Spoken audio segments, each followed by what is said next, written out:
This is the easiest way to play Path of Exile 2. What does that mean? That means getting past Act 3 so you can unlock the player shops. Most new players are just hard stuck trying to slam their head against bosses for hours to get past Act 3, and without player shops you can't buy the best gear or even upgrade your character unless you get a lucky drop, a lucky craft, or you happen to just, find a good item for your build, which is very rare. Almost every guide for this game, every YouTuber that is sponsored by this game, that is paid by the devs of this game and the company that runs it, which is Tencent, a Chinese company, they all have build guides for the game, but they all rely on perfect dodge rolls to get past bosses. They all run glass cannon builds that aren't tanky.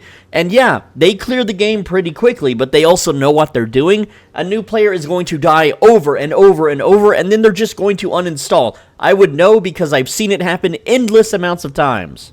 This guide will not rely on good items to progress at all. As a matter of fact, you can do the entire thing with blue items from the vendors, and the mods on the items don't even matter. I'm going to show you. You'll see when you watch the video. I'm also going to cover how to get all passives and zone rewards. Every little zone has little secret chests, hidden things. I'm going to explain what they are, what the rewards are. Almost every guide I see skips this step. As a new player, you want to get all the rewards and just go through the whole area one time without ever having to backtrack. Alright, quick disclaimer before we get into it. This is not a speedrun guide, so yes, this will not get you to Act 4 as fast as some pro guide, but it will get you there much easier with less frustration and less banging your head against a wall trying to perfectly dodge roll those boss fights. Alright, now also, this guide does not get easy until level 5. Until then, you will have to play with a little bit of frustration. Now, you can clear Acts 1 through 3 with just blue items from the vendors, not even specific ones. Mathematically, this build, this start, and this guide is the most efficient league start that you can possibly do for new players and lazy players. When I say lazy, I mean I want to watch a YouTube video on my second monitor lazy. I want to watch anime while I play this game and not have to worry about paying attention to a million mobs swarming my character and killing them immediately, alright? Also, this video will not cover Act 4 at all. Let's get into it. Alright, on character creation, you are going to choose the warrior. That is this tall lad here on the left. You can also click the warrior button down here and go ahead and give him a name. I'm Swole Benji, that's me, I'm the YouTuber. So one neat thing that they added in patch 0.3 is you can hold spacebar to sprint. That means you can run much faster through the acts than you ever could before. So keep that in mind. So when navigating the riverbank, it's pretty pointless to fight the mobs. Just grab the large chest and everything in the chest and then proceed to the boss. When you kill the boss, it's going to level you up to level 2 anyway, so there's really no reason to grind mobs here. You can if you want, but it's not really time efficient to do so. Now, one thing I want to point out is that you need to learn how to animation cancel rolling slam, and you're going to do this until level 5. Until level 5, you're stuck playing a standard warrior, and then things will get insanely easy after level 5, but in order to cancel rolling slam, if you normally cast it, this is what it looks like, and in order to cancel it, just dodge roll, block, or attack after the first slam. So that's like a dodge cancel, that's an attack cancel, and you can just shield block instead. You need to just get used to doing that and never doing the second slam unless you just feel like it.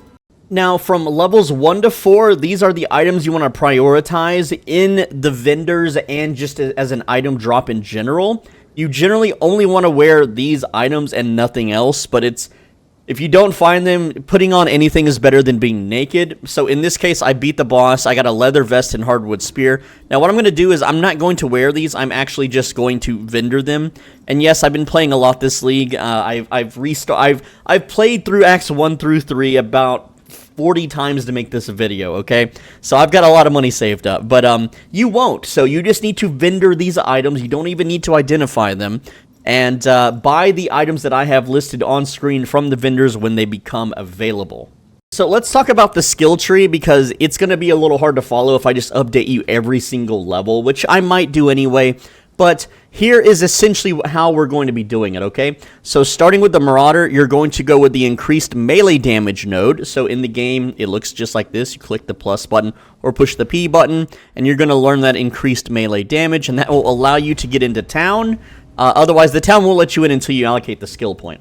But you're going to work your way towards increased melee damage, going up on this circle here to more melee damage, into this big one called Brutal, which gives you strength and melee damage, and then you're going to go straight left on the top row, going towards melee damage, Smash, and then again, more melee damage, all the way down here. And you're gonna hit level 5 or 6 before you even get here anyway, and that's fine. So when you enter town, you're going to get your skill gem reward from Renly, the NPC here with the icon over his head. So we're going to talk to him, and then we're just going to control and left-click the skill gem to put it in our inventory. Skip the dialogue, accept the quest, whatever. And we're going to right-click the skill gem. It's going to default us to the mace here. And we want to learn Bone Shatter, alright? So just pick Bone Shatter for now. We're not going to be using this after level 5, but it's going to get us to at least level 5. And then you're going to equip Bone Shatter wherever you like. I like to put it on right-click. I have my Rolling Slam on E. This is our combo until level 5. It sucks, but it's something you'll have to get used to. After all that, you could talk to the NPCs and get quests, but it doesn't really matter because you can still do the quests without talking to them. Anyway, we're going to exit at the top right of town here to Clearfell. And you might still be naked right now depending on your item drops, and you won't have enough money to buy anything, but we're going to be killing some mobs in Clearfell and getting some item drops and getting a few level ups and getting a waypoint. A bunch of stuff here is happening. And so let me share with you the combo. The combo is you rolling slam one time into a group of mobs, you cancel it by using Bone Shatter, and that will blow up the enemy mobs. So I'm going to demonstrate that now. And what I'm going to do is I'm holding spacebar to sprint around the zone. And we're just looking for packs of mobs. I don't need to fight one mob at a time like a weirdo. I just need to run around. Here's a checkpoint with an abandoned stash. All right, so I'll talk about that in a bit. But let me just show you how mobs are going to be fought. And for some reason, I'm not getting swarmed by anything yet. How unlucky. All right, we got some wolves and some little critters here. So you'll see. Okay, so if they hit you while you sprint, you get knocked down, and that can kill you. So be aware you need to cancel your sprint before that happens. But I've got a pack of mobs here. I'm going to push E into them, and then I'm going to right-click, and I failed to do that. You see these little floating white orb things above them? If you use your Bone Shatter on that, it causes a shockwave explosion, and that makes clearing mobs very easy. Now, Rough Greaves, remember our item list? That's one of them, right? So I got my first item upgrade, and the items are... You want flat armor. You don't want evasion or energy shield. You just want all of your pieces of gear to have armor on them. Alright? And I'll talk more about the weapon and shield as we level up, but it's not important right now. Let me demonstrate this once again. We get a bunch of mobs, let them ball up, push our Rolling Slam into Skull Crusher, and that kills the entire pack, just like that. Now this character is going to revive them, so I can demonstrate it again. But they have the circle over them, so I can just blow up that entire pack of mobs very quickly. Again, you just have to get used to the timing. You hit Rolling Slam, the first slam, into a Bone Shatter, and that's going to kill the entire pack of mobs. Now, the easiest way to do this is what I would call skill buffering, which is like a fighting game term. Right before the slam hits, just hold your Bone Shatter button, and it will automatically cast. So it looks like this. I push E, I hold right-click, and there we go. It cancels straight into the Bone Shatter. So once you get the pattern down, it's very easy to do. One of the first points of interest you might encounter, usually on the perimeter of the map, is the campsite. Let me go ahead and just kill this guy real quick. There we go. Okay. And it has an abandoned stash, which will always have an uncut skill gem. Now, we don't need this skill gem right now. There is nothing here that we can really use. Some guides say use Earthquake, but honestly, our regular attack is better for bossing right now.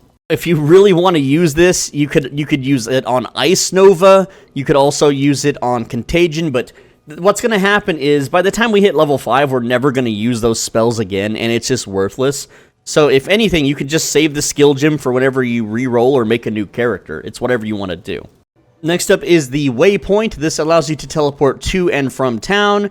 Not that you'd ever really come back here for any reason, but I'm a collection guy. I want all the damn waypoints, so I'm going to point them out in this video. Next up is the Mud Burrow. For me, it happened to be right next to the waypoint, which does not always happen. I recommend that you get the waypoint first and then go to the Mud Burrow.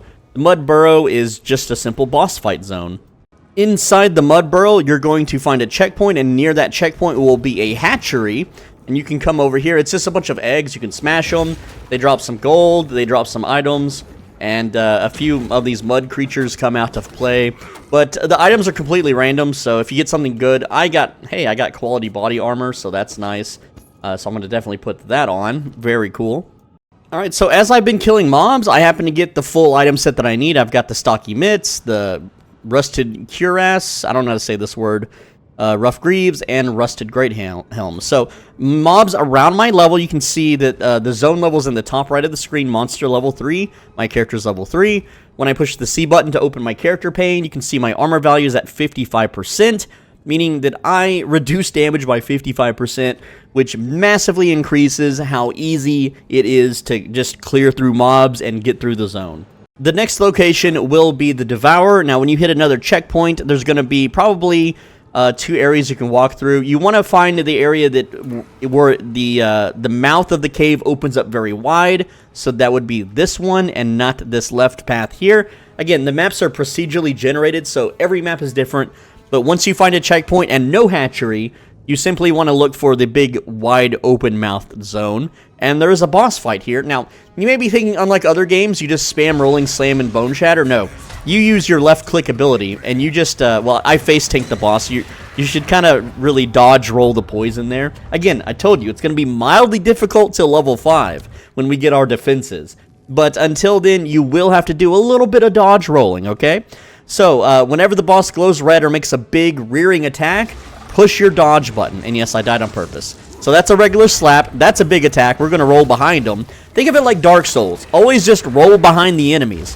And your left click will deal way more DPS than your other attacks. So just hold left click on the boss, chug a potion when your HP gets a little bit low, and you should be just fine with killing this thing. When it has that white circle above it, you can use your Bone Shatter and stun it for a bit. So we'll go ahead and do that now. Except the white circle disappeared, so there we go. Now, when there's mobs, yeah, you can use your Rolling Slam. So right now, the boss is stunned, and I'll explain. Let me move this down a bit. There's a little bar underneath its life bar, a little bar that fills up with white, and I'll show you in just a sec here.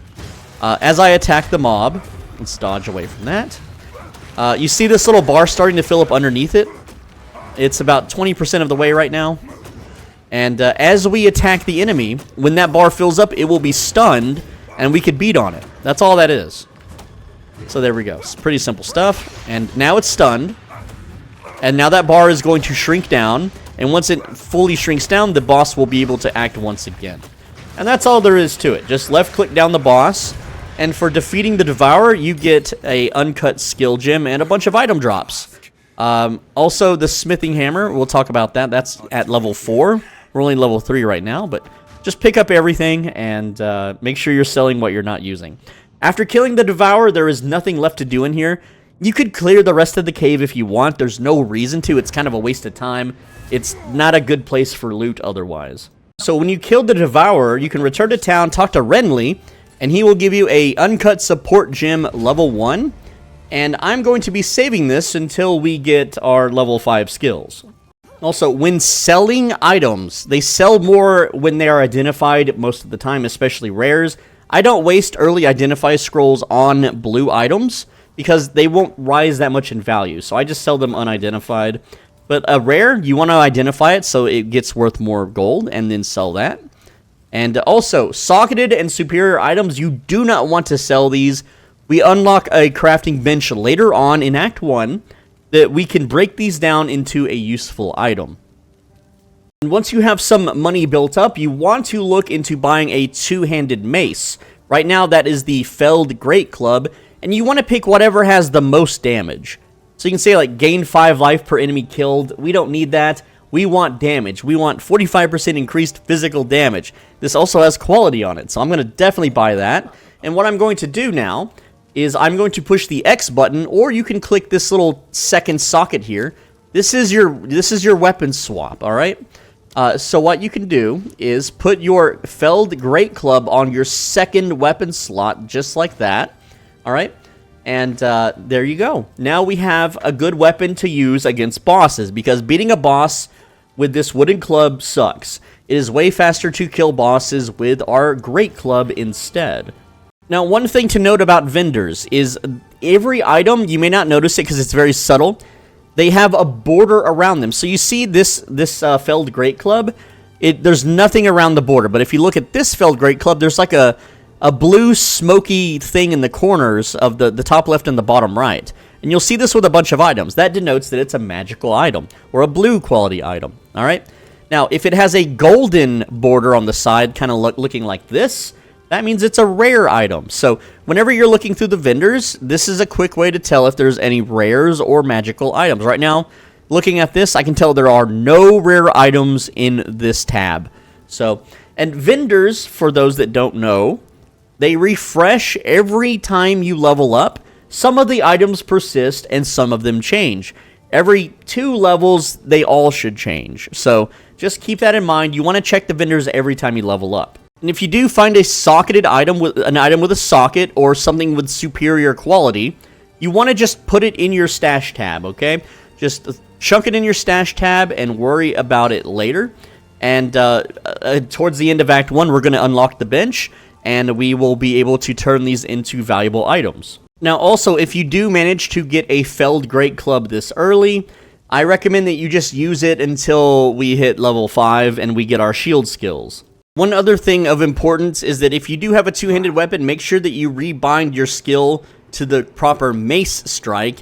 It is the icon that has 2 hands on the weapon and not 1 hand. So keep that in mind, otherwise it's just going to swap back every time you left-click a mob. Alright, you may come across a checkpoint with a creepy lady singing or saying some schizo stuff to herself with a snowy region. This is a boss fight. You know how to do a boss fight. This is Bera of the Rotten Pack. You just left-click her to death and you dodge the attacks. That's really all there is to it. Especially if you have that two-handed base by now, her health bar just gets absolutely deleted. You can see that she got 1 rotation before she's dead. She drops the head of the Winter Wolf, and you just right-click this, you get a permanent plus 10 to cold resistance to your character. So, very, very cool. And that is it for the points of interest for Clearfell. If you think that you might have missed something... Hold on, there's a mob attacking me. If you think you missed something, you can push the U button on your keyboard, and that will open a map, and you'll notice that around Clearfell, we have no icons remaining on the map showing anything of interest. So, the next zone is the Grelwood, and we have the Brambleghast, the Tree of Souls, the Forgotten Witch, and the Witch Hut. So we have 4 points of interest in Grelwood, whereas we've already cleared Bera, we've cleared the Mysterious Campsite, and yeah, so that's just those 2 things. We also went to the Mud Burrow, and inside the Mud Burrow, we cleared the Devourer. So we are currently at 100% completion rate so far. So again, if you don't feel like rewinding or you think you missed something, just push U, and you can see all the points of interest. Just make sure that they have a nice big X and they've been grayed out, and that's how you know that you've cleared the zone properly. Alright, at level 4, character level 4, and while you're in the Grelwood, there are some item upgrades that you will start seeing. The Oak Great Hammer is better than the Felled Great Club, but as you can see, this Great Club is slightly better than this Great Hammer because it has a magical property giving me more damage. So that means I do not need this Great Hammer. But if I did have a magical one with the same amount of increased physical damage, then I would switch over to that instead. Now, for one-handed weapons, we get the Smithing Hammer. This is a huge upgrade because it also gives us fire attack damage on our one-handed weapon. And we're going to replace the Wooden Club with that. There we go. While running around Grelwood, you'll find a waypoint, and so just go ahead and grab the waypoint. There's nothing you can really do here right now, but we will come back to this to advance the story. You can summon Una and get some lore if you want. You don't have to, though. At some point, you'll run across a checkpoint, and it'll say Agrian's Hut with a cauldron. Go inside, open the cauldron, and that will give you a medium life flask and a medium mana flask. I happen to get a superior one this time. What you want to do is immediately put on the flasks and go to town, because when you put on a new flask, you will have no flasks in your inventory charged. So by going to town, you can use the well, refill the flasks, and then as soon as you leave the hut, the witch will want to fight you. And so the fight's pretty difficult at this stage of the game if you don't have a way to heal yourself. So that's why I recommend you go to town, you refill the flasks, and these medium flasks will heal you way better. Alright, and now this witch can have some very deadly random mods that also make fighting her very difficult for our character this early. But, so you can see here, she's chunking me down to like half HP. It's pretty tough, alright? But I happen to have good gear, and we had our flasks. Like, I had to chug 3 flasks for that fight. But killing the witch will give you an uncut support gem and some other random drops. At some point while running around, you might encounter the Grim Tangle. If you do, go ahead and go down into the Grim Tangle and activate the waypoint. And we'll come back later to this. This is the way forward, but we can't go forward yet. So just come down here, get the waypoint. This will save you time later without having to rediscover or figure out where the Grim Tangle is. Again, just grab the waypoint and then go back up to the Grelwood. Next up is an optional boss fight called Bramblegast, and it's pretty easy. So if you see these little weird tree trunk, little tangle-looking things on your mini-map, that's when you walk in here, it's going to lock you in. And again, this enemy, you just simply left-click him and dodge his big attacks. So again, I'm just going to left-click and chug the flask that I have. All right, so we're going to stun him now with the Bone Shatter, and he's at half HP. We're just going to left-click him. He has a big wind-up attack where he puts his arms in the ground, and these things come out of it with glowing orbs. But, okay, so he almost got me with that one, but we managed to just out-DPS him. He drops an uncut skill gem level 2. And if you want, you can actually use the higher-level skill gems to level up your Rolling Slam and Bone Shatter, but you don't really need to. It's not going to make much of a difference. Alright, I'm gonna keep the text down low from now on. Okay, so in the Grelwood, you might come across the Red Veil, which is the way forward. Also, if you're curious, this is what my mini-map looks like for the zone. I haven't mostly explored, just in case you're curious what it looks like. At level 6, or entering the Red Veil, if you've been killing all the enemies thus far, you should be level 6. If not, it's fine, you'll hit 6 inside the Red Veil. These are the items that you should have or work towards if you are finding the zone difficult. And it can be difficult. Smithing Hammer, Oak Great Hammer, Painted Tower Shield. This one's not very important yet, but we're going to unlock shield skills very soon where it becomes mandatory. This would be priority number 1 is your shield. Priority number 2 is your two-handed weapon, okay? Body armor. We can now wear fur plate instead of the rusted whatever. Helmets and boots are still rusted great helm and rough greaves. Gloves are stocky mitts. Belt is still rawhide. Very hard to find belts, rings, and amulets this early, but it can happen. And then the flasks we got from the Witch Hut, which is the medium grade. So if you're playing along, which is how you should use my videos, you can pause the video right now, go to the vendor, and then see what they have for sale, and try to buy an upgrade. Now, sometimes, depending on what league you're playing in, and I'm playing in the Abyssal League, we have Mortimer here, who is a quest giver for the Abyssal League.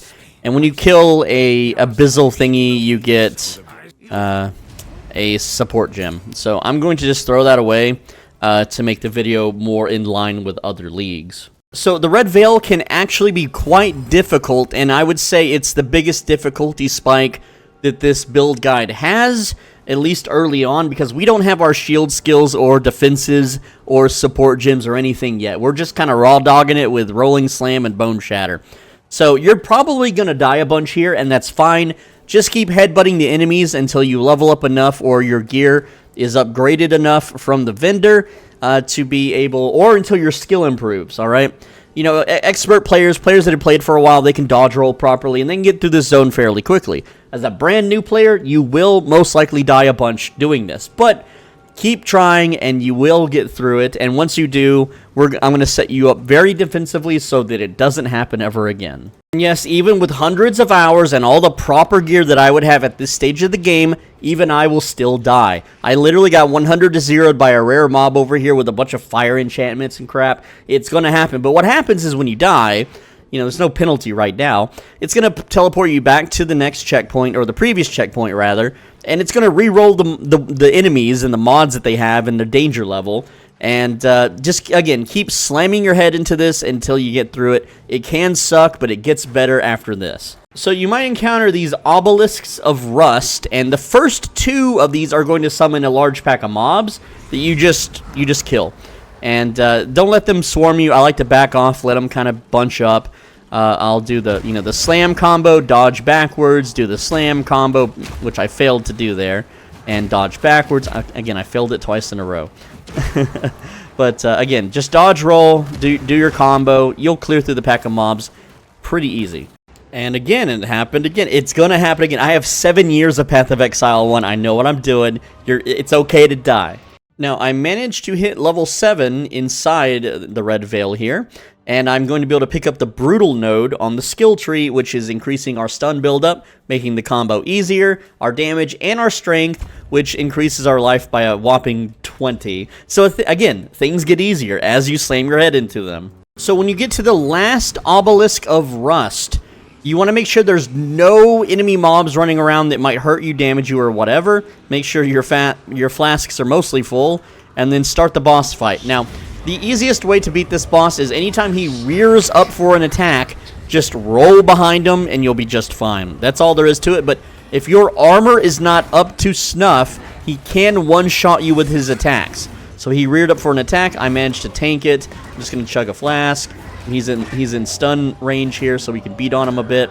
And again, our damage is going to get way faster than this, and we're going to be able to stun much quicker, very, very soon. So I'm going to dodge behind that and fail because I hit the wrong button on my keyboard. Now, I'm using the Rolling Slam here to clear the adds that he summons, and he's rearing up for an attack, so I rolled behind him. It still hit me anyway. I have the armor to tank this, so I'm allowed to make mistakes. He was rearing up for an attack that's like a frontal stab and a cone. Again, just roll behind him every single time it happens. So, once you beat him, there we go. We have all the quest items we need. You would pick up everything else that you want to vendor. And then from here, you can go to town. If you're curious what my Red Veil map looks like, here it is. A pretty small zone. Now, important thing to note is that boss that we just beat drops a skill gem level 3. What we're going to do is we are going to learn Shield Charge. This one is very, very important. This is our main damage, stunning, and defensive ability all in one. And as of recording this, I feel like this is going to get nerfed if this video gets very popular. When you use Shield Charge, it counts as blocking, but when you block attacks while Shield Charging, it does not build up your own heavy stun meter. If you are unaware, whenever you block an attack, there is a bar here to the right of your life bar and above your flasks that fills up. And if this meter fills up, you get heavy stunned, as in you get knocked on the ground and enemies can wail on you. But when you're shield charging, that is not the case. So shield charge replaces my rolling slam. I no longer ever use rolling slam, and now I am using shield charge and bone shatter. That is my 2 current attack abilities. Next up, we have 2 support gems. Now, I found a third one just from killing mobs, but from quests, you will have at least 2 uncut support gems. So what you're going to do is use the uncut support gem, go to your shield charge ability here, and the first one you're going to learn is Stomping Ground. This increases the damage you deal, so it's very important. Alright, the second skill gem that you're going to use, this support gem, is Vanguard 1, and this gives you a stat called Guard. And what Guard is essentially, it's like an overshield. It's extra health. And right now, it's going to give you about 18, which may not sound like a lot, but every time you're shield charging enemies, you're getting that 18 health, 18 health, 18 health. And it doesn't heal you, it's like a shield. And so, this is essentially our pseudo life leech for the early game. So again, we have shield charge, and we have it with Stomping Ground and Vanguard. Now, note that right now we have our 2-handed weapon equipped, but in order to use shield charge, when you have it on your hotbar, it's going to automatically swap from your 2-handed weapon to your shield. Alright? And then whenever you use Mace Strike, it will swap from your 1-handed weapon and shield to your 2-handed weapon. Alright? Anyway, after that, you're going to turn in these quest items you got from the Obelisks of Rust to Renly. There we go. And he's going to give you the Rune Spikes. And again, control left click to automatically put it in your inventory. Also, now's a good time, because I did level up to 7, I'm going to be checking the vendor for upgrades. So let's do that together, alright? Right now I have this 21 to 28 damage Felled Great Club. Let's see if there's anything better. And there isn't. My weapon is just a white smithing hammer. This one has accuracy and mana when enemy killed. That's not worth the money. I don't care. My armor is 45 on my chest piece. This is armor 60. Let's see. That one's 84, so that's good. 28 to life, though. Yeah, I like extra life. All right, so that's the first tab, second tab, and third tab. Okay, so this is this one right here. I like this one. 84 armor is very nice. 376, we can afford that. There we go. This is just a blue item. I'm just going to vendor that. Let's see, what else do we need to upgrade? Our helmet is 1.5 life per second. Nothing good there. Our greaves, our rough greaves. Let's see what we got here. And a whole lot of nothing. Our gloves are just stocky mitts. Now, gloves like this can have damage on them, right? 1 to 6 lightning damage to attacks. This is nice. Even though it has no armor, you could choose to use that if you want to if you want to kill faster. Now, this has 2 to 6 physical damage and 12 armor. So, that's a pretty good deal. I think I'll take that deal. All right. Inglorious Bastards much? Let's see. And third tab, nothing. So, we got some upgrades. We're ready to roll out. I will say, what's unfortunate is there was no shield upgrades.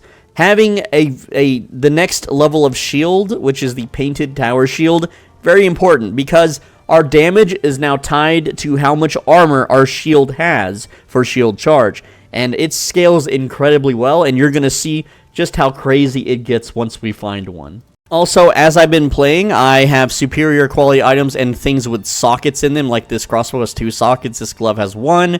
This glove has superior quality. So again, we're just throwing all of this into a stash tab. And yeah, there's some other stuff here from my previous playthroughs, which I'm not getting rid of. But I won't be touching any of this stuff in my tabs for the video. I am not using any of it. Alright, so once you have the quest reward, we're going to return to the Grelwood waypoint. Alright?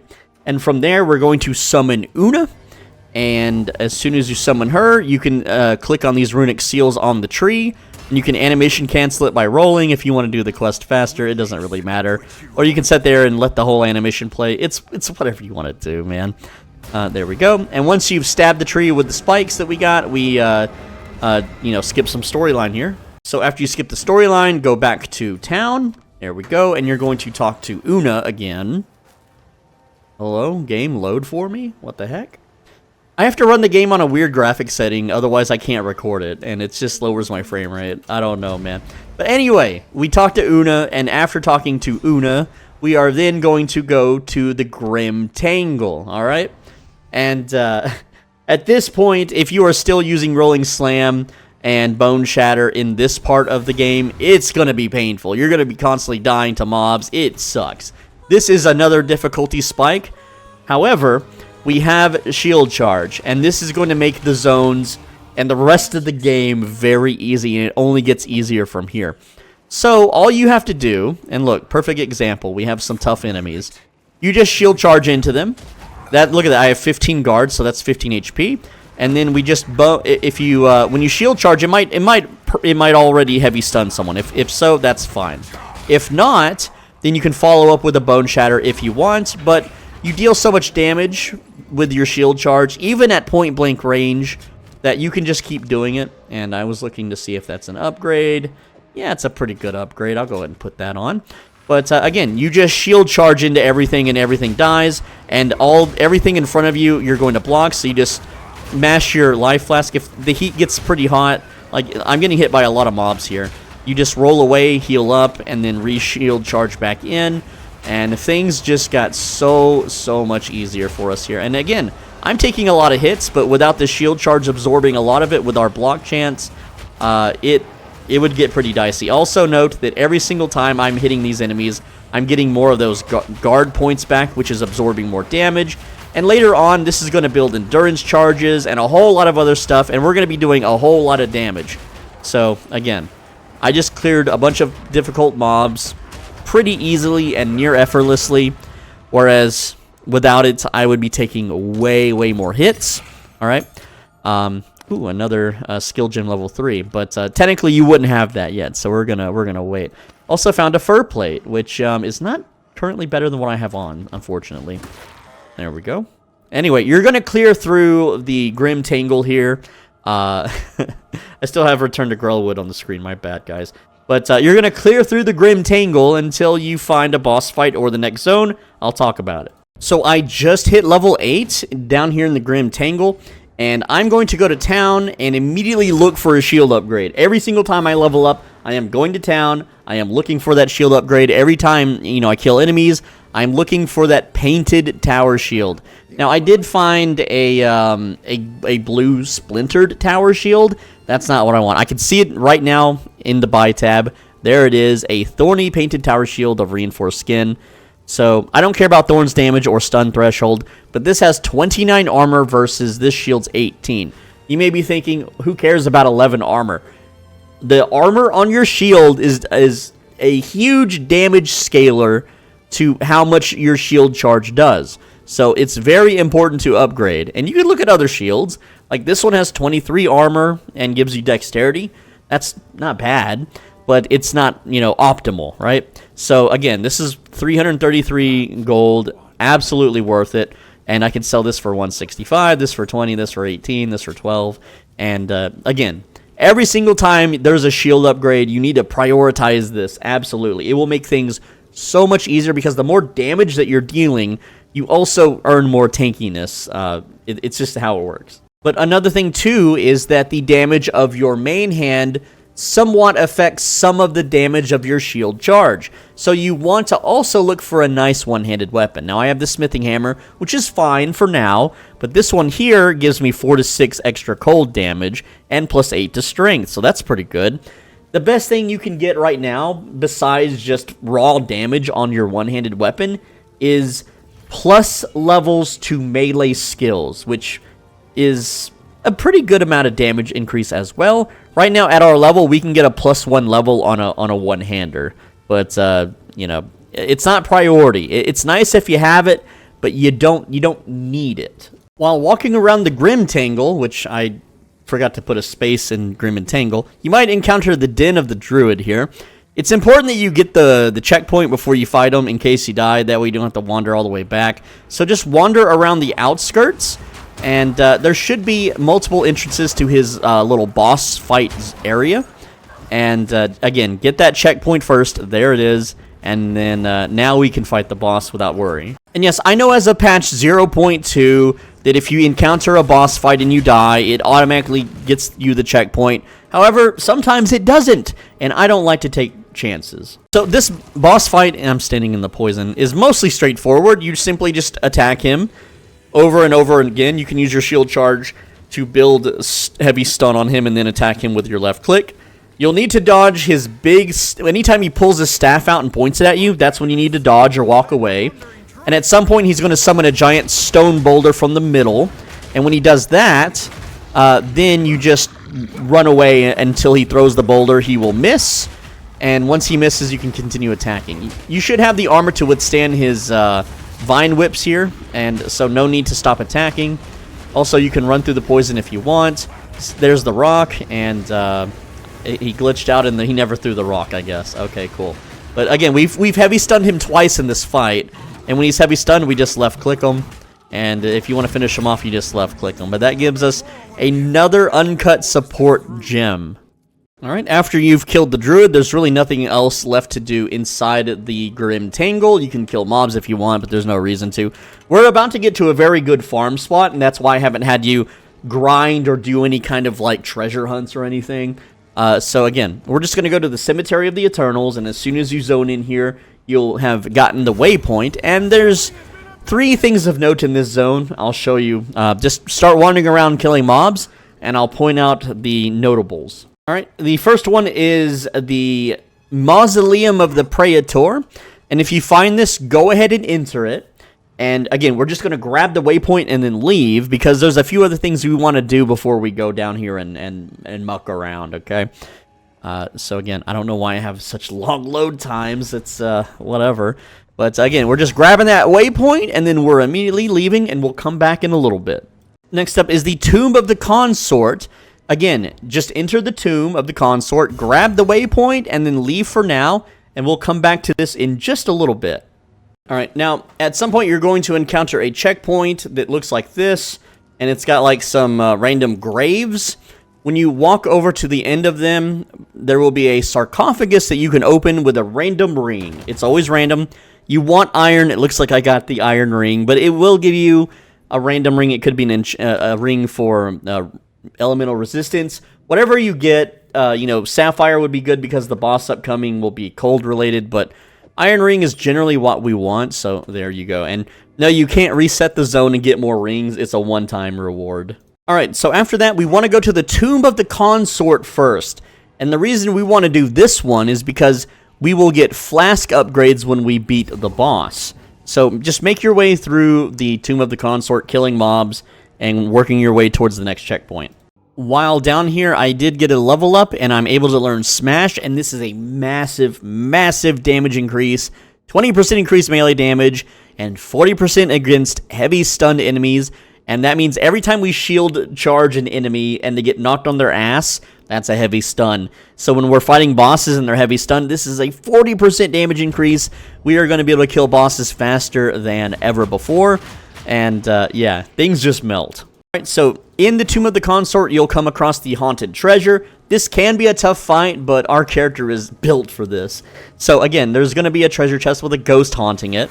Once you get near the chest, you can open it and yoink some of the stuff out. But it's going to summon a bunch of moderately tough enemies, but you just hold right click and shield charge them. And even though I'm standing in their attacks, okay, they're starting to hit me a little hard there. Again, it can be a tough fight, but this build and this gear set, it allows us to pretty much man fight the boss here. And he's a heavy stun now. Let's not stand in the explosion this time. And there we go. And that will give you an uncut support gem level 1. Don't worry, we're going to be using those support gems here in just a little while. Alright, so whenever you come into a large square room with a checkpoint, that is the boss fight room. And the reason we fight this boss first is for the the flask rewards. So this boss is fairly simple. She's going to spawn right about here whenever she enters. And we're just going to shield charge her and then mace strike her whenever she's heavy stunned. We're going to roll away from her AoE circle spells. And but everything else, we're just going to shield charge. And I'm going to cancel it if I miss, obviously. But pretty simple fight. So she's about to be stunned. There we go. And now she's heavy stunned. So let's get close and start wailing on her. Again, we're just going to have to do this a few times. She's recovering. We're going to start shield slamming. Now, while we're shield slamming, we're blocking attacks. And we're dealing good damage. We're also building lots of stun. Now, that you have to dodge. That should have killed me. I don't know why it didn't. I guess I got lucky with spell dodge or something, but yeah. When she rears up these circles on the ground, just dodge roll away from them. And she casts like 3 or 4. Also, she makes a bone wall, just break it. You can break it in one hit. But there we go. It's a really easy fight.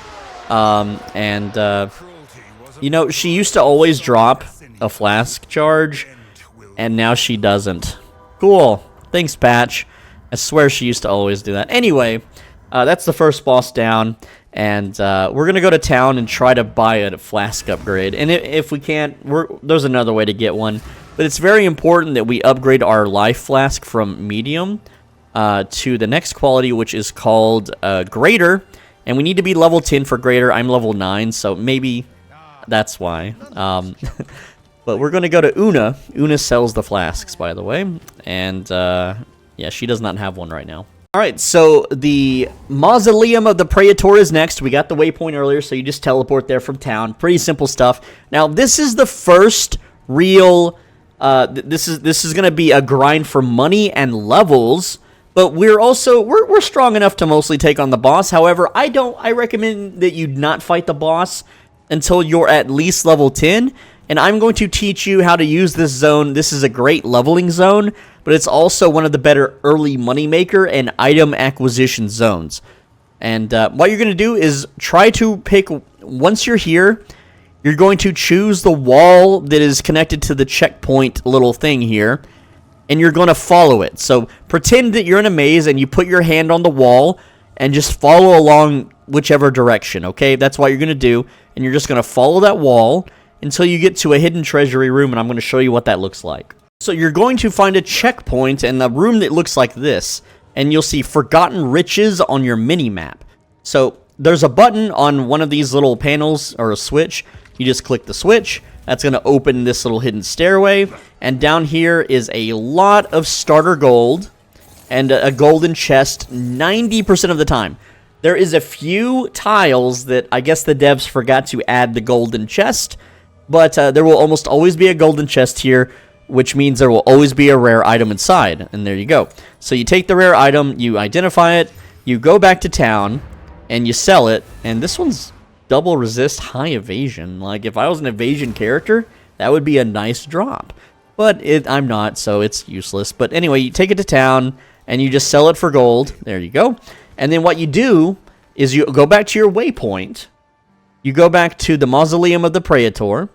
You find it here again on the underground map. You hold Control and left click, and that's going to pop open this menu.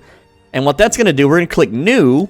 And now we have entered a new instance, and we're going to do that process all over again. We're going to grab the checkpoint here, and we're going to put our hand along the wall, and we're going to run along the wall. Wrong way. That's a dead end. So we're going to hold it along this leftmost wall here, or rightmost wall, whatever your perspective is. And by doing that, we will easily find the treasure every single time. And I do recommend that you kill mobs along the way. You're going to be able to smash through these guys pretty quickly. And you want to level up as you do this. And if it's your first time ever playing and you're very inexperienced and you're broke and you need gold and you need items, do this till level 12 at least. Like, level 12 is a good stopping point, and you know that's quite a bit of time.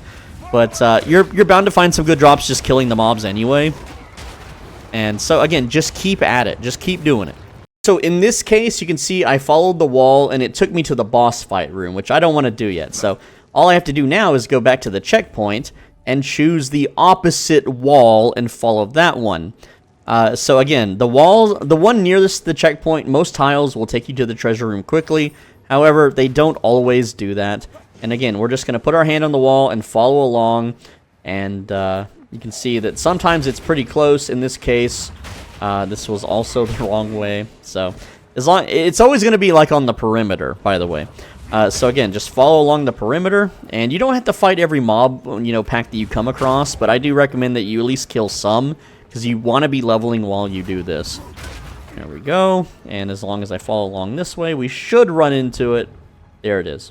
Alright, and again, we're just going to rinse and repeat this for a little while and build up our money, build up our items, and every time we level up, make sure that we go back to town, and we check the vendors for gear upgrades. I just hit level 10. Let's see what we get this time. Ooh, I got a freaking Orb of Alchemy. So these are really good. They're not worth much at in-game. Like, one Exalted is worth 21 of these or something. So don't be afraid to spin them, right? There we go. And back to town. If you get a white shield, or you find a white shield, you can use this and make it a rare with 4 mods immediately. It's really, really good. And that's what I recommend that you do. But in this case, you might find 1 or 2 of these all the way up to Act 4, so I'm not going to use it for the playthrough. Alright, so let's go over item upgrades while you do this treasure hunt and this grind. At level 10, get yourself a Greater Life Flask from Una. One-handed weapon is still the same, smithing hammer. Two-handed weapon, at level 11, you can start getting the Forge Maul. And these won't drop in the dungeon. These items will not drop in the dungeon we're in, but you can get them from the vendors. Alright? At level 12, we get the Brace Tower Shield. Very important upgrade. Body armor, we have Iron Cuirass. I don't know how to say the word. Helmet, Soldier Great Helm. At 12, boots, iron greaves, gloves, riveted mitts, and amulets. You can start getting Amber, Jade, Lapis, and Pearlescent. Alright, so Amber is Strength, Jade is Dexterity, Lapis is Intelligence, and Pearlescent is Resists. Another great thing about the Mausoleum of the Praetor is that there are strong boxes now, and these things drop lots of loot, lots of XP from mobs. They can be a little difficult, and yeah, my computer's struggling to render this, but I have a good PC, I swear. I'm running the wrong DirectX version so that I can make this video, because a patch broke DX12. I don't know why. Now, if you happen to find a phenomenal one-handed weapon that isn't a mace, you could technically use it. Like, I have this unique Tyranny's Grip. Now, this is very, very lucky that I managed to get this. However, for the playthrough, I will not be using, you know, really good found items to prove the point that we can beat the entire game, or rather Acts 1 through 3, and unlock the player shop purely with blue items. Now, while doing this, you may run out of Scrolls of Wisdom. So all you gotta do, and yes, I know that was a pretty good bow I just vendored, but I'm not a bow character. You just go to Una, and then you just buy some Scrolls of Wisdom for 25 gold each. You should have plenty. Alright, so my character is now level 12, and I'm going to allocate 5 points into Strength. We have an NPC that we unlock later that can just do this for us, and at the exchange of gold. And gold is very easy to get, but this is our skill tree so far. And at level 12, the items that I have upgraded, I've spent about 3,000 gold, and I have about 1,760 left over from farming the Mausoleum of the Praetor. I managed to upgrade the helmet, the armor, the gloves, boots, got the belt. Also got the Forge Maul, which is nice. This one has cold damage, not too bad. However, I did not get a shield. Or a one-handed smithing hammer that's better than this. So the shield still needs upgrading, right? And we can continue on without the upgraded shield. We're just going to clear packs of mobs a little bit slower if we don't. So one thing you can do is you can keep farming Praetor for money, and you can go to Finn and gamble for a shield.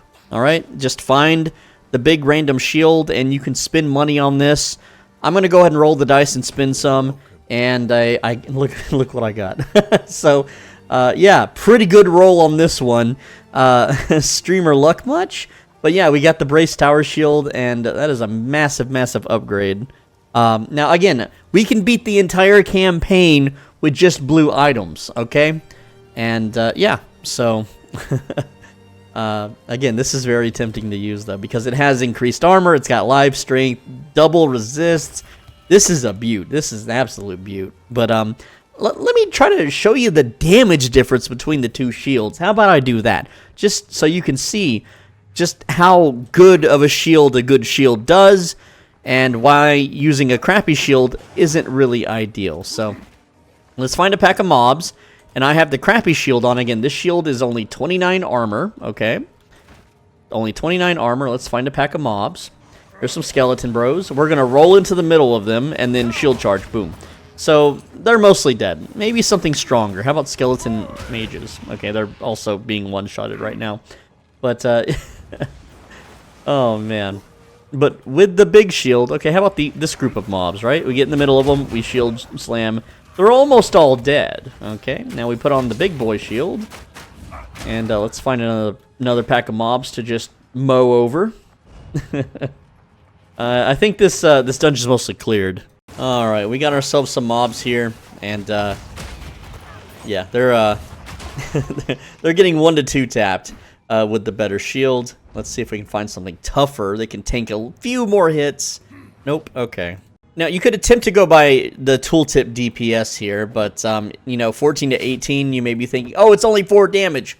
Nah, it's 4 damage, and then the Stomping Grounds, and then just the Vanguard amounts and stuff. You really, really want to focus on upgrading your shield. Oh, and I forgot to mention the flask. You really, really want to make sure you have that greater flask. The mana flask doesn't matter. Who cares? It's just all about the health flask. So you can see here my stats, 61% damage reduction against level 12 enemies. And note that this is a level 9 zone, so we're a little over-leveled. We'd have even more... you know, physical reduction from that. But, yeah, we're doing very, very good here. So, the Praetor boss fight, this one's a little bit more difficult, and he's more melee-based, but he has big AoE spells you need to dodge. Simply roll behind him. His wife, Ghost, also does those AoE circles on the ground. But we're just going to open with the shield charges and get him nice and stunned. So there we go, he's stunned, and then we just left-click him with our mace. And you can see that we've already taken half his HP. His wife appears there. We're going to start shield charging, dodging the spell circles on the ground. Not too hard. And then we're going to charge back in. Now, he's doing a big attack. We're going to get behind him. There we go. Pretty simple stuff. Continuing the shield charges. He's now primed for stun. We're going to bone shatter into left click. And yeah, pretty simple fight. There we go. I don't think we took any damage from that. But yeah, there we go. And then we are immediately going to, instead of going to the Cemetery of the Eternals, we're just going to go to town instead. And you could go to the cemetery, but it's just easier to do it this way. Go to the waypoint, and then go to Cemetery of the Eternals.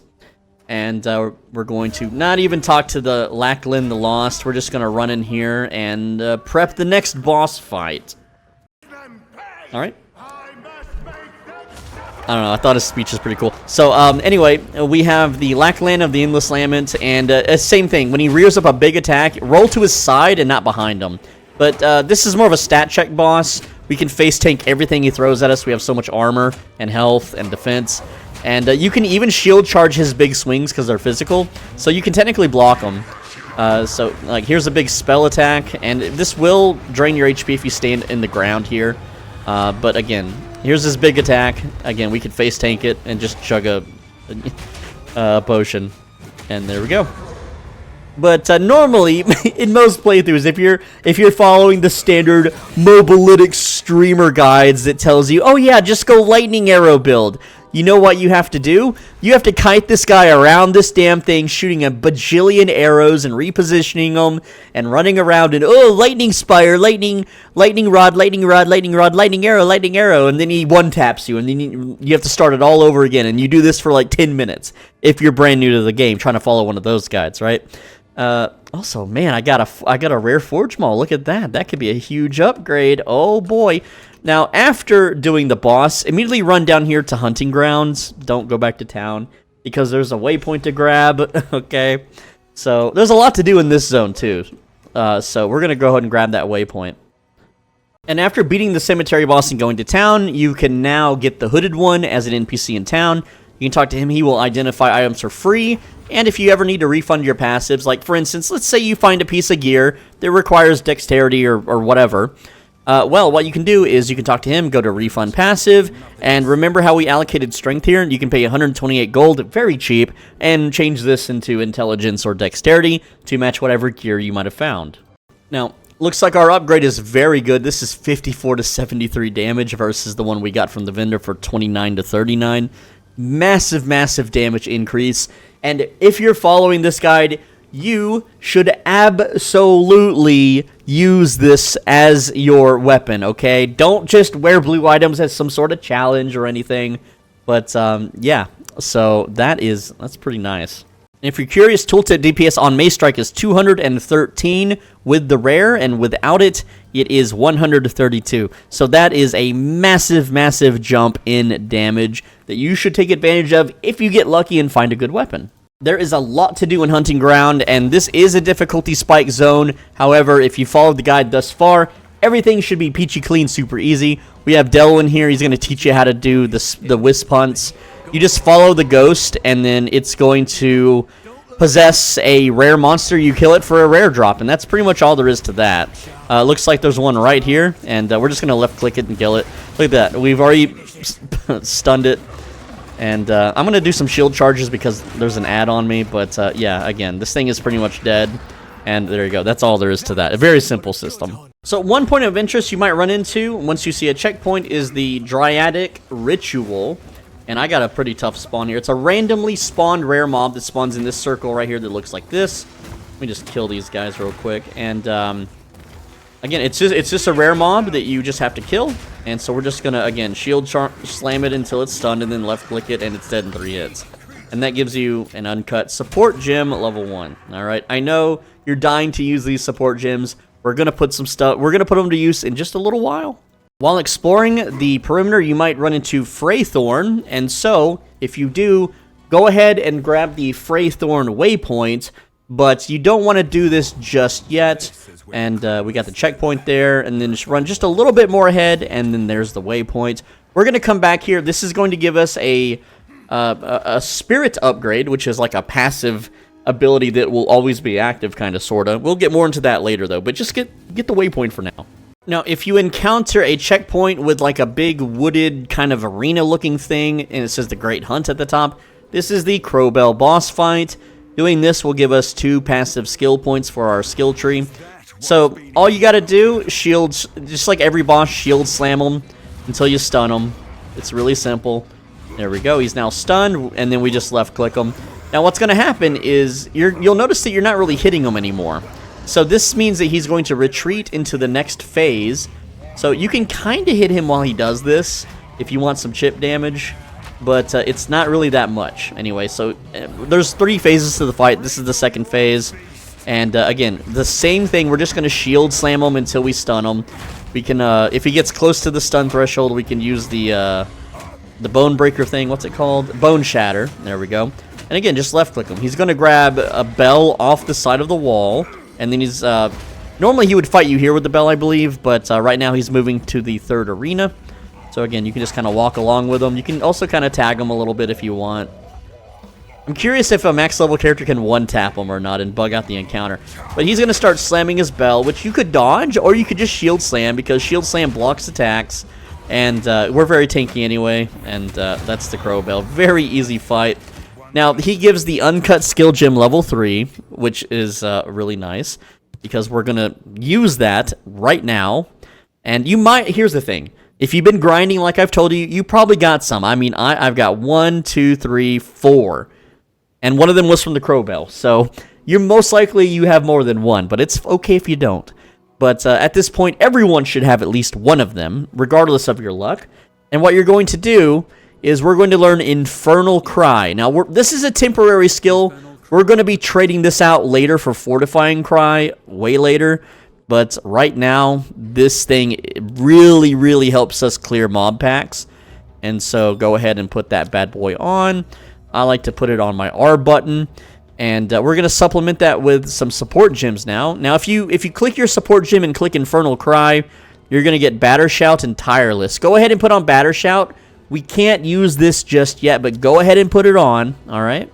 Now, for your second support skill gem, which you should have, you're going to, if you click Infernal Cry, we don't want Tireless. You're going to have to click all gems, and then type down here in the search box, Efficiency. And let me show you what I'm typing. So down here in the search box, I'm typing EFFIC. That's Efficiency. And what that's going to do is that's going to allow us to put Efficiency 1 and engrave it. There we go. So that gives us a, hold on, text in the way. That gives us this red little support gem called Efficiency 1. We're going to left-click that. It's going to open the menu automatically for us. If it didn't, push G, and that'll open the menu. Then put it with Infernal Cry. So Efficiency 1 reduces the cost by 30%, which, like, who cares, right? Just drink a mana potion. No. This thing eats your mana. It has a base mana cost of, like, 24. So it's pretty mana hungry, right? But with Efficiency 1... it's not so bad, okay? Whereas without Efficiency 1, look how much this thing costs, right? So we're at full mana. We cast it one time. Boom! It takes like 30% of our bar. It's an expensive boy. And there's, again, this is just temporary. So let me show you now how we're going to use this ability. So what you're going to do is you use it and then you shield slam people. That's it. So we shout and then we slam and then everything blows up. And that's pretty much it for now. We're going to have a way to build endurance charges. So again, you're just going to shout and then slam. And that's going to blow up mobs, catch them on fire. And it's just a little bonus. Not much to it right now. Later, we get an ability that breaks armor, and when we break armor and use this, it blows them up. So, very, very good. But now, you just have an extra button to push before you shield slam, and it's going to make clearing mobs just a little bit faster, not too much. Now, also from the Crowbell fight, we got this Book of Specialization. Right-click that, you get 2 passive skill points to use. All right? So, we just got a fire ability, and I like to build towards Burning Strikes. This just gives you 12% of physical damage as extra fire damage. So, again, if you look at your tooltip damage, you'll notice that, you know, you're hitting pretty hard. So, 12% more of hitting hard, but adding it as fire, which also catches enemies on fire and it immolates them. Very, very good stuff. But you'll notice that the first 2 notes here, in 14% increased damage with hits against burning enemies.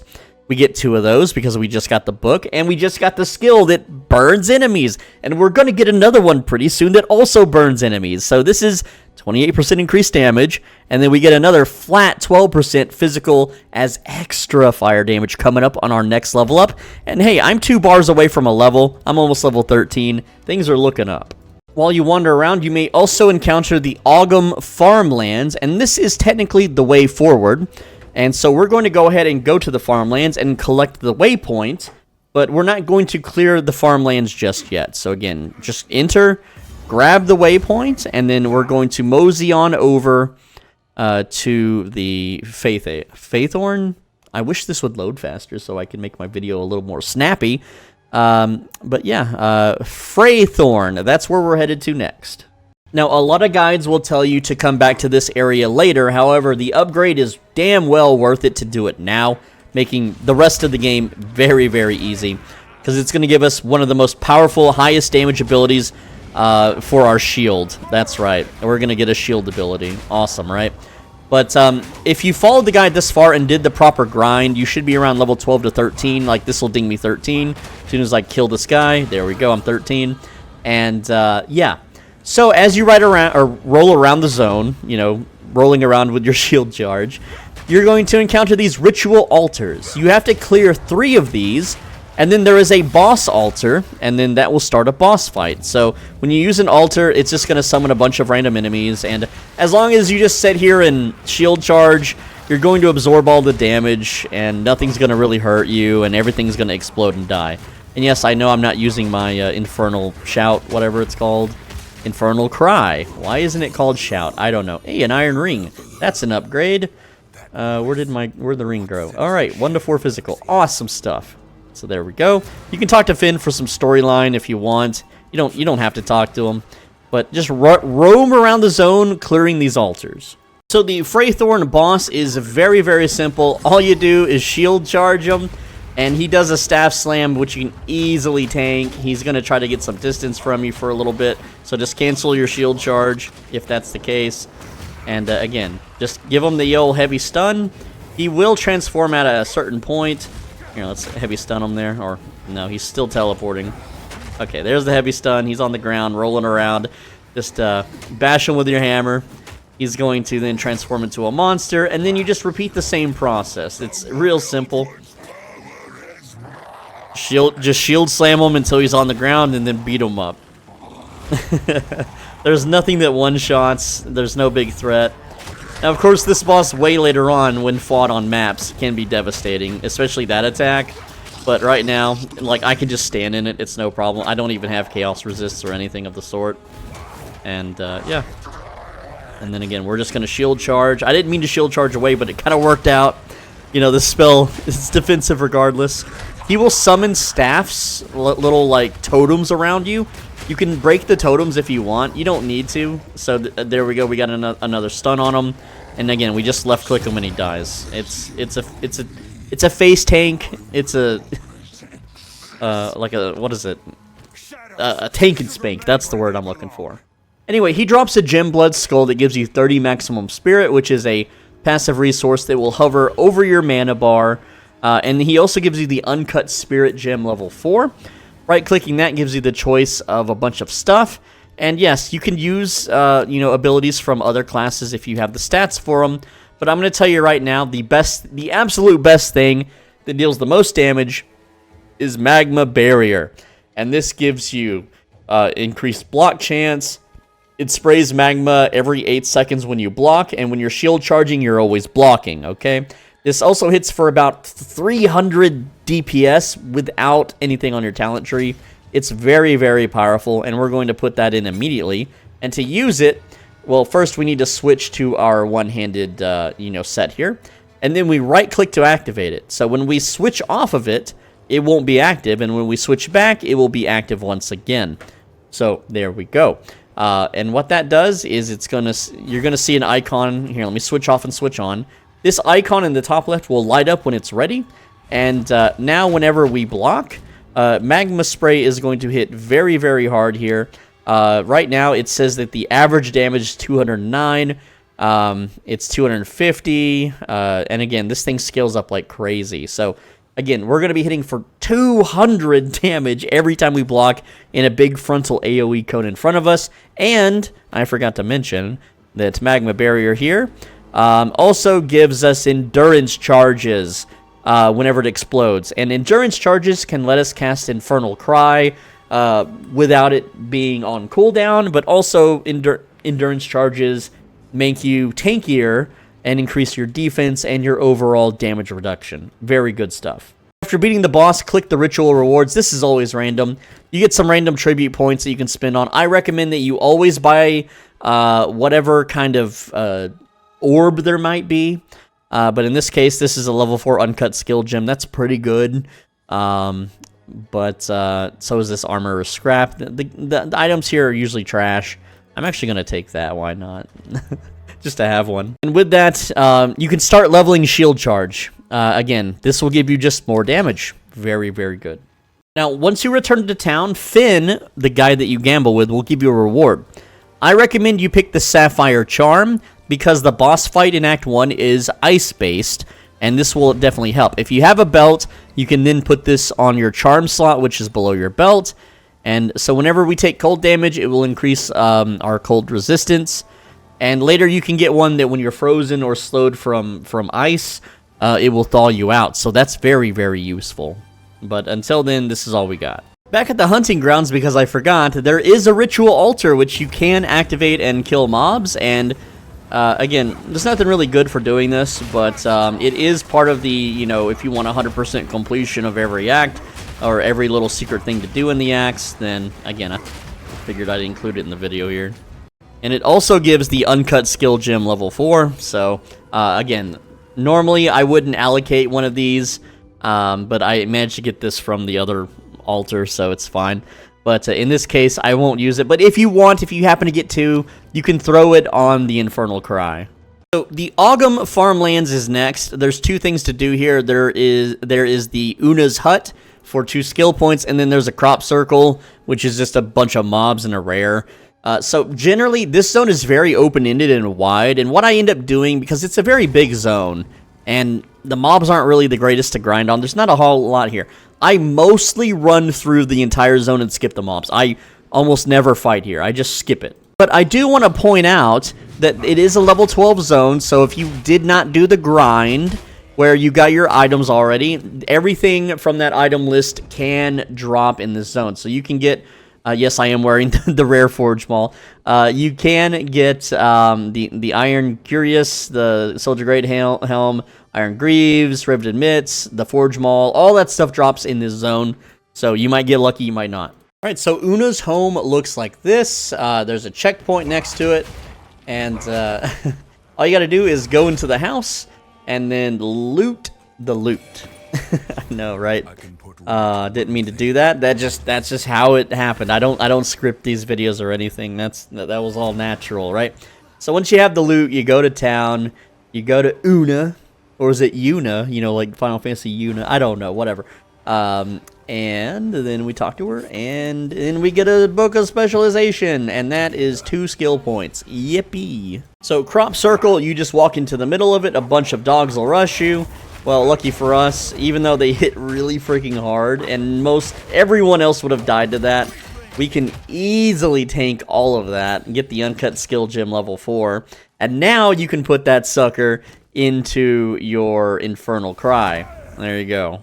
Alright, once those 2 are done, you can then proceed to the Ogum village. Again, the exit is located on the perimeter of the map.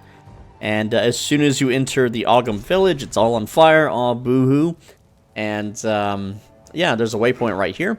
So what you want to do is most tile sets, not all of them, most tile sets. There's 2 things to do here. We need to get the blacksmith tools, and then we need to kill the executioner. So you want to go bottom right of the tile set, bottom right of the map, and you should find the blacksmith tools there. There's a few that don't, but you are more likely to find it there. And this rare decides to attack me while I'm making a video, huh? How rude. But you're most likely to find the blacksmith tools there than in the top left. The executioner more so spawns in the top left of the map. Also, I know you probably have 3 unallocated skill points at this point. We can allocate them later. It's not super important right now. Alright, so if you see a checkpoint that looks like this, there's a very narrow little space between 2 buildings. When you run in here, there's going to be some mobs, and then the blacksmith's chest. You simply collect that. You'll get the blank rune, the artificer's orb always, a rare item, and then we're going to just bring that back to town, and then talk to Renly. And what he's going to do is he's going to offer to turn the rune into something else, right? So if we look at the bonuses, we have to weapon, you know, fire damage, to armor, fire resistance, and so on. So generally, we would want increased physical damage, so you would want to take the lesser iron rune, but this also increases the amount of armor on your armor, so it's really up to you if you have a good armor or a good weapon, and I have this good weapon, so I would definitely want to put it in here, right? Because this won't be upgraded again for quite some time. But yeah, besides that, we now have the salvage bench. So what you can do is, let me just tidy up real quick. I'm going to identify my items and sell them real quick. Let's see, get rid of that and get rid of that. So that has a socket. So everything that you have that has sockets or quality, you're just going to pull it out. And yeah, there we go. And then we're going to take it to the salvage bench. And you're going to click the hammer button here. And then you're just going to salvage it. And so that's salvaged into an armor scrap. The ones with sockets salvages into artificer's shard. I don't know how to say this stuff. But yeah, just go ahead and salvage all your stuff. So after salvaging everything that I've acquired so far, I have 3 artificer's orbs and 5 armor scraps. So this improves the quality of armor. So if I had a good piece of armor, I could upgrade that and increase the armor even more. But most importantly, this adds sockets to weapons, armor, and so on. So I would definitely take this maul and then use this, and now I have a socket. And then I would take the rune, the iron rune, and then add that. So we go from 54 to 73 to 58 to 78. So a little bit of an upgrade there. Pretty good. But we can add another socket, add another iron rune, and now we're at 62 to 84. And you get the idea. Now, 2 is the maximum number of sockets for now, so again, the game will tell you that you can't add any more sockets, so don't worry about it. And while I am aware that the lightning runes add more overall damage, our character scales more with physical, so that's why I'm using the iron runes. And you could always just save your runes until you get a better weapon, it's up to you. Alright, so when you get to this checkpoint with a wide open area, like so, this is a boss fight, and yeah, it's pretty brutal here, so I'm going to pan the camera away from that, because YouTube doesn't like that type of violence. It's a video game, YouTube, don't hurt me, but this is the Executioner, and we're going to fight him pretty much the same way we fight everything, but he does have a one-shottable attack. Now, if you see a bunch of smoke pile underneath your feet, he's about to drop the guillotine on you, so you have to roll away from that. Otherwise, just face tank him, hold your shield slam, and it's pretty obvious when he starts to do it.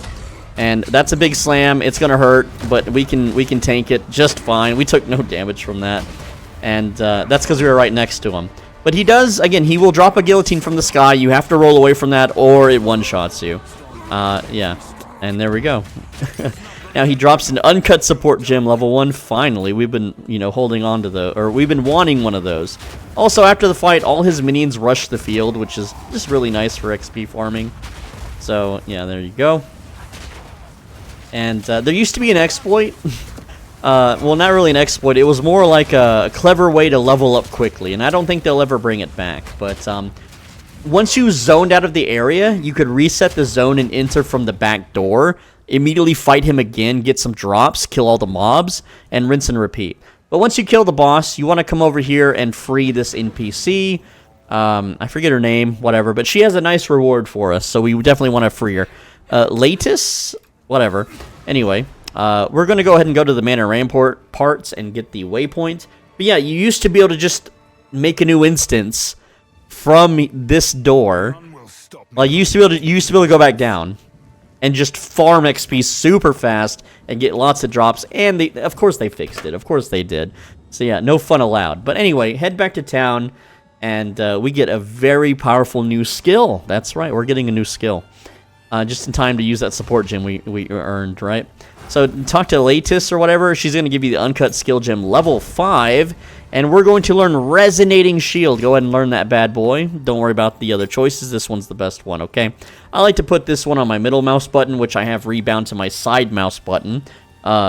So yeah, I'm using my thumb to activate this skill. But it's a pretty cool skill. Let me show you what it does. However, it can be a little risky. It can be a little dangerous. And what this skill does is it bangs your hammer on the shield like this. And it makes a nice little shockwave around you. Pretty cool ability, I think, okay? So while you're doing this, you are blocking in front of you. You're blocking with your shield, and you can move around while you do it too, by the way. However, because you're blocking normally, this will build up your heavy stun meter, which means enemies can clobber you and knock you down. But also, this ability shreds armor from enemies. So this is our new rotation, all right? We do Infernal Cry, we roll into the enemies, we shield slam them, and then we cancel, as soon as the shield slam hits, we animation cancel it with a couple beats of the Resonating Shield. Now, against bosses, we want to fully break their armor before we heavy stun them, and that's going to massively increase how much damage we deal with our Mace Strike. Because they have no armor, they take full damage from our hits, meaning we can kill them way faster. Now, for the support skill gem that we got from the boss fight, we are going to go to Resonating Shield, and we're going to learn Armor Demolisher. This increases the amount of armor you break by 50 whole %, which is very, very good. And I'm going to assume at some point throughout the entire playthrough, unless you're insanely unlucky, you would have had another uncut support skill gem drop on the ground at some point. I've had 3 of them drop down at some point. So I'm going to use that also on Resonating Shield and put it on Rage 1. There we go. So this builds Rage. What does Rage do?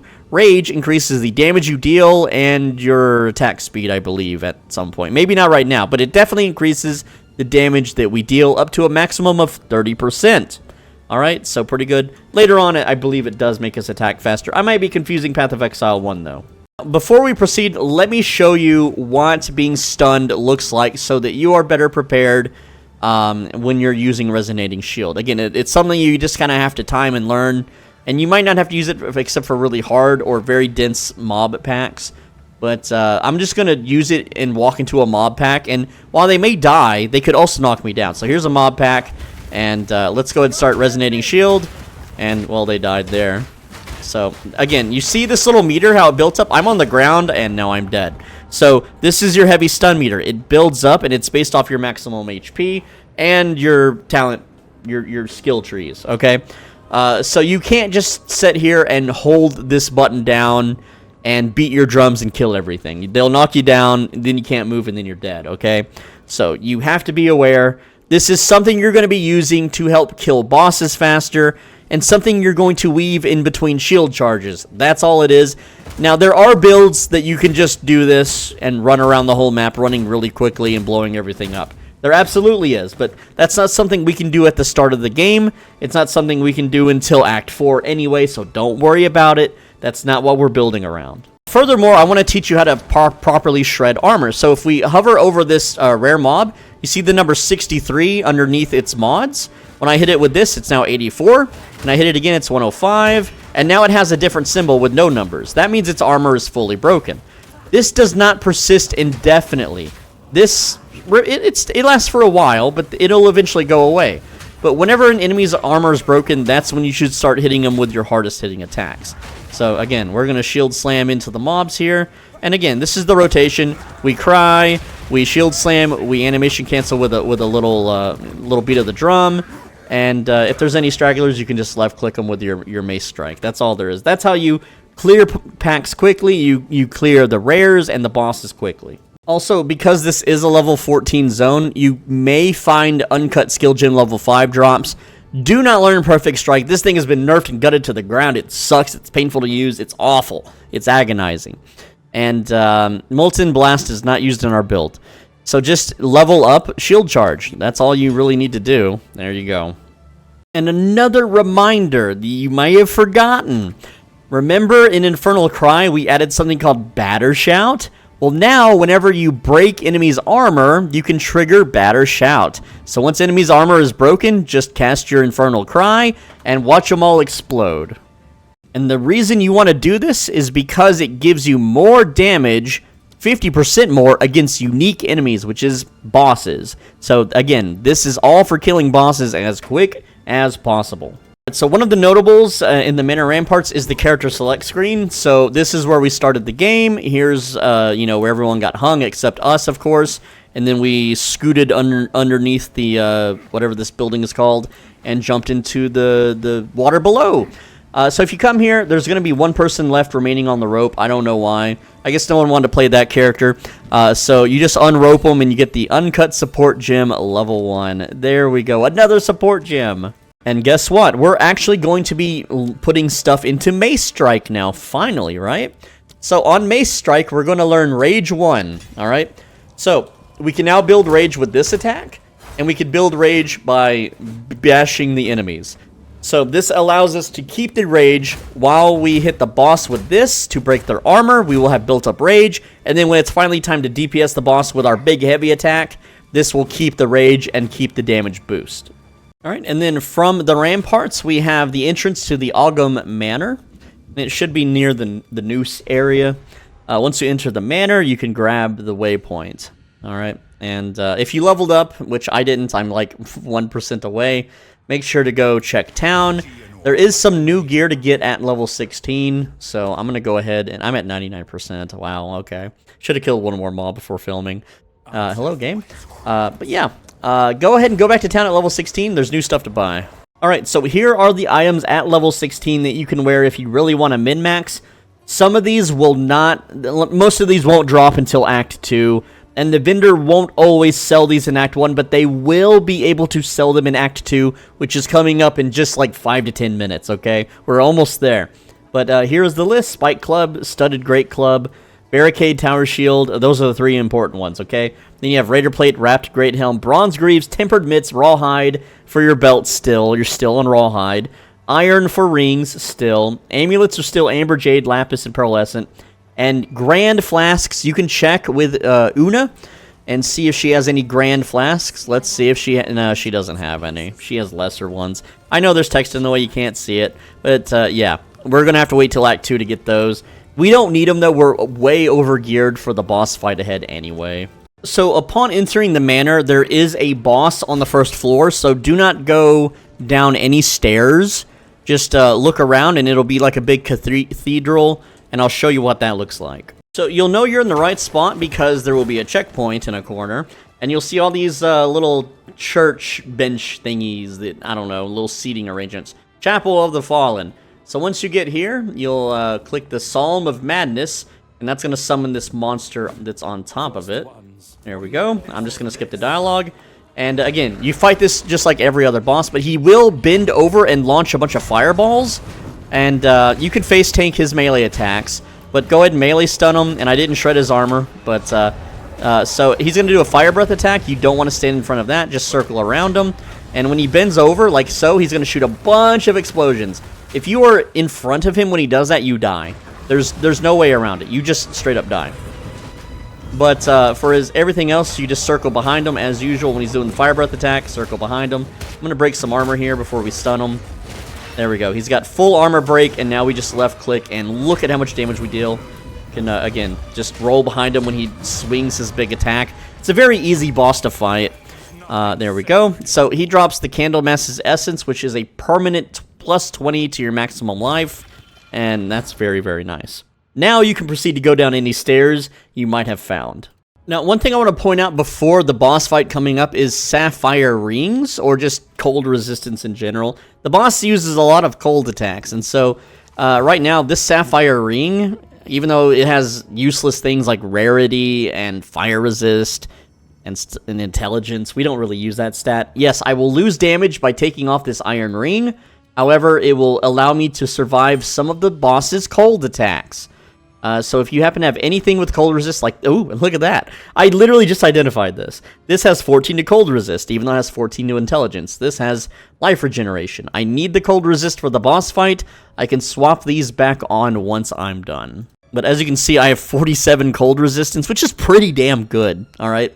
Pretty good, and remember, this charm is going to kick it up by another 25, so that would be almost capped at 75, almost. Not quite. Very close, though, so my cold resist, good enough for the boss fight. So if you go downstairs and there is a checkpoint, that means you're going in the right direction. If you go downstairs and it's a very small loot room, that's just a bonus side room.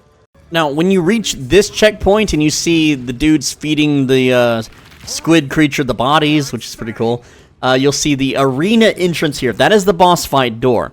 So before we do that, why don't we spin these 5 skill points that we've acquired. Now, here's my recommendation. If you're struggling on this boss and you just can't beat him, there's kind of a way to cheese it by having too much armor.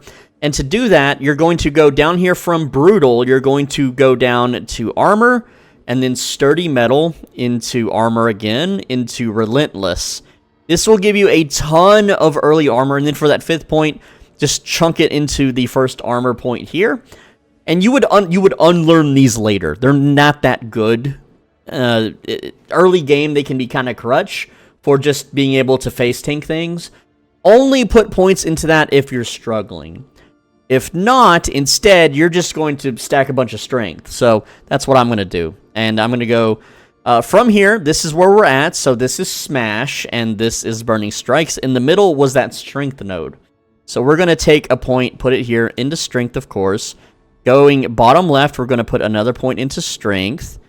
And then another into Strength. And then we're going to learn this Jewel slot. And you probably won't have any Jewels yet, and that's totally fine. And we're going to learn that. And we still have one more point, though. Alright, for that last point, after learning the Jewel socket, we're going to go down into the left right here and learn another attribute point, Strength. That's right, we just pump Strength the entire time. I know it's not very fun to just pump Strength, but it's what we need to do. Now, let me show you how this is going to start looking. Now, as we go into Act 2, these are the nodes that we're going to be learning. So, from that Strength node that we just learned, we're going to go down into the attack damage. That's 12, 12, and 12. And then we're going to learn Crushing Verdict. Now, this reduces our attack speed by 5%, which sucks, but it's fine. It's worth the 50% increased attack damage and 30% increased stun buildup. So we're going to be able to heavy stun even faster. All right. From here, from this Jewel node, we're going to go up 1 to Strength again, I know. Then we're going to go left to 10%, 10%, 10% damage. That's 30%. Then we have these two, 20% damage against immobilized enemies. What is an immobilized enemy? It's an enemy that is heavy stunned. That's what it is, okay? And then we have this one, which is 25% more armor if you've hit an enemy with a melee attack, and we're always hitting with melee attacks. All right, so at this point, if you had to crutch down here, you would unlearn these. You don't need them anymore, okay? But this is 50% increased melee damage against immobilized enemies, so even more DPS. Now, around the point of late Act 2, early Act 3, we're going to start losing a lot of accuracy, and that depends on your gear and your stats, okay? So, if you are losing a lot of accuracy, the first move is to go here to Resolute Technique. You can't crit anymore, but your accuracy is now doubled, alright? We have a 5% chance to crit, and that's never going up. We're not a crit build. Alright, but if that still isn't enough accuracy, you would go down here to this Strength node, and then you learn this is attack damage and accuracy, and then this node, accuracy rating equal to your strength, and we're all strength. We're all in on strength right now, okay?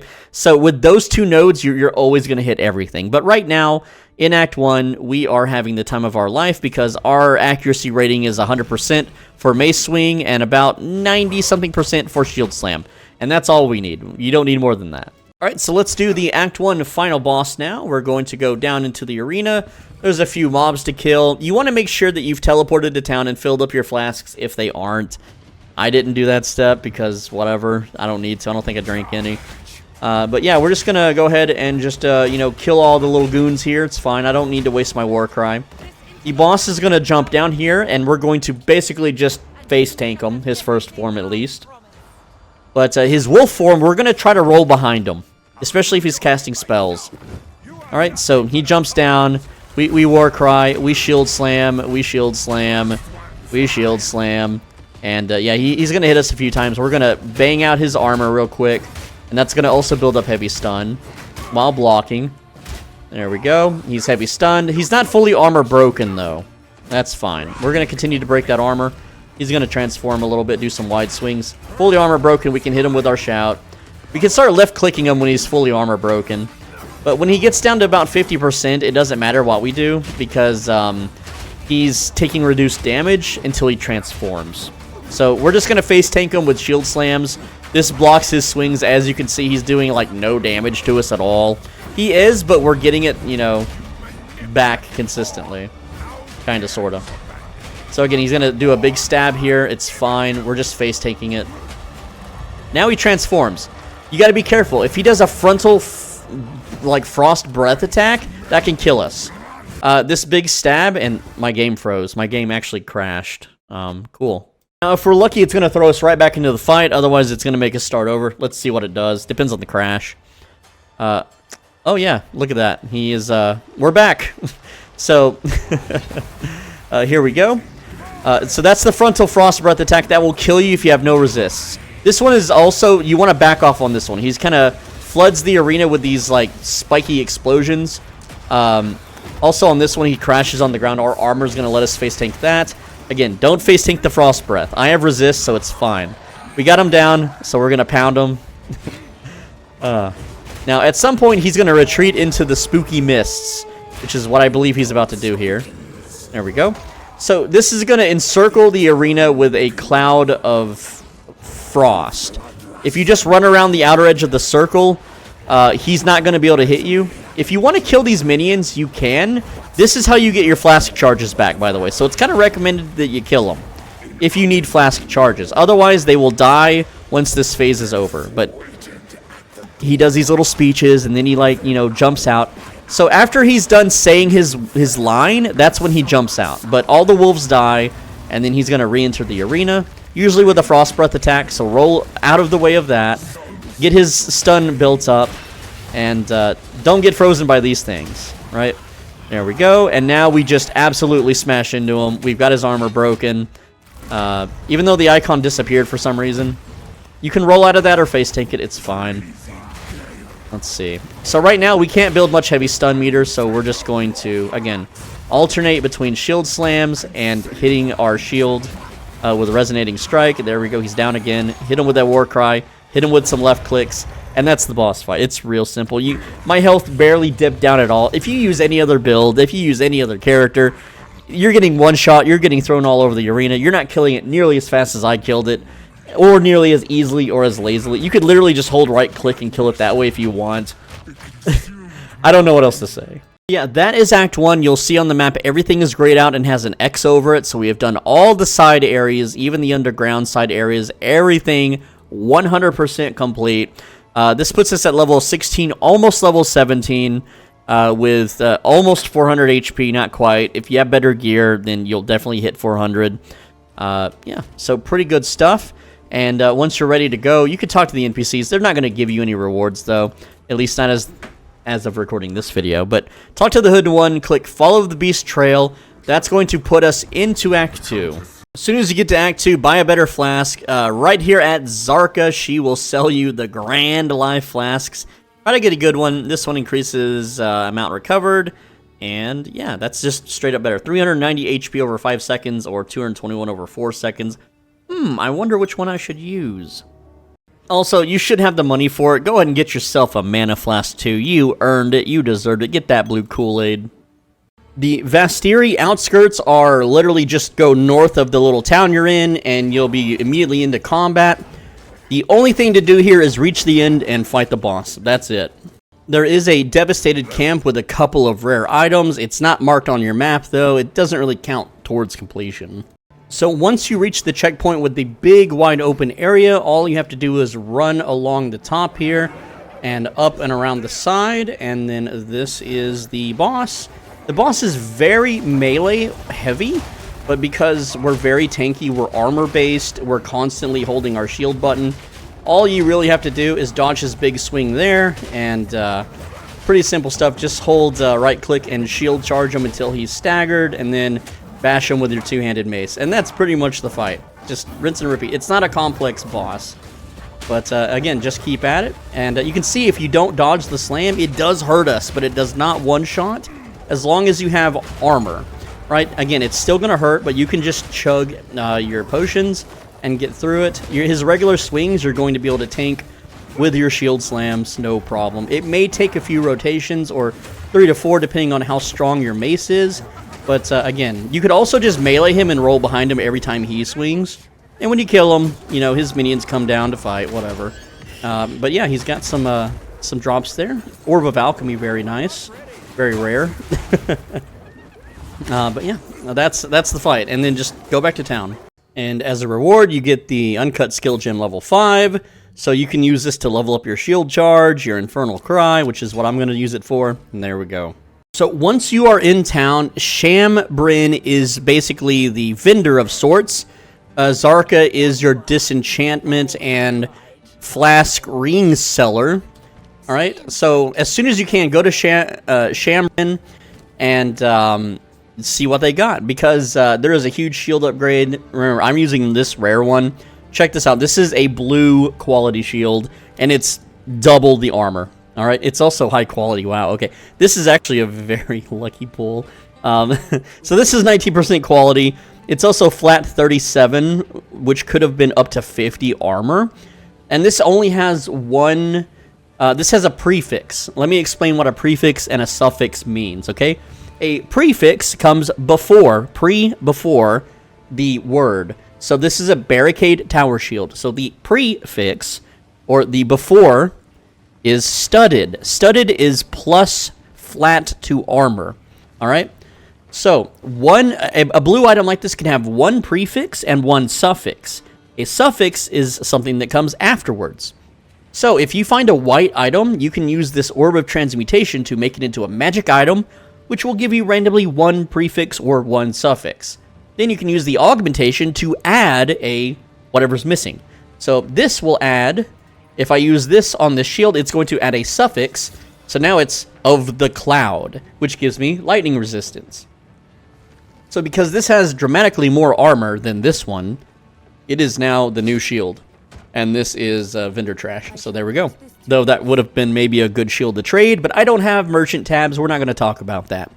The second thing is, again, we have a white great club here. And again, the vendor is selling great clubs, but none of them are better than what I've got on. So I'm dealing 62 to 84. This one has 2 slots, though. So I can use the transmutation and an augmentation, but there's other things I can also do. So right now, this item is white. So what I could do is I can add an Orb of Transmutation and hope that I hit a damage modifier on the prefix. The suffix will not have a damage modifier, I'm pretty sure.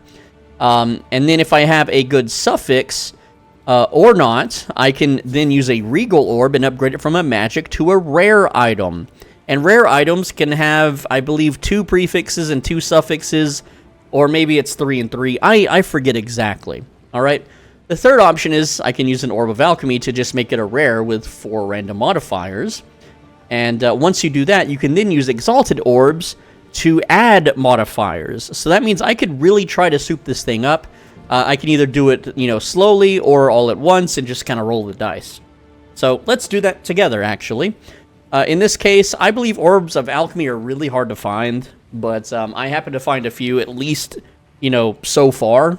So I'm just going to make it a rare with 4 modifiers. Let's see if we hit anything. We got 19% increased physical damage, which is, if I hold the Alt key, I can see the modifiers, which is actually the high roll, but that's a very crappy tier, right? Because if you look here, this thing has 87% increased physical damage, right? And so we have the 63% there, and then we have another 24% on the weapon, so we have 2 mods there. So this one is a garbage roll. Now, I could try to pump it with an Exalted Orb and get more, but that is a waste, because Exalted Orb, think of the Exalted Orb, it's not like in Path of Exile 1, where it was super rare. Exalted Orbs are pretty damn common, okay? They're the, I would say, standard currency that you use to trade with other players. This one Exalted Orb would be able to buy me a much stronger weapon, and I'll demonstrate that now. So, you cannot technically trade with other players until you beat Act 3, and that's what this entire video is about. But we have the market panel. If you click this and click market panel, we can then search for a two-handed mace. We got two-handed mace. My level is level 17, so we'll do maximum requirements level 17. And then I'll just do a search, and then I'm going to sort by highest DPS. So you can see here, now this is a weapon, right? 85 to 131, 26 to 44 fire damage. This guy wants 15 Exalted Orbs for this. Well, that's stupid, right? That's overpriced. This is a low-level leveling weapon. There's no reason for it to be that expensive. So we would scroll down, or rather, we would just set a trade filter. Exalted Orb. I'm willing to pay 2 Exalted Orbs max buyout price. Now we can sort again, and here we go. We have a Brain Rattler, 51 to 76, 1 to 55, 2 Exalted Orbs. And if we didn't want a Brain Rattler, which seems to be the strongest thing at the time, we could try maybe going for 4 Exalted Orbs and see if there's anything better. And maybe there is. Maybe there isn't. No. So, again, this is the best thing we're going to be getting right now is a 53 to 76 if we were to buy something from another player, which we are not allowed to do until we beat Act 3. But the reason I'm teaching you or showing you how to do this is you can see the potential of what you can roll or what you can craft. So, for instance, you know, I searched by physical DPS only here. We can get a 76% increased physical damage with a 10 to 21 physical damage, and this has no sockets. So if I were to buy this and double socket it with whatever's, you know, in here to increase the physical damage even further, then I could pump the physical DPS higher than this one. But it does have more elemental. This one has more elemental DPS, which we do not scale as much of, off of as much, though we do a little bit. So again, you can kind of see just how crazy things can get, right? And this one, you know, has more attack speed or whatever, but like this one has higher, like, top-end damage. It's also 20% quality, so that's pretty wild. But yeah, you can see, like, oh, and +3 level of all melee skills. So this one would be even better, really. And furthermore, you can see what the prefixes and suffixes are. So you can see PPP and SSS, prefix, prefix, prefix, suffix, suffix, suffix. So this 82% increased physical damage is wicked. And, you know, this one here is glinting. So there you go. That's just how you can tell things.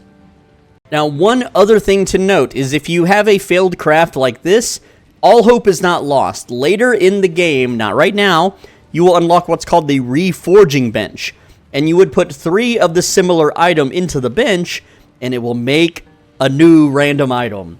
So hold on to your failed crafts. But in this case, this is a... Oh, it's still in the bench. This is a level 16 weapon, and I'm going to be level 28 by the time I unlock this, I'm pretty sure.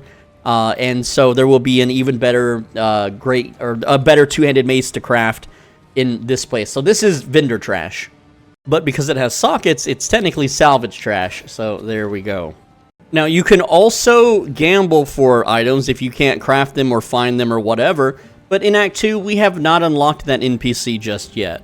So the next place we should go to is the Molten Quarry. So once you've talked to Sakima Asala, you use this desert map, and there's 2 optional places you can go to. You can go to the one on the right or the left.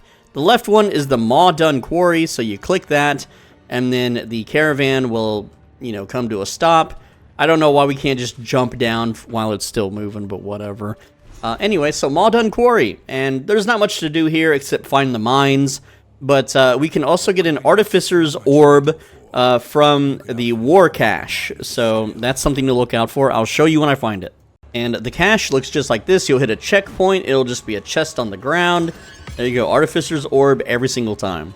Alright. This is what the Molten Mine looks like. It's just a little thingy that takes you deeper down. And this is a map that I had explored. I didn't explore the whole map. Obviously, there's still a lot to do. But essentially, there's really nothing here other than killing mobs. And remember, every single time you level up, go to Shambrin and check out that inventory. See if there's anything good here.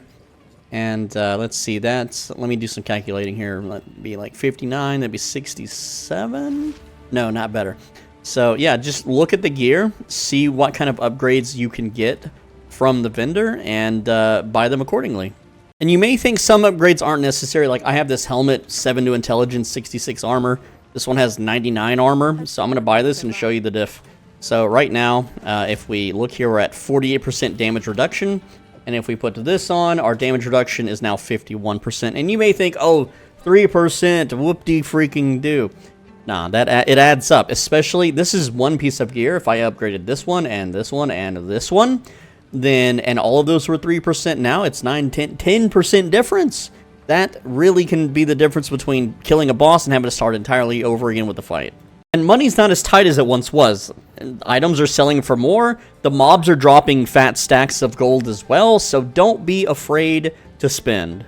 Also, you can pick up white items off the ground, so I found these 2 raider plates, and you can try to use your orbs to make them better if there's no options in the vendor.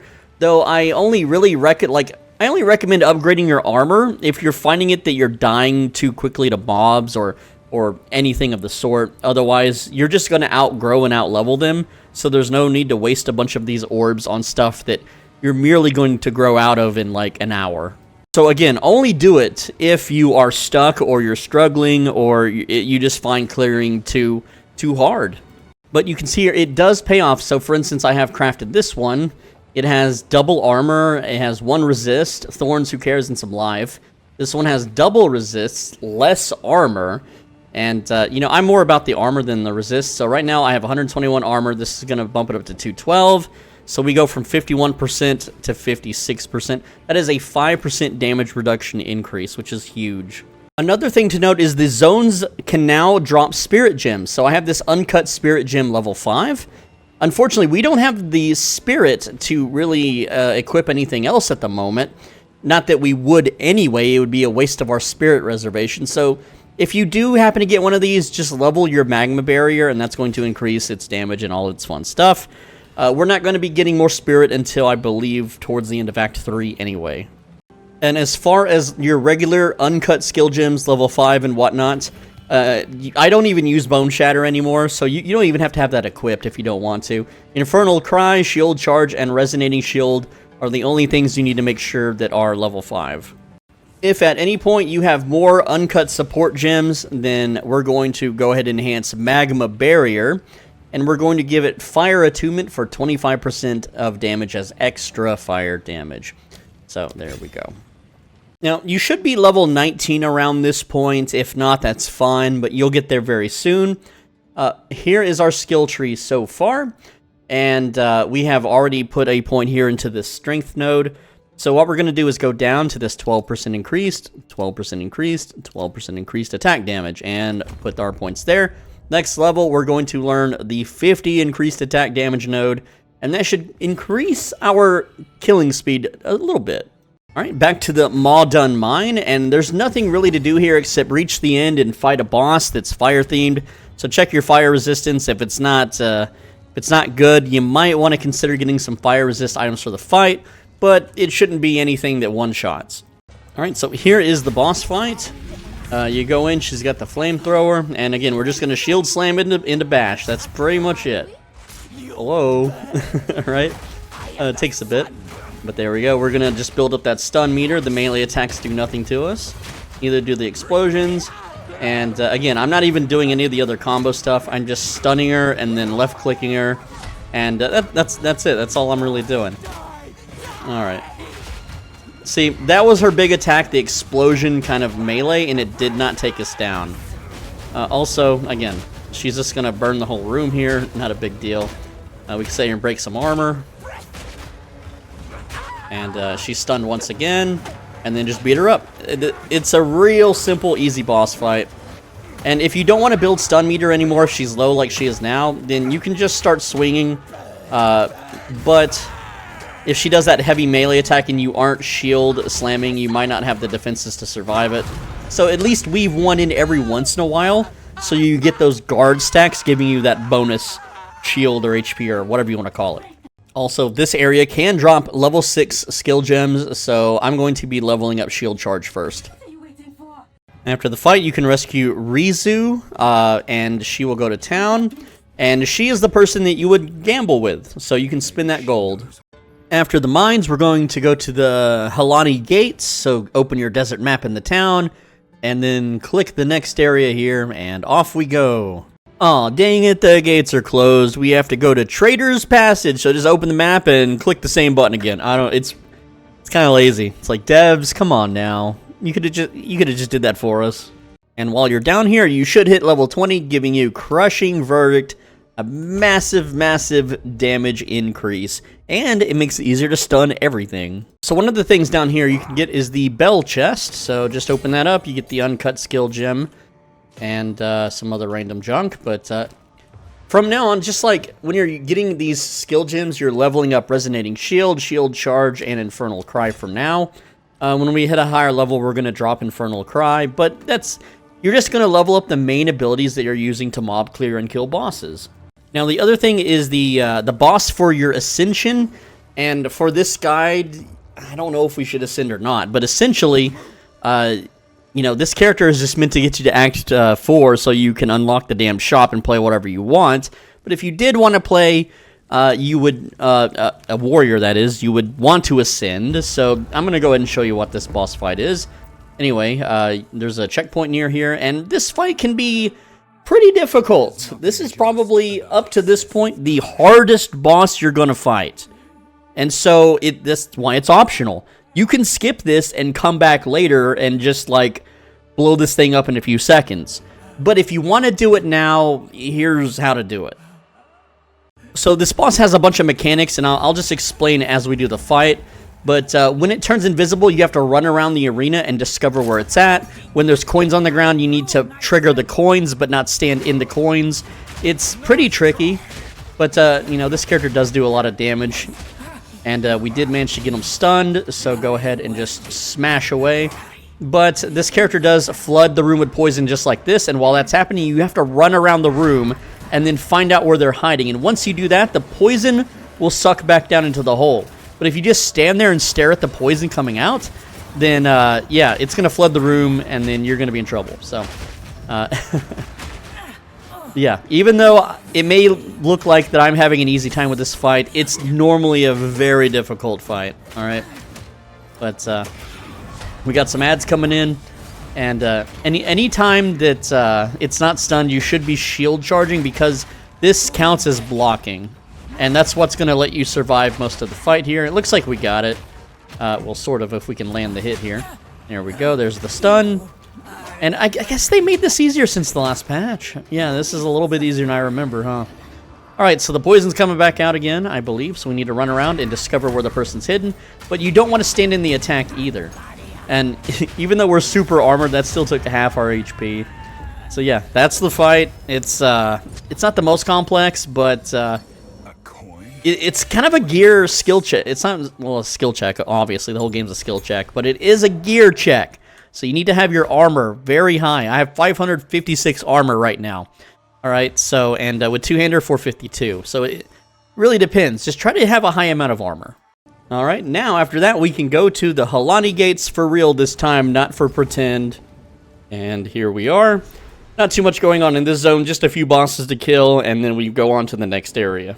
So this area has a high concentration of melee mobs, and so if you didn't do any grinding or leveling and you're behind, like I'm level 21 and a half right now, about, not really a half, but you get the idea. You can grind here for a little while. If you feel like it, though it's not really the best place to grind, it's still a place to grind. I just want to point out a cool detail is we're on the wall of the gates, and we're opening the gates for the caravan down below.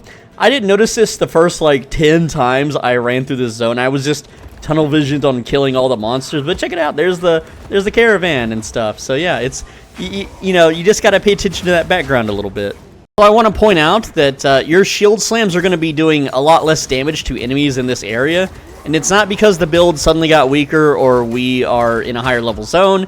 It's because a lot of the enemies are armored, and you can see when you mouse over them they have like a gray armor like chest plate icon. That means that they are armored and they will take less physical damage from attacks.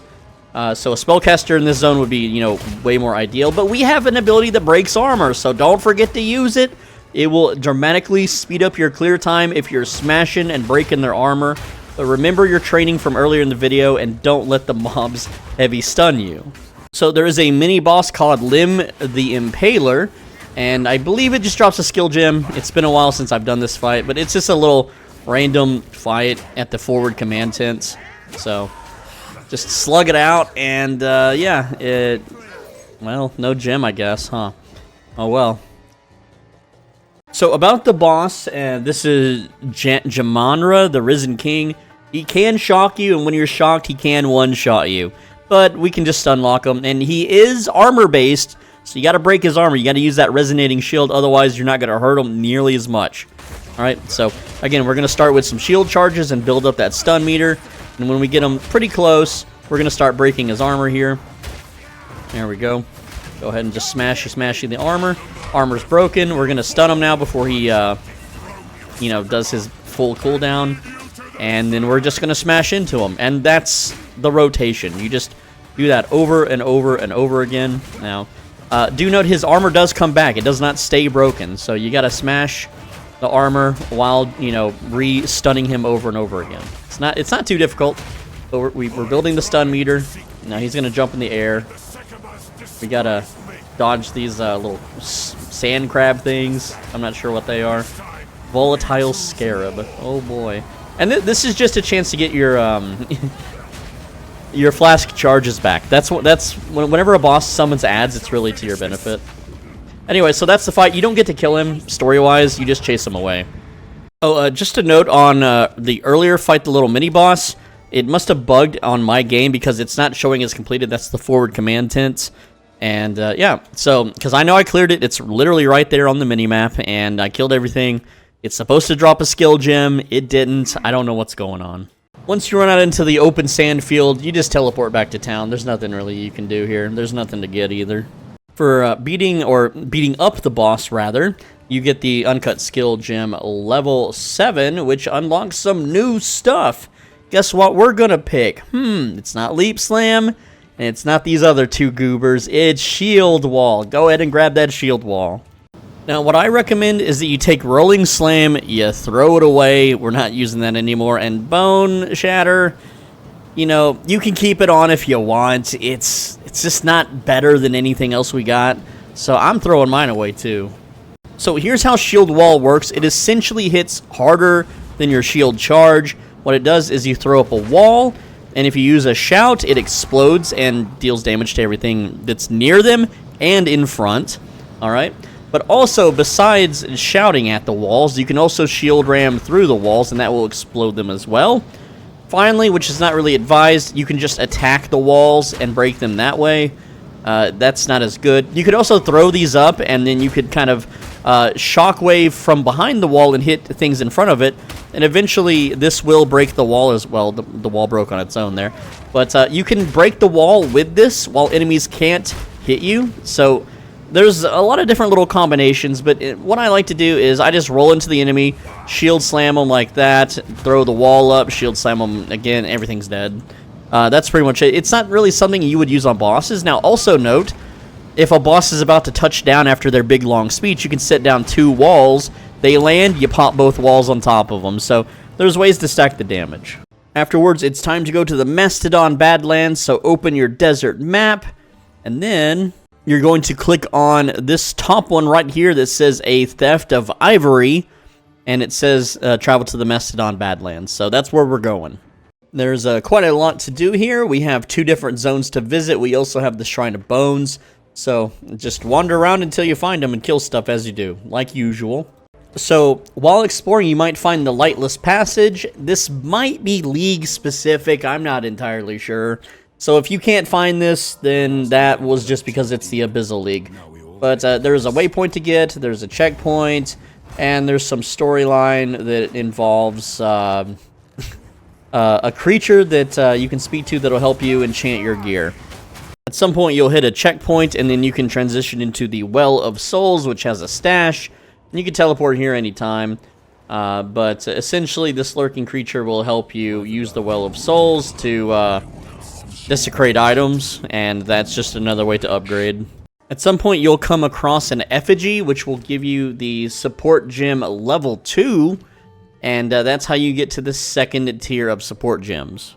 After roaming around, you'll find the Bone Pits, and that is the next area to go to. As you run around, you will eventually find the Black Rib Pit, which contains a pretty big boss. And it's actually 2 bosses. But with your new shield wall, you should be able to kill both. Just stack 2 shield walls and then dump it on them. And you'll notice that we actually stunned one with the walls. We stunned the other one with our auto attacks. And for this one, I recommend right now your DPS is just much higher, spamming the walls.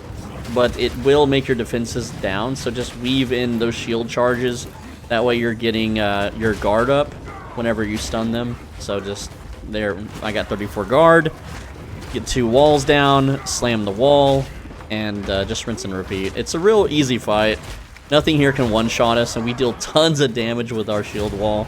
And our left click, but the Mastodon Tusk is the quest item that we wanted. Now, something else to note. Don't leave this area until a random mob drops off this Sun Clan relic, alright? You want to make sure you grab one of these before you leave the zone. Once you've killed the boss and gotten the Sun Clan relic, go ahead and talk to Zarka. She'll give you an uncut support gem level 2. Now we have 2 of them. Next up, it's time to go to Keth. So open the desert map, and it's just below Mastodon Badlands. Just right in here, it's the City of 7 Waters. And there you go. While you're running around Keth, you might find the Kabbalah clan relic. And you guessed it, that's the second piece of the puzzle here. And again, this item, it drops off random mobs. So just kill stuff until you see it drop. It should drop. Hopefully, preferably not the absolute last enemy that's on the map. But we also have the Venom Pit. And if this boss can give you a bit of trouble. But if you just run away, it'll reset, and the Snake Lady will regenerate. But, yeah, there's no one-shots. It's just an overwhelming amount of enemies and poison damage. So, you can play this however you want. I like to just stun her and then break her armor whenever she's close, and then just left-click and hold. Or you can stack 2 walls. It's up to you, but sometimes she does interrupt your casting. So there we go. And again, we got her stunned. We got her knocked down. I'm just going to left-click her. And yeah, right now we're not dealing as much damage, and that's, you know, that's just how it is. But again, it's a bit of a slog. We're going to get more power here in a little bit, and she's going to summon a ton of these snakes, which we're armor-based, so they can't really hurt us. We just have way too much armor to really bother. But again, I just chain stun her and then smash. That's pretty much it. There we go. And again, we're gonna be dealing a lot more damage soon once we spend some of our talent points. But when we kill her, we're gonna get 2 more. That's kind of the point. She is optional. You don't have to kill her, but hey, 2 free skill points. Why wouldn't you, right? And there we go. Stunned once again. Kill her with the walls. Why not? Book of Specialization, uncut skill gem level 7. I don't think that always drops, but the Book of Specialization definitely always drops. As far as what to use your skill gems level 7 on, Shield Charge, Resonating Shield, Infernal Cry, the usual. There's also a shrine, and it looks just like this. It always drops a magic amulet. I unfortunately got the Azure amulet, Mana Regeneration. Boo. After that, you can proceed to the Lost City. Not of Atlantis, though, just the Lost City. I don't know how it got lost. It just wandered off one day. At some point while down here in the Lost City, because it's a level 24 zone, enemies can start to drop gems for your skill tree. So I just got this ruby. Let's see what it does. 9% increased stun threshold. Banner skills. This is pretty much useless. However, to use this, push push the P button. It's not, my P button's not working. Okay, there it goes. When you have this open, you can push I and then drag the gem into the jewel socket, and you can take these out by right-clicking and putting them in with left-click. Pretty simple stuff. Also, you should be level 25 by now, or at least I am. I'm 25 and 70% in. That means you are too. And we have 7 passive skill points to allocate. So from the from the skill gem socket, go upwards to get this attribute point. Strength, of course, we all know that. Then we're going to allocate melee damage, melee damage, melee damage, melee damage against immobilized, poor immobilized, and finally honorless. And that's going to massively increase our damage. And remember, immobilized counts. You can hold the Alt key and hover over immobilized. It'll tell you frozen, pinned, heavy stunned. That's what we do, and electrocuted. So not only whenever you shield charge a random pack of mobs, they're all technically heavy stunned when they get put on their ass. You hit them again, you're dealing 50% more damage. You're also getting more armor when you slam into things now, so this just increases your damage by a massive amount. So 90% more damage when they're immobilized, and then, you know, just a flat 30, right? So there you go. That's going to really help clear faster. All right, so I just got a really lucky drop I wanted to share with you real quick, and this is not mandatory right now because we have enough defenses, but if you get gloves with plus armor, plus physical damage, and life leech to physical attacks, that's super freaking good. So, life leech is really, really good later on. Right now, we don't need it, but it's going to just massively increase your survivability, because if you're hitting for about 400 damage each, and you're leeching 5% of that over time, as how life leech works in Path of Exile, that just increases your health regeneration by a massive amount. Alright, so one of the boss fights in here is the Galleria, and it looks like this. This is what the checkpoint looks like. It's going to be a pretty big beetle that summons a bunch of crap and spits stuff everywhere. It's a big mess of a fight, but, you know, we're specifically built to handle this. No problem whatsoever, and, yeah, you saw my health dip down a bit there. Every other character in the game would have instantly died to that, so, not us, though. That's why I love this build. And that's why I think that this is the best way to get through the game the first time when you can't use the player-owned shop. You can just shield charge the beetle to death, and there you go. And we get a gem, which we got one earlier, but hey, 3% chance to inflict bleeding on hit. That's a lot better than what we have, so we're going to go ahead and just swap that out. And again, these gems are completely random. This one's also garbage, and I'm not going to reforge it or anything, so I'm just going to throw it on the ground. Once you've had your fill of killing beetles, you can then go to the Buried Shrines, which is the next zone. While exploring the Buried Shrines, you might come across the Elemental Offering. This is going to give us a ring of fire, ice, or lightning resistance. Because the upcoming boss is fire-based, you should choose the Offering of Fire, get the ruby ring, and hope it's good. It's not that great, but we're going to go ahead and slap it on and get that fire resistance cooking, because again, the upcoming fight, and we have a lot of fire resist, damn, didn't even need it. The boss is, again, fire-based. We want fire resistance. So if you want yet another support gem level 2, there is a checkpoint, and this room is full of stone soldiers. It's very obvious when you walk in. You come down here, you open the sarcophagus, they will all come to life. All you have to do is beat your shield, and they will all crumble. Our build is built to defend against that. Eventually, you'll come to the Heart of Keth, and this is a boss room, so you just run in, and the boss is fire-based. It's going to spew fire everywhere, deal big explosions. We're just going to kill it the same way we've killed every boss so far. There is no difference. Anyway, I put some walls down before the fight, and then we just slam into him, and his melee attack's still nothing because we're super tanky. You get the idea. Now, he's a big boy, so you can just slam down some walls while he's stunned and then pop the walls if you want. Again, you can fight him whichever way that you want. I didn't even break his armor, so let's go ahead and break some armor here. There we go. And again, his attacks, they're doing nothing. He's ready to be heavy stunned once again. So there we go. Now he's heavy stunned, and then we just left click him, or we can build walls. I think the walls are going to shotgun him because he's such a big boy. So that would have been a better choice. But again, you can see, like, he's just doing nothing. Now, when he does these big attacks, he will break these pots on the side. I'll go ahead and show you. And that'll spew fire everywhere. So, again, you want to not point him towards the pots if you can help it. But again, this guy does not hurt us at all. If you have no fire resist, he might hurt a little bit. He might sting a little bit. But anyway, set up the walls, blow him up. There we go, he's dead. Very, very simple fight. And don't forget the items. I almost walked away before looting. Then up here, you have a statue with a lady, and just talk to her. Once you go to town and turn in the quest at Zarka, she'll give you yet another uncut support gem level 2. I know, these things are piling up. Alright, time to go to the Valley of the Titans, so open that desert map as you know, and it's right over here. Let's see. Yes, right down here is the Valley of the Titans. So, just tell it to go there. Alright, so at some point you will come across the Ancient Seal. Looks just like this on the mini-map. And there we go. So you activate that, and there are more to activate around the map. And again, there's multiple on the map, so just click the seal, and there you go. Next up is the medallion. You'll see like a big statue dude here. You click the medallion, and it wants us to insert the relics. So push your I button, and then you're going to put them in with their backs facing each other, or elbows touching and feet touching. And you get a choice. 30% increased charm charges and 1 extra charm slot, or charm duration. So I like charm duration more.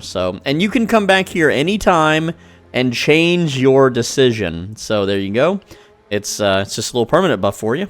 All right, and then we have the third Ancient Seal, and there's a little bug attacking my guy. There we go. Just smash the bug, just like in Helldivers, baby. After you break all 3 seals, you can then go into the Titan Grotto. While you're running around, there is a landmark called the Titan Sword, and you can just click the Titan Sword, and you just get a little rune. It's nothing big, but it is part of completing, this stuff. The Titan Grotto boss is a big boy, and he's physical based, and he's very easy to defeat with our build. Again, he's a little bit harder to shield stun. But other than that, it's the same tank and spank that we've been doing the entire freaking video. And you might just left click him here. It's whatever you want to do. Again, it's pretty hard to stun this guy, but you can shield slam him if you want. It's however you want to play it. He has a weird hitbox, so sometimes the shield walls don't work, and sometimes they do. It's just hit or miss. I know last patch the shield walls didn't work, but it looks like they're working now. And yes, my computer is struggling here. Struggling. And that's, again, DirectX 12, I don't struggle at all, but DirectX 11, it's the only way to make the damn recording work. So, here we go. We got him down to half HP. Might as well show you the full boss fight. He's doing some elbow drops. Yeah, let's just go ahead and maybe break some of his armor before we stun him here. Alright, there we go. And he's got these little critters coming up. Unfortunately, they're freezing me, and so I didn't get a lot of DPS time while he's stunned, but yeah, pretty easy fight. I have plenty of flash charges remaining. Drop the walls, shield bash through them. You can even do a yell. Looks like he's scooting over here. He's afraid. It's a cool boss fight, but I don't know. I hate that we can't, like, he's, resistant to stunning, but anyway, that's the fight. Simple stuff. And he's going to drop the little ruby. That's his eyeball, whatever, I assume. I don't know what it is. Maybe his power source, and then we're out of here. Back to town. Turning the flame ruby in gets us yet another uncut support gem and a quest item. There we go. So now that we have the horn, we can open the desert map and then go to Trader's Passage and use the horn. But instead of zoning into it, you simply walk up here and then you sound the horn. Da-doo! Let's hear it. There we go, look at that. Blew that horn. And now march! Minions, haha, or something, I don't know. And with that, now we can click the desert map once again, and then we can go to Deshar. Woo, Deshar time. At some point, you'll come across a green, blue area, whatever color this is.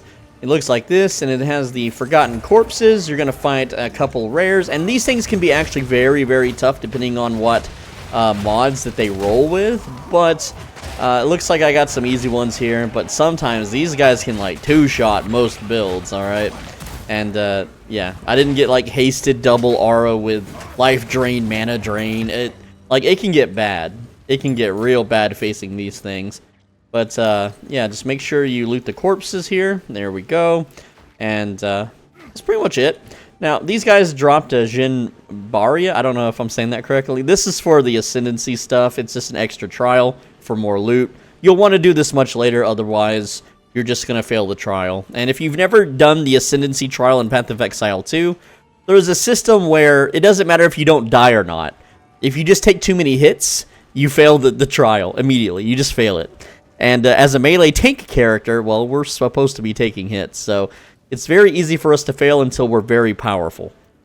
At some point, you'll come across the fallen Deshar, and this one has a final letter, which you can then turn into the caravan, which I recommend you do immediately because it's 2 free skill points, and those things are nice to have. Yeah, just talk to Shambrin, and there will be a quest prompt to give her the letter, and then you get your book. There you go.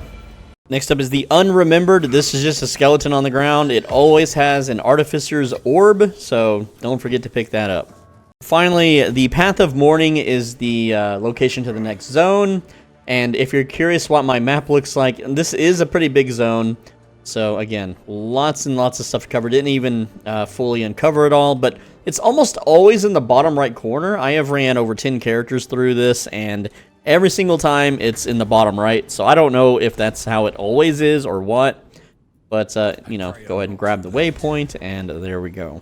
So at some point, you might come across this area in the Path of Mourning, and this is called the Hushed Urn, and you just get a skill gem, uncut support gem, which we have plenty of. Also, these rare pots should drop a rare item, so you can get some rares, and yeah, pretty cool stuff.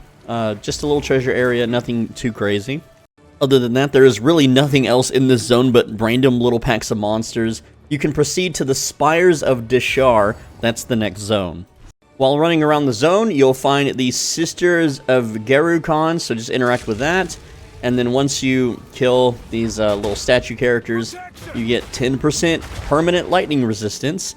And you'll see it here in the chat. It's not very obvious that you got it, but right here in the chat, Soul Benji has received plus 10 to lightning resistance. And for some reason, it doesn't show on your character pane. It just doesn't show up here. And I know this was a negative 10 or whatever earlier, and now it's 0. So, but sometimes, like it's showing up now, obviously. I guess maybe it got patched, but last patch, your lightning resistance here would not update, and also, it would not update on this screen either for some reason. So yeah, I'm just letting you know so you're not freaking out. Alright, so this boss fight is pretty simple. Now, there is one fire attack, even with my character that has almost maximum fire resist that will kill you. You have to avoid it. Even with a tanky character like this, you have to run away. When he does a big fire breath attack, just run around in a circle. Don't try to fight him. Don't try to phase tank it. Everything else is tankable with our character. Though the big telegraphed slam can hurt if you aren't shield slamming. So keep that in mind. And the best thing to do right here is just throw down 2 walls and then slam it or yell at it. That's pretty much it. And this is not the fire attack I'm talking about. That one's not so bad. These little explosion circles, you really don't want to stand in those either. They're not that harmful, though. We're looking for the fire breath attack. That's the big bad one that we do not want to get hit with. So just keep watching them here and do your best to dodge it. Again, it comes out of his mouth and not his chest. Right? Right now he's vomiting out more skeletons, and again, we're just building walls and smashing the walls because that deals the most damage. And before we stop, yeah, this is the attack. Just run around this. Just avoid it. Don't get hit by that. It will kill you, okay? Alright, let's break some armor. And that's a big slam, but we can tank that. It's fine. Told you, it's totally fine. Alright. He's slamming randomly over there for some reason. So we're trying to break his armor before we get him hard stunned here. Not that it matters. He's pretty much dead.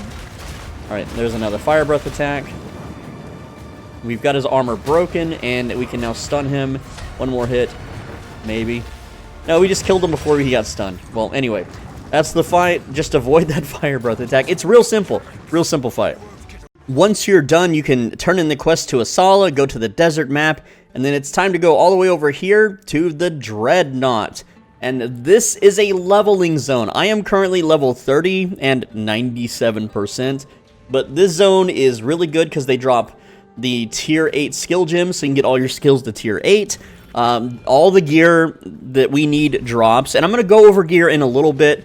And also, it's really cool. You, like, kind of jump off of a caravan. It's, I don't know, for me, it gives me Mad Max vibes. I'm not really sure if that's the right vibe, but that's what I feel. Anyway, you want to just reset this zone using control. Like, when you're on the waypoint selection, hold control and then left click, and you can continually make a new instance. You want to level up a little bit here, and it'll make things a lot easier if you do. Alright, so I managed to grind to level 33.5, which is more than enough. And unfortunately, a lot of the items that we can use to upgrade our character won't be until we get to Act 3, and I'll let you know then. And I also know that you really want to spend these uncut support gem level 2s.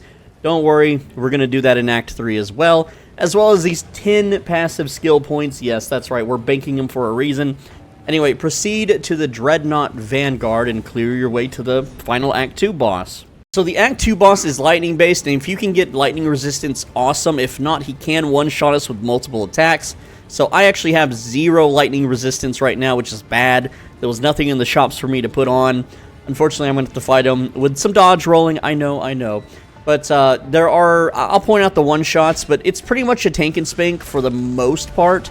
He's going to jump down here. We're going to hit him with a few walls. Get some walls built up. There we go. And then go ahead and attack. So we can just sit here and shield slam him while he's slapping us. Now he's going to summon these lightning rods. That's when you roll away. These floating explosion lightning rod things. You cannot tank that with 0 resistance. You will die. Alright, especially if both hit you. But we're about to get him stunned here. And once he's stunned, we're just going to build a couple walls and blow the walls up. And we can get a few of those out before he gets unstunned. There we go. Now, again, we got to dodge the lightning rod things. Okay, this time it's just a traveling rod that's going to give us the shocked debuff. We don't want to get the shocked debuff. Looks like, see, that hits really hard. That almost killed me, so you got to avoid that. Again, just dodge around. It's pretty simple. Now, he's doing the exploding rods again, so we're going to walk away from that. Now, he's doing the sandstorm. Stand next to the NPC.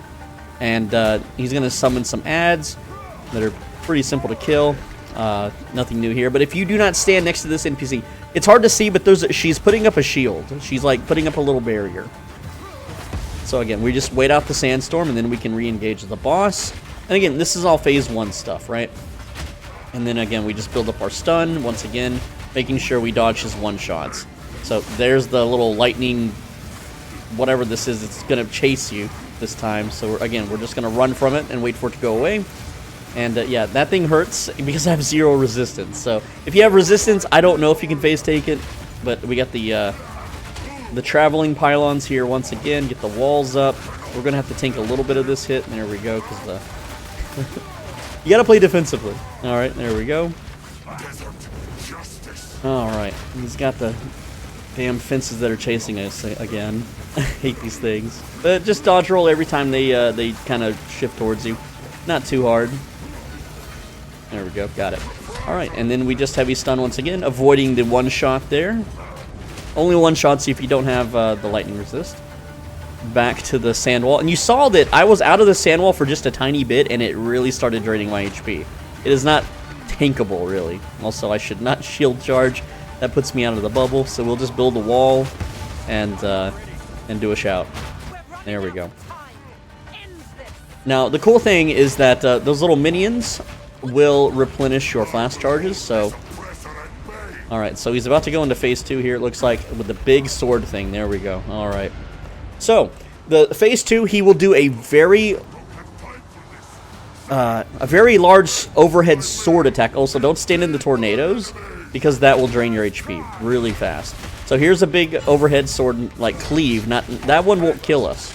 It's the big sword slam there that kind of can if it hits all the way, which I think it was a glancing blow, but that can one-shot. So you have to be careful with it. Just the easiest way to deal with him is just roll behind him when in doubt. Alright, anytime he like pulls anything out, a big sword, a big weapon, just roll behind him.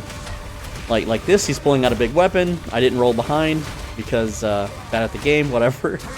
There we go. He's pulling out another weapon. We're just going to roll behind him. There, we didn't get hit by it. He's pulling out another weapon, and he's making these little lightning spire thingies, and we're just going to keep shield slamming. And yeah, that's pretty much the fight. Pretty simple. Chug an Estus, or not an Estus, this is the wrong game. Chug a life flask whenever you have any doubts. There we go. We got him stunned. Pop up the walls. Get the DPS going. Alright. And we want to make sure we hit him as hard as possible. Alright, so I actually rolled away instead of behind him there. So the cleave hit pretty hard. But, okay, now we have the lightning explosions. Don't want to get hit by that. There's the big cleave, and I somehow survived it. Normally you don't. I don't know why I'm surviving it this time, unless they nerfed it for the patch. Maybe it did get nerfed. I don't know. But we almost got him. Alright. Got to get that heavy stun back on him again, and then that's gonna... Ooh, yeah, I face tanked that. Alright, we got the heavy stun, build up the walls. Alright, there we go. You can do 2 more, I think. Maybe. Alright. And the walls are gonna hit harder than your mace strike, depending on your mace. I haven't upgraded my weapon in quite a while, but if you have a really good one, then yeah. Then go ahead and use that. But right now, the little rock wall thing, and yeah. I'm just eating attacks. I'm sorry. It's late, man. I have not warmed up for this. But you can see it's doable. You know, we're doing it. Now, he's summoning these portals that are going to shoot spikes. It's fine. We're just going to stun him again. And there we go. This should finish him off. The spikes, yeah, they hurt. They'll stand in him, obviously, but they're not going to one-shot. Alright. He's doing another sword swing, and that's the fight. Pretty simple. First try, guys. But yeah, there you go. That's Act 2, everybody. After the fight, return to the caravan, and you'll notice that you can actually walk to the top left here. And you go into the temple, and you talk to the hooded one, who is... He's just over here chilling. Just aura farming, I guess.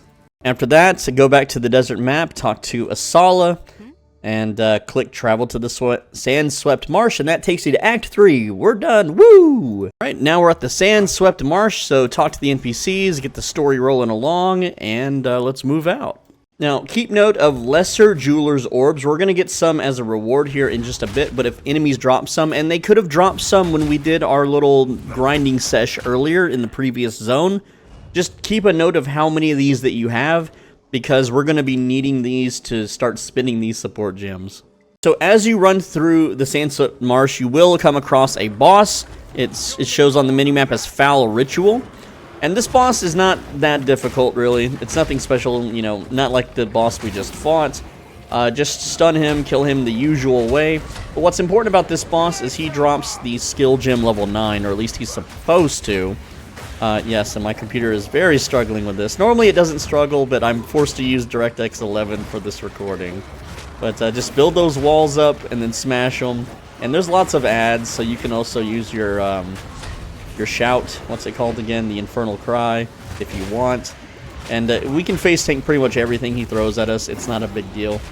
And you get plenty of flasks because he's always summoning more zombies. So very generous of the boss to do so. If you want to dodge his big staff slam, just roll behind him. This is really just a tank and spank roll behind the boss, and you'll be absolutely fine. Again, you can see here I am not struggling in the least of bits at all. And if for some reason you're struggling, just keep trying. There's a checkpoint, you know, puts you right there.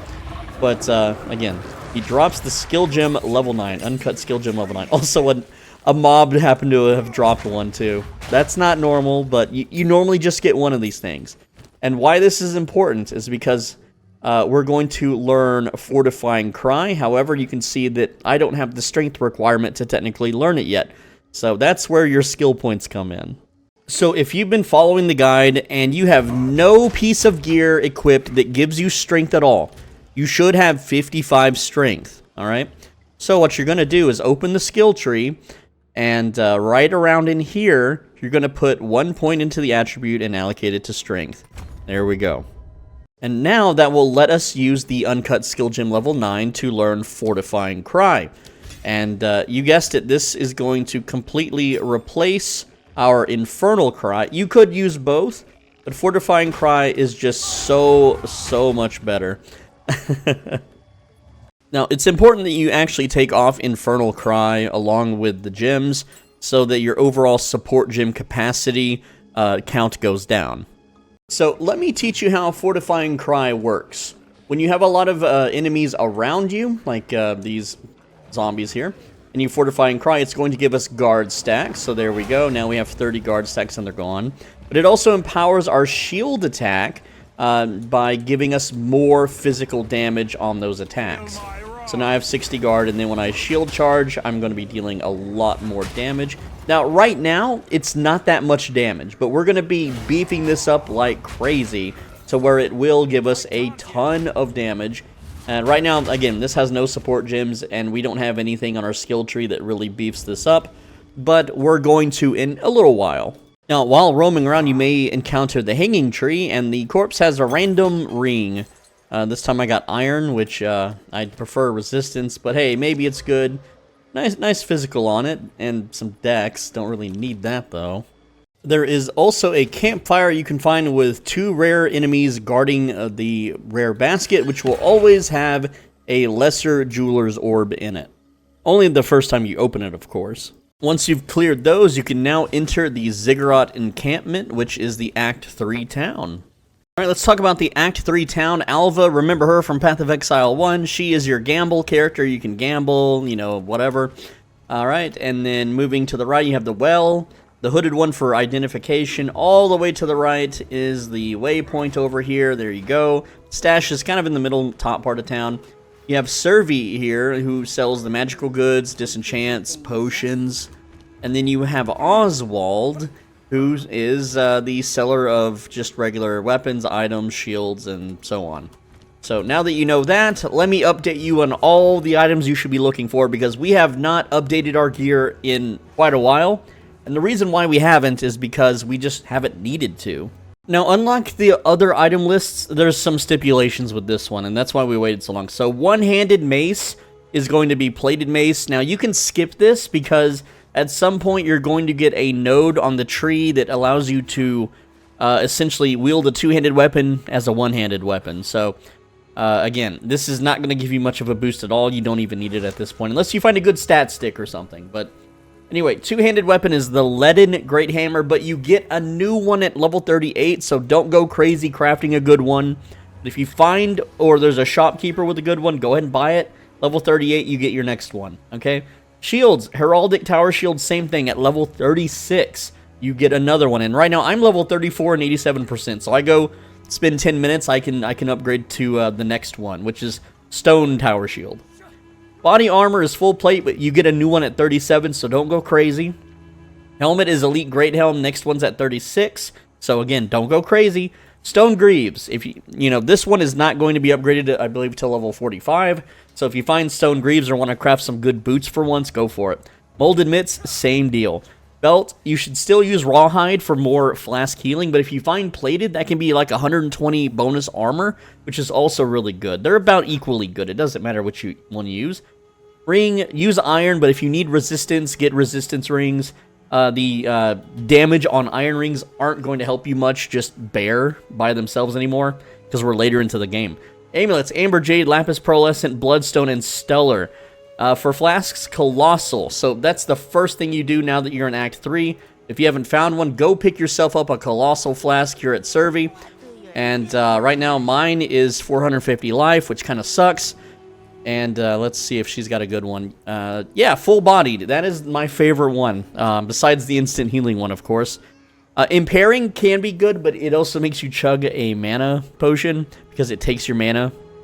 It does heal more, but again, I hate having to double chug, so there we go. We got our upgrade. Yeah, 684 life over 4 seconds, and we have 667 life, so funny that it didn't, you know, we're 1 point off being, you know, corrupted and evil, right? Now, one thing I want to point out is the following zones are going to start dropping level 3 support gems, which is an entire separate little area thing here full of upgrades, and that's why we haven't been filling our gems that much lately. Now, let's spin these 10 passive skill points. So, from here, again, this is Crushing Verdict. I'm going to zoom out so you can kind of see where we're at. We're kind of in the bottom left of the tree right now.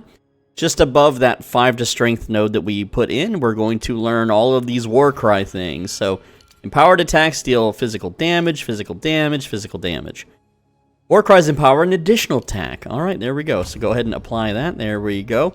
So now our Fortifying Cry deals more damage, and we can use it twice before shouting again. I don't mean we use the War Cry twice.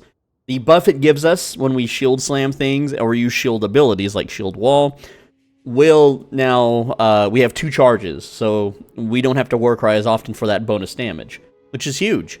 Then we have increased damage with the War Cries, which is flat damage applied to the shield, which is then multiplied by the other stuff. 40% increased damage with War Cries, and 25% increased radius. The radius we don't really care about, it's the damage. Go ahead and apply those. There we go. Now, If we scroll to the right, here's where the gem is. All right, so right here, I'm going to zoom out so you can see right in here. If you go up, we have 3 more points to allocate right now, so we're going to do 10% increased war cry cooldown rate, which is not our favorite. And then on the right side, we have empowered attacks deal more damage, and empowered attacks deal more damage with more area of effect. So there we go. Now, this fortifying war cry, or fortifying, yeah, I'm frying fries, guys, I'm at work, does more damage, which is huge. Alright, so let's now add a support skill gem finally, right? We're going to add to Fortifying Cry, and we're going to add Raging Cry, and this will give you a whole bunch of rage, giving you even more damage. Next up, we're going to use another support gem and go to Magma Barrier and learn Elemental Armament 2, and that's going to increase the fire damage it spews out. Next up, we're going to use another level 2 gem here, and we are going to learn Fire Attunement. This gives you 25% extra damage as fire damage, but it lowers your cold and lightning damage. So that can be bad, but it's only for that skill, and we're going to put this on Fortifying Cry. So now you can see that Fortifying Cry's Shield Wave, it deals physical, it also now deals more fire, and it's dealing a little bit of cold damage because I have a ring with 6 to 11 cold damage, and I mean, that's not much, but yeah, so there you go. And if you have any doubt based on your gear and your elemental damage, you can just kind of look at the average damage per use, 553. If I take the gem out, average damage is 464. So we earn about 90 damage with that. Next up, we are going to take our shield charge, and we are actually going to remove Vanguard 1, and using the support gem level 2, we're going to give it, where is shield charge? Hello? Brain? We're going to give it Vanguard 2 instead, because it's an upgrade, and it's just better. Now you're going to use a Lesser Jeweler's Orb, and you should have one of these. Alright, and you're going to use it on shield charge, and that gives you a 3rd slot. Then use a level 2 support gem on shield charge. And you're going to use Stun 1 here, and that's going to increase your stun buildup, which is the entire point of why you're using Shield Charge. Now, what we're going to do is we're going to use some of these as level 1. So if you have some level 1 support gems that you would rather use, that's totally fine. I don't. I'm just going to use level 2 ones. They're not being wasted. So you're going to go to Shield Wall. Alright? Well, this is the easier way to do it. Just go to Mace Strike, and then put in Rapid Attacks, and then take it out of Mace Strike, and put it into your Shield Wall, because Shield Wall casts very slowly, but it's considered an attack of sorts, and so Rapid Attacks makes it go faster, which is nice. Alright, then we are going to use another level 2 gem, and just like Magma Barrier with Fire Attunement, or just click Magma Barrier, click Engrave, now you have another Fire Attunement, and then put that in your shield wall. Now, we're going to add more to shield wall once you get more Lesser Jeweler's Orbs. You may or may not have some of these right now. I'll cover on what to do on that later. There are more upgrades to do, but you're going to need Jeweler's Orbs to do them, which we're going to acquire as we play Act 3, but for now, that's all we're doing. Once you're ready, head to the north of town and begin the Jungle Ruins. One of the things you can come across here is a grave, which is marked on your map as Jungle Grave, and interacting with the corpse on the wall will summon, you can then summon Survey, and she will give you a choice of a rare belt. So if you don't have a good belt yet, this is a really good way to get it. So I have a choice between Rawhide and Linen. Well, we know that Rawhide is what we want to use. Plus 40 armor, 18 strength, very nice. Lightning resistance, pretty damn good. Now, as you run around, you might find an uncut skill gem level 9, and we're going to use a new skill. So go ahead and use that skill gem to learn Forge Hammer, and this is going to replace your Mace Strike. That's right, and I'll show you why. So, Mace Strike is, let's get our two-hander out. 750 DPS, you can see, yeah, it does pretty good, damage and whatever, and this is with the Rage 1 on it. And then Forge Hammer does 938 DPS, and that's without any skill gems at all on it. And yeah, so very, very good. So right now, whenever you heavy stun a boss, all you have to do is hold left click, and you will throw it, recall it, throw it, and recall it. And again, this is much higher DPS than your Mace Strike, and you can do it from range. So if you need to get away from certain bosses, which you will later on, that you can't stand next to due to environmental hazards, you can still attack them. Also at this point, once you do have it, you can go ahead and move Rage 1 down to Forge Hammer, just to help you out a bit. Now, Rage 1, since you're not using it right now, since we're not really fighting any bosses, you can keep it on, but if you do have the support gems, it would be wise to change them on Forge Hammer. So we want to add Fist of War. There we go. That's just going to give us Ancestral Boost, which increases the damage by 30% every 6 seconds. I'm going to chunk Rage 1 on the ground. And instead, we are going to do Concentrated Effect, or Concentrated Area. So this is 30% more damage, and this does take up your Intelligence spot. So there we go. And, yeah, pretty good stuff. Now, with those 2 gems, my DPS has jumped to 1,218. Also, semi-unrelated, if you notice here, we have a monster called Yellow Tongue, though that's not always his name. And he has Haste Aura, so if you read any Redditor's post that says, oh, the Quadrillas in the Jungle Ruins can't spawn with Haste Aura anymore, it was patched, they're lying to you. They are liars. You really, really should learn. If you watch my channel, you will know not to trust Reddit on a damn thing, because Reddit likes to make up a bunch of stories and make false accusations to try to push it as fact, to dissuade others so that they have an inherent advantage over others. It's really sickening. Oh, and another tip for using Forge Hammer, if you happen to have it, you don't want to use it with your shield out. So in order to do that, if you push G, you can open the panel here where Forge Hammer is, click this little arrow on the right, and then you want to make sure it's only used, you want to uncheck your weapon set with this with the shield. That way, anytime you do use it, it will swap to your two-hander, and that's what you're throwing. So if you noticed in the previous clip, I was fighting a rare, and it wasn't doing much damage.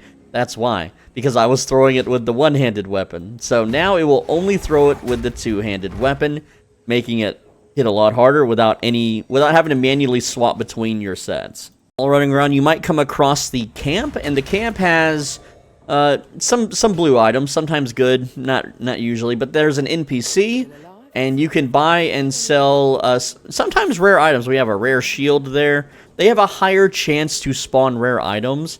And you can come here every 2 levels and look at their stuff, though generally we're going to stomp the act anyway, so it doesn't really matter. So I want to talk about Mighty Silverfist, the boss of the area. He's a giant ape with a big old stone column. This will one-shot you if it hits you, alright? There is a chance that it doesn't, because we're super tanky, but it's supposed to one-shot, okay? So you have to dodge roll behind him. He has multiple attacks. Some of them he does like an AoE circle spin, he does a cleave. But he does a big overhead slam, and anytime you see him rear up this big stone thing, you need to dodge roll behind him, okay? But otherwise, the fight is pretty much the same. You're just going to shield slam into him, use your war cries, the same usual stuff you always do.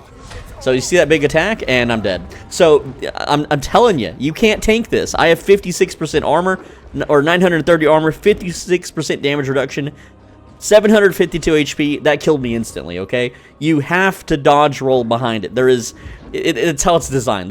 You're not supposed to be able to survive it. But the boss is really easy, okay? You just have to dodge roll that big slam attack.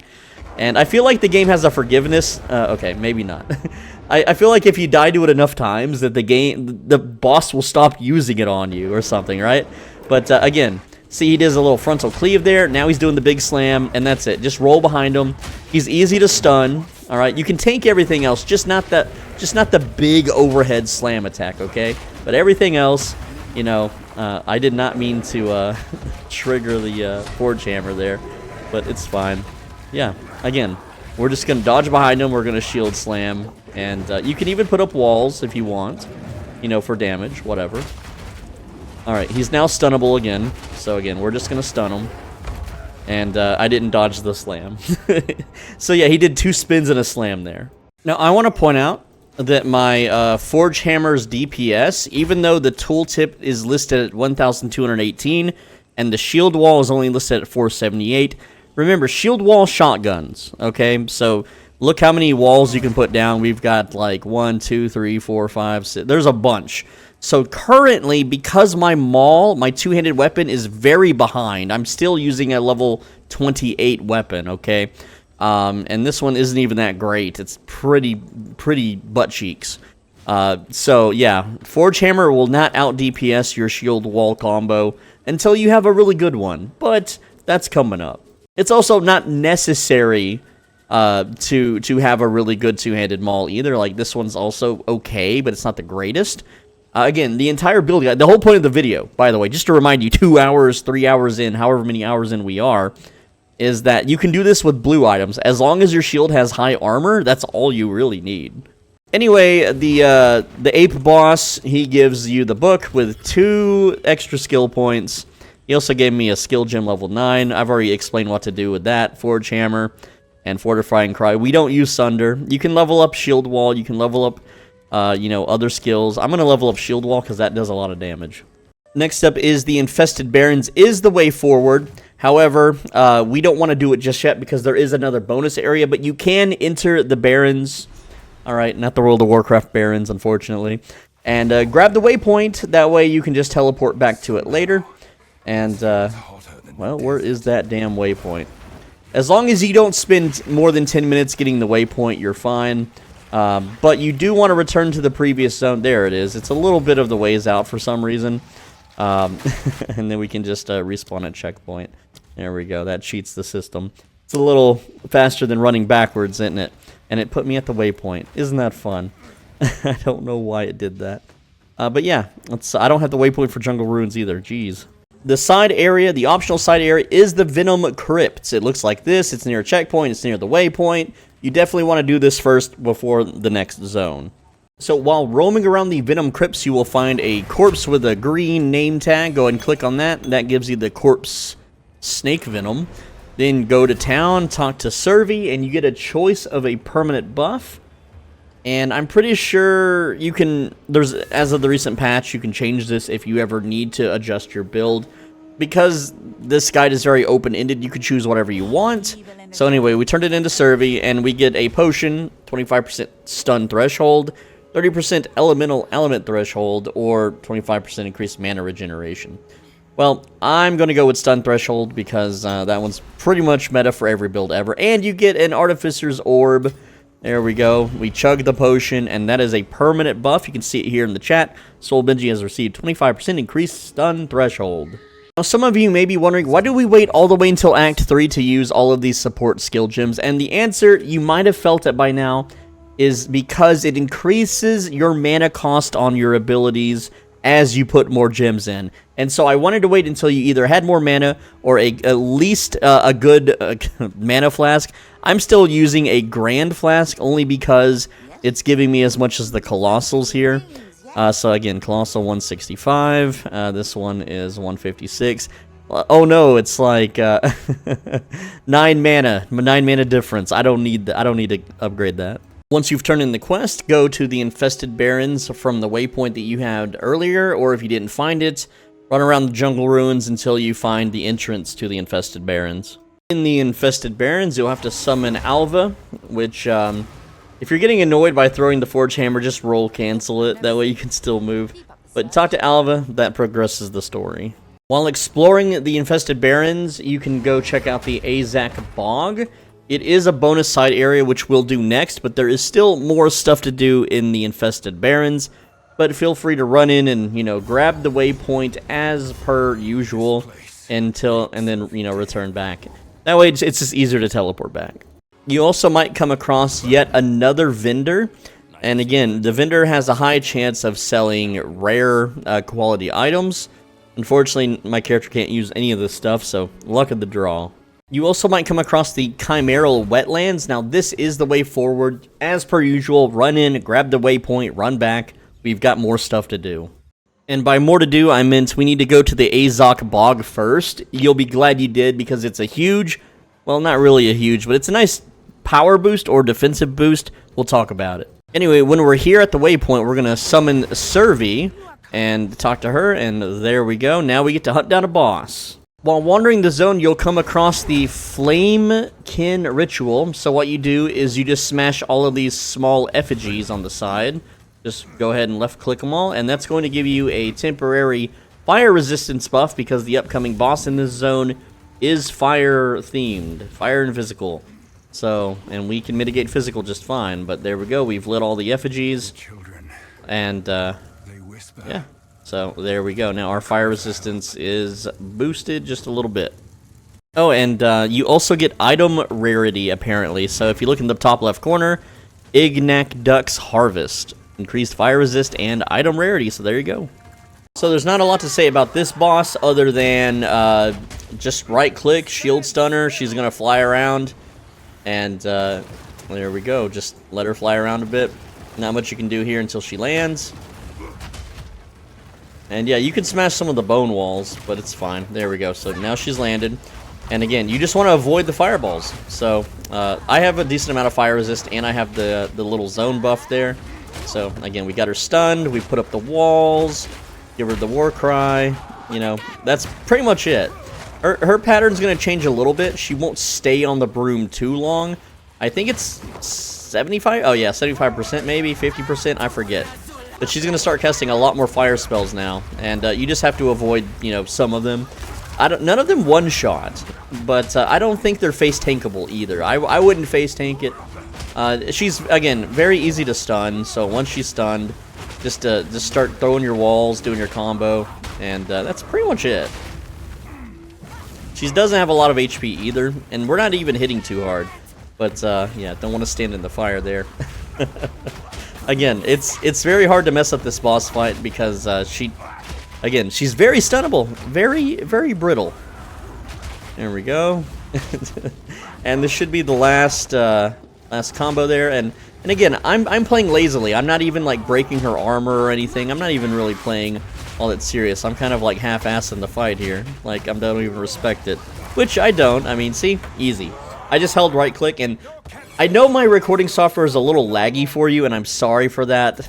But until Grinding Gear Games fixes the DirectX issue, that's just how videos are going to be. And this affects all creators, not just me. Anyway, there's a few things to pick up here. We got the Gemrot Skull and the Ghastly Spear. So whenever you right-click the skull, you get 30 maximum spirit. And hey, look, it's an uncut spirit gem level 10. Now, you can kind of choose what you want to use your 30 spirit for. There are some people out there, in their guides, they highly advise that you go get a animal companion, and you use that as an aura. And that's fine if you want to do that. However, on my practice runs, and I have like 10 practice runs, it could take an hour to find the proper animal to do that with, and it's a pain in the ass, and you need dexterity. I'm pretty sure you need lots of dexterity to make that happen, which is gear dependent. I don't like it. I think it sucks.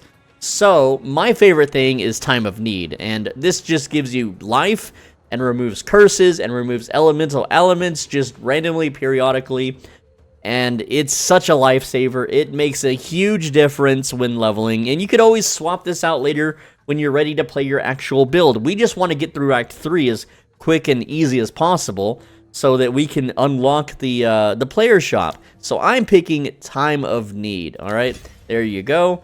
And we're just going to put that on an empty slot and then right-click it to activate. There we go. Now we automatically heal and purge, cleanse, whatever you want to call it ourselves, periodically. Very, very useful. Once you have that equipped, go ahead and use one of your level 1 or 2 support gems. And here's the problem with this gem. All these other things require you to have more spirit, which you can get from gear, chest piece, amulets. We don't have that. Most likely we don't. But compressed duration is the only thing that has a strength requirement and nothing else. Now, it is a 30% less skill effect duration, and here's how Time of Need works. Go ahead and engrave it, and I'll explain, okay? So, Time of Need, after so many seconds, 11.1 seconds between the blessings, that's how often it procs or triggers, okay? So, with 30% less effect duration, it will proc or trigger more often. Which it should show here. We now knocked it down to 7.77 seconds, down from 11.1 seconds, which is nice. That shaves off 4 seconds, so it's like cooldown reduction, kind of, sort of. After that, we return to Survey and turn in that broom that we got, and we get to choose a charm, alright? So I really, really like the one that grants immunity to freeze. The rest of them, like bleeding, doesn't affect us much. Like this one in particular gives us guard when we bleed, but I don't know a single enemy Acts 1 through 3 that really hurts you with bleeding, unless there's like a random rare spawn. But a lot of enemies, when they freeze or slow you down with frost, it sucks. Your character just does not kill anything. So that's why I always get the thawing charm. But the other ones are poison. There's a few instances where poison can kill you, but it's not so bad if you just don't stand in the fog, in the cloud. Alright. And then ignited, well, we're not afraid of fire, and we're not really afraid of being shocked. Though being shocked does suck. Most enemies that can shock you will just re-shock you after you run out of charges on your charm. So I'm going with the thawing charm and putting that in my third slot. So I have cold resist, fire resist, and now I have frozen immunity. Not really immunity, it just purges it. And remember, we have our new gem that we just got, which is going to purge everything from us anyway. So if our charm is empty, that thing every 7 seconds is going to cure it from us anyway, which increases our DPS because we're not going to be slowed down. Now it's time to head to the Chimeral Wetlands. We got that waypoint earlier. Alright, so next up is the Toxic Bloom, and it looks like this. For some reason my map bugged out, but there is a boss. Not a boss, but like just a rare that you kill. It's a big tree monster thing. It drops a magical amulet every time, but I just had a bug. What happened was I opened my map menu, and then I looked at it, and then the amulet was gone. And no, it's not a loot filter. I don't have any loot filters on or anything of the sort. It's literally gone. So, beware. Next up, you might discover a ravaged camp, and that just has a rare chest with a rare item drop. And, yeah, I got 2 rare item drops. Pretty cool. So, the boss fight is pretty straightforward. Just, face tank and spank, stun him, and then just do your combo. That's pretty much it. Now, he will jump onto some of these little platforms on the sides, and when he does, you just break the platforms. There's not a whole lot to it. And, yeah, he shoots elemental, poison, lightning, fire. I mean, it's Chimera, right? That's what they're supposed to do. Yeah, you just break the stone pillar he's on, and then that'll heavy stun him. There you go. And now they just heavy stunned once again. You just do your combo. And then we can stun him for real. And again, this guy just cannot move. He is a stun lock. So, yeah, pretty simple, easy fight for us. Obviously, you don't want to face tank the elemental things if you don't have any resistances. I happen to have 30, 40, 60, so none of these attacks really do much. But if you don't have any resistance, you got to play a little bit more evasive. And there we go. We're about to stun him once again. He'll fly up onto another pillar here in a bit. And, yeah, I should be doing my war cry. But, yeah, he's going to be up here now. He'll fly around, dumping magic all over the place first. I'll just keep the walls up over here. Oh, guess not. Didn't feel like landing on it, I suppose. Well, that's fine. I mean, we hit him 3 times and he's heavy stunned, so... Very, very simple fight. And I wish I had a better maul so I could kill him faster. And I wish I had a better shield. My shield is still from level 20. There are shields that give me, like, double to triple that amount of armor that are available, but I haven't been lucky with any drops, crafts, or the vendor. And that happens. That just happens. Okay, now he's on this stone pillar. There we go. We'll just break this one now. There we go. That's half the stone pillar's HP. Oh, man. We should just build the walls. There we go. We knocked him down again. Alright. Having a little bit of mana issues here, but that's fine. That's what the flasks are for. And now it's heavy stun again. Again, super easy fight. I know I kind of repeat myself sometimes, but that's to prevent dead air. That's a YouTuber trait. You got to keep rattling or people, they get bored. Alright. So, now, Jaquani's Machinarium. Now, this is the way forward. However, there's one more zone that we need to go to, and it's for your ascension. But we're just going to go there, get the waypoint, so we don't have to trek through this area later on when we're ready to actually do it. Alright, so I closed and reopened the game and ran back to the spot, and the solar amulet is there on the ground. So, again, it's not always a solar amulet. It's just a random magical amulet, and this one is pretty garbage. Alright, so the Temple of Chaos, and you won't see it on your map. If you open your map and you're like, where's the Temple of Chaos at? It's just not here. So it's secret, it's hidden. Anyway, It's in Chimera Wetlands, so don't leave until you get it. Go in, get your waypoint, and leave. You know the drill, soldiers. Also, I don't call my audience soldiers. That was a punk rat callback, if you know that World of Warcraft streamer, YouTuber. Alright, and then make your way to Jaquani's Machinarium. And I'm pretty sure I already said that step, but once you get here, you can summon Alva. Unfortunately, we're not doing a temple run, we're just doing a mock one. And you run around the sides, and you pick up a little orb. I'll show you when I find it. Anyway, this is what it looks like. It's got the green name. There's a green exclamation point on your mini-map. And I just love this build because I can just bully these big boys, and they can't do anything about it.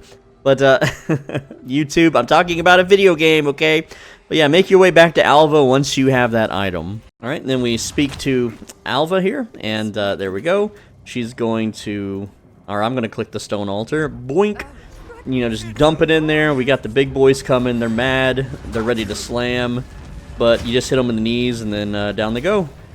Anyway, you proceed through the dungeon, and the mechanic is the exact same. You find more of these orbs, you put them in doors. That's all there is to it. Alright, so there is an optional boss. You'll have to find extra soul cores to open the door, though. And defeating it gives you a 10% fire resist buff. Its name is Blackjaw. He's fire-based and physical-based, which is fine with us. You know the drill. Just shield slam him, and then do your combo. And that's pretty much it. Just knock him on his butt, and then burst him. And, yeah.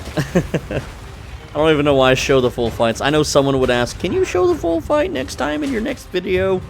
That is if people even watch these videos. But hey, you know, you're already like 3 hours in. You might as well watch me beat up Blackjaw here by dumping a few walls in front of him and shrapneling him, I suppose. Oh, man. You know, we should probably start armor shredding this guy so we can kill him a little bit faster. Alright, there we go. Yes, slowly break that armor. Yeah. Okay, yeah, that's taking too long. I'm lazy. We broke most of the armor. Okay. Go ahead and give him the old heavy stun. Fully armor broken. And boom! Keep that armor break up. And yeah, we could just use the forge hammer throw too, but I still don't have a good mace. I don't have a good two-hander mace, so it's just not really... It's just not as good as the walls right now, man. Alright, he managed to cleave me for half my HP there. That's the hardest he's managed to hit. But you can take the flame core, you right-click it, you get 10% maximum fire resist. As you can see in the chat, Soul Benji has received plus 10 to fire resistance. Yay! So there is a treasure room. Let me just kill that guy real quick. That you can use your last little soul orb thing on. It's got some money on it. Not a whole lot of money at this point in the game, really. And a rare chest with some drops. Probably crappy drops, but yeah, pretty crappy. Plus level of all melee skills. Not the worst, but not the best.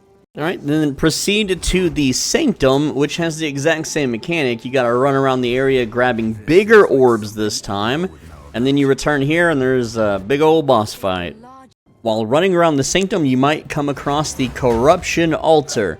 And this essentially will corrupt an item. It's basically a Val Orb, if you just use a Val Orb on a piece of item. Now, if you have something really, really good, I don't recommend you corrupt it, because it can corrupt it into absolute garbage. So, maybe corrupt something you wouldn't mind losing, but in this case, I would say, honestly, don't use this and save this until you have an absolute beast of a build going. Because let's say you ditch the character or whatever, or you go to make another character. This is a free Val Orb. You can always take an item to this altar on this character anytime, and then Val Orb it, and there you go. So just like in the previous area, you're looking for soul cores, except this time they're medium-sized, and then you simply take them to a generator that looks just like this, and then your character will not throw a hammer down, but you'll gently put it down and screw it in, and, you know, don't jump into the blender fan thing. No, the game won't let you do that. And too bad you can't knock enemies into it. That would be a really cool thing to do. But yeah, there's 2 generators, so you need to find 2 stones. And yeah, this is a big area. You can see I've been running all over, and I just now found 1. There's another generator up there. I just have to find the stone to power it. Alright, when we put in the second core here, there we go. Now, we can go back to the entrance using the checkpoints. Back to where Alva is. and then start the boss fight. Yay. So this boss is pretty basic, except for one weird attack. It's gonna paint a big red triangle on the ground. I guess I'll just start the fight and show you. But, essentially...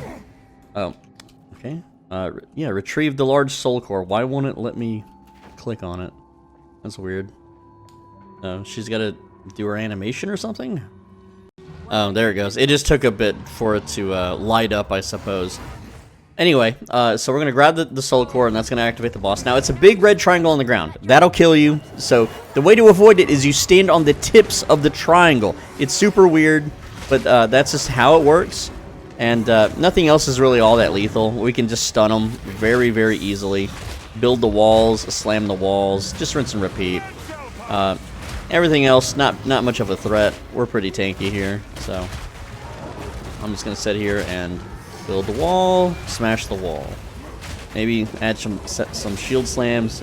See, that triangle. So stand on the tip, but well, we had her stunned, or is it a her? I don't know if it's her. It's a statue, right?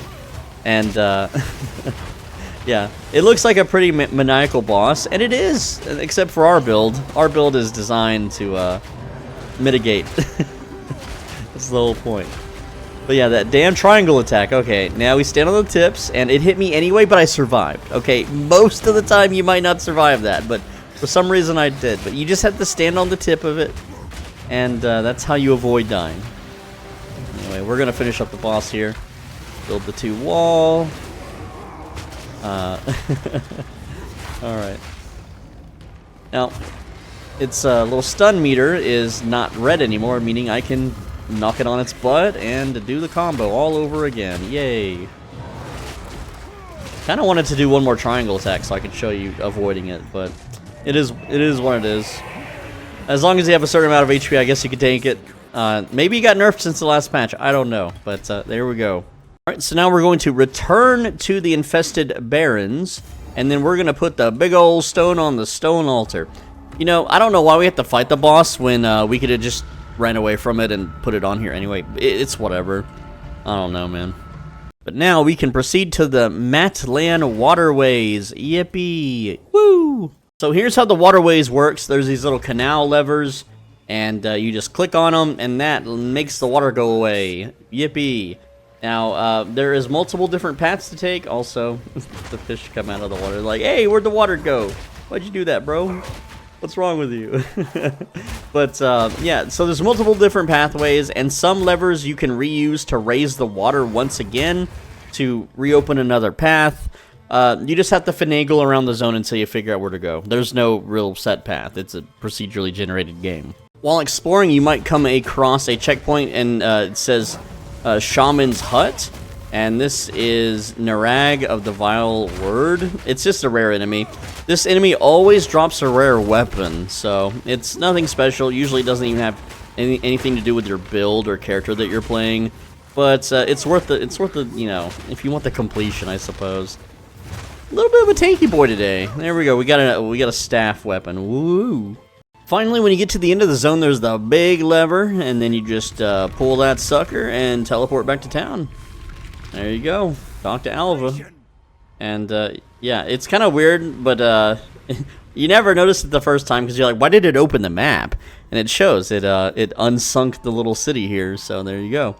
And then you go to a town to talk to Alva, and, I don't know why I'm throwing the hammer, but there you go! Now, if you're wondering where to find Alva, you can run down the big slope, because it's no longer sunk underwater. And yeah, that's a lot of stairs, man. You know, play the Rocky Balboa theme song there.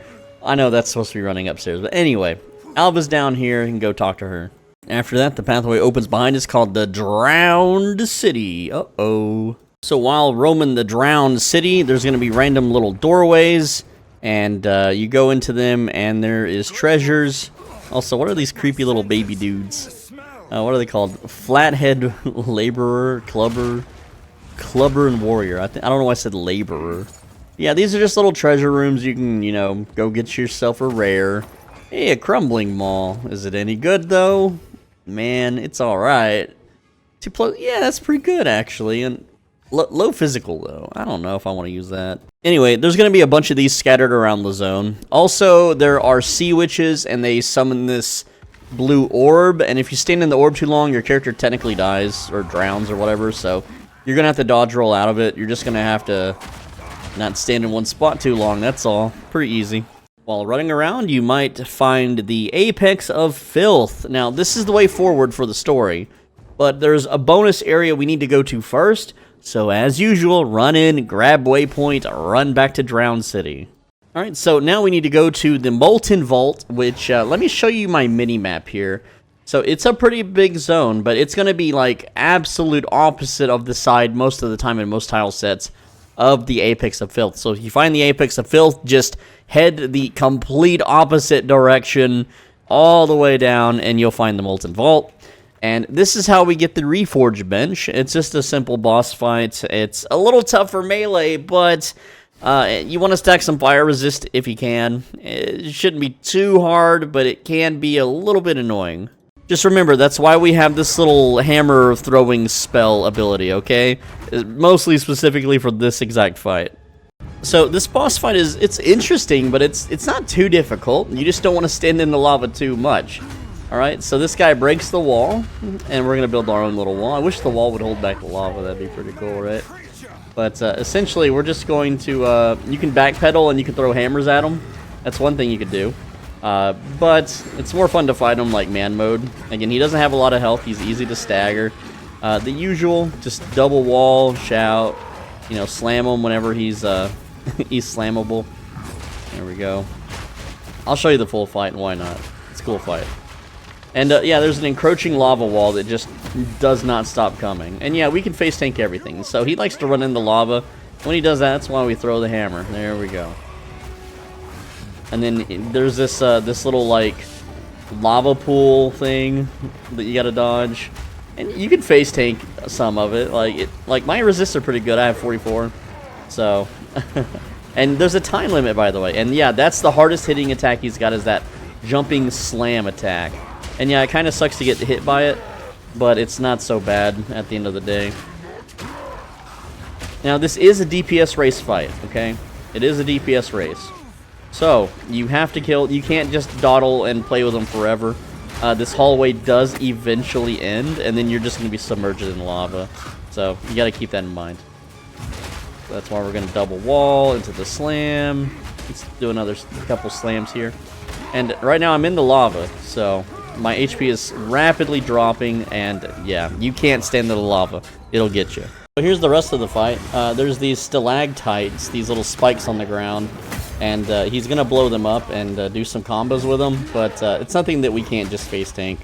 So again, just keep your combo up, and you know, we're eventually going to run out of hallway here. We still got plenty to go. You get like 2.5 minutes, I believe, of hallway. But yeah, anytime he's in the damn lava. Also, one thing to note about this fight, there's no ads, so once you're out of flasks, you are out of flasks. And look at me, I'm out of flasks. So maybe bring 2 heals.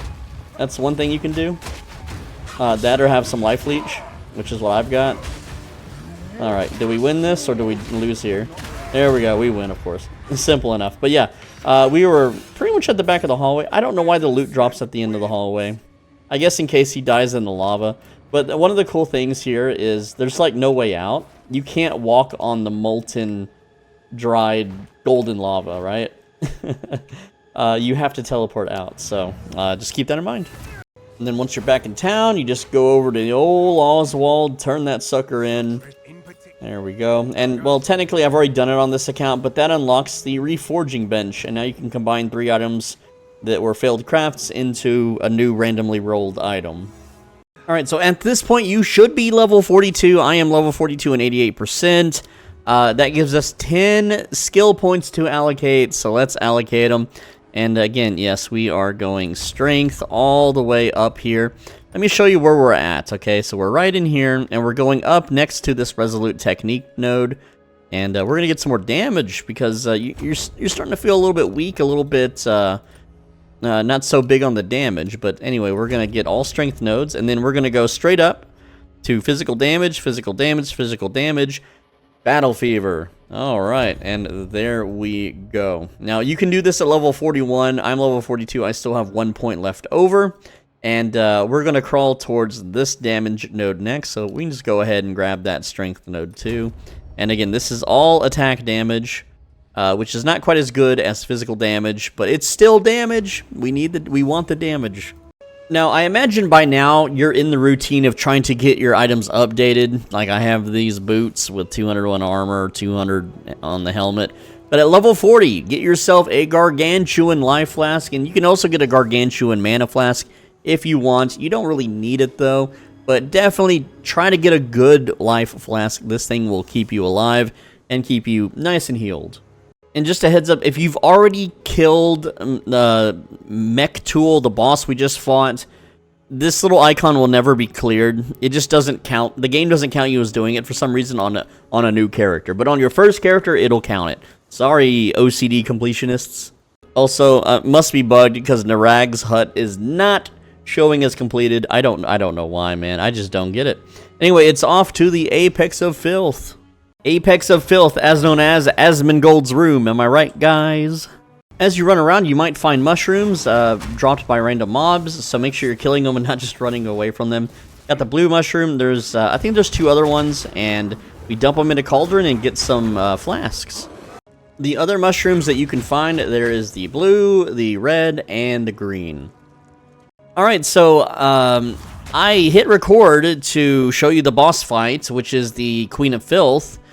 And it bugged out, and I can't restart the fight without redoing the whole zone, and I'm not going to do that. So you're just going to have to take my word on this one, okay? She's a big old lady. She casts curse circles on the ground. You can tank all of her hits, but her big slam is going to take most of your HP, so just dodge roll behind her.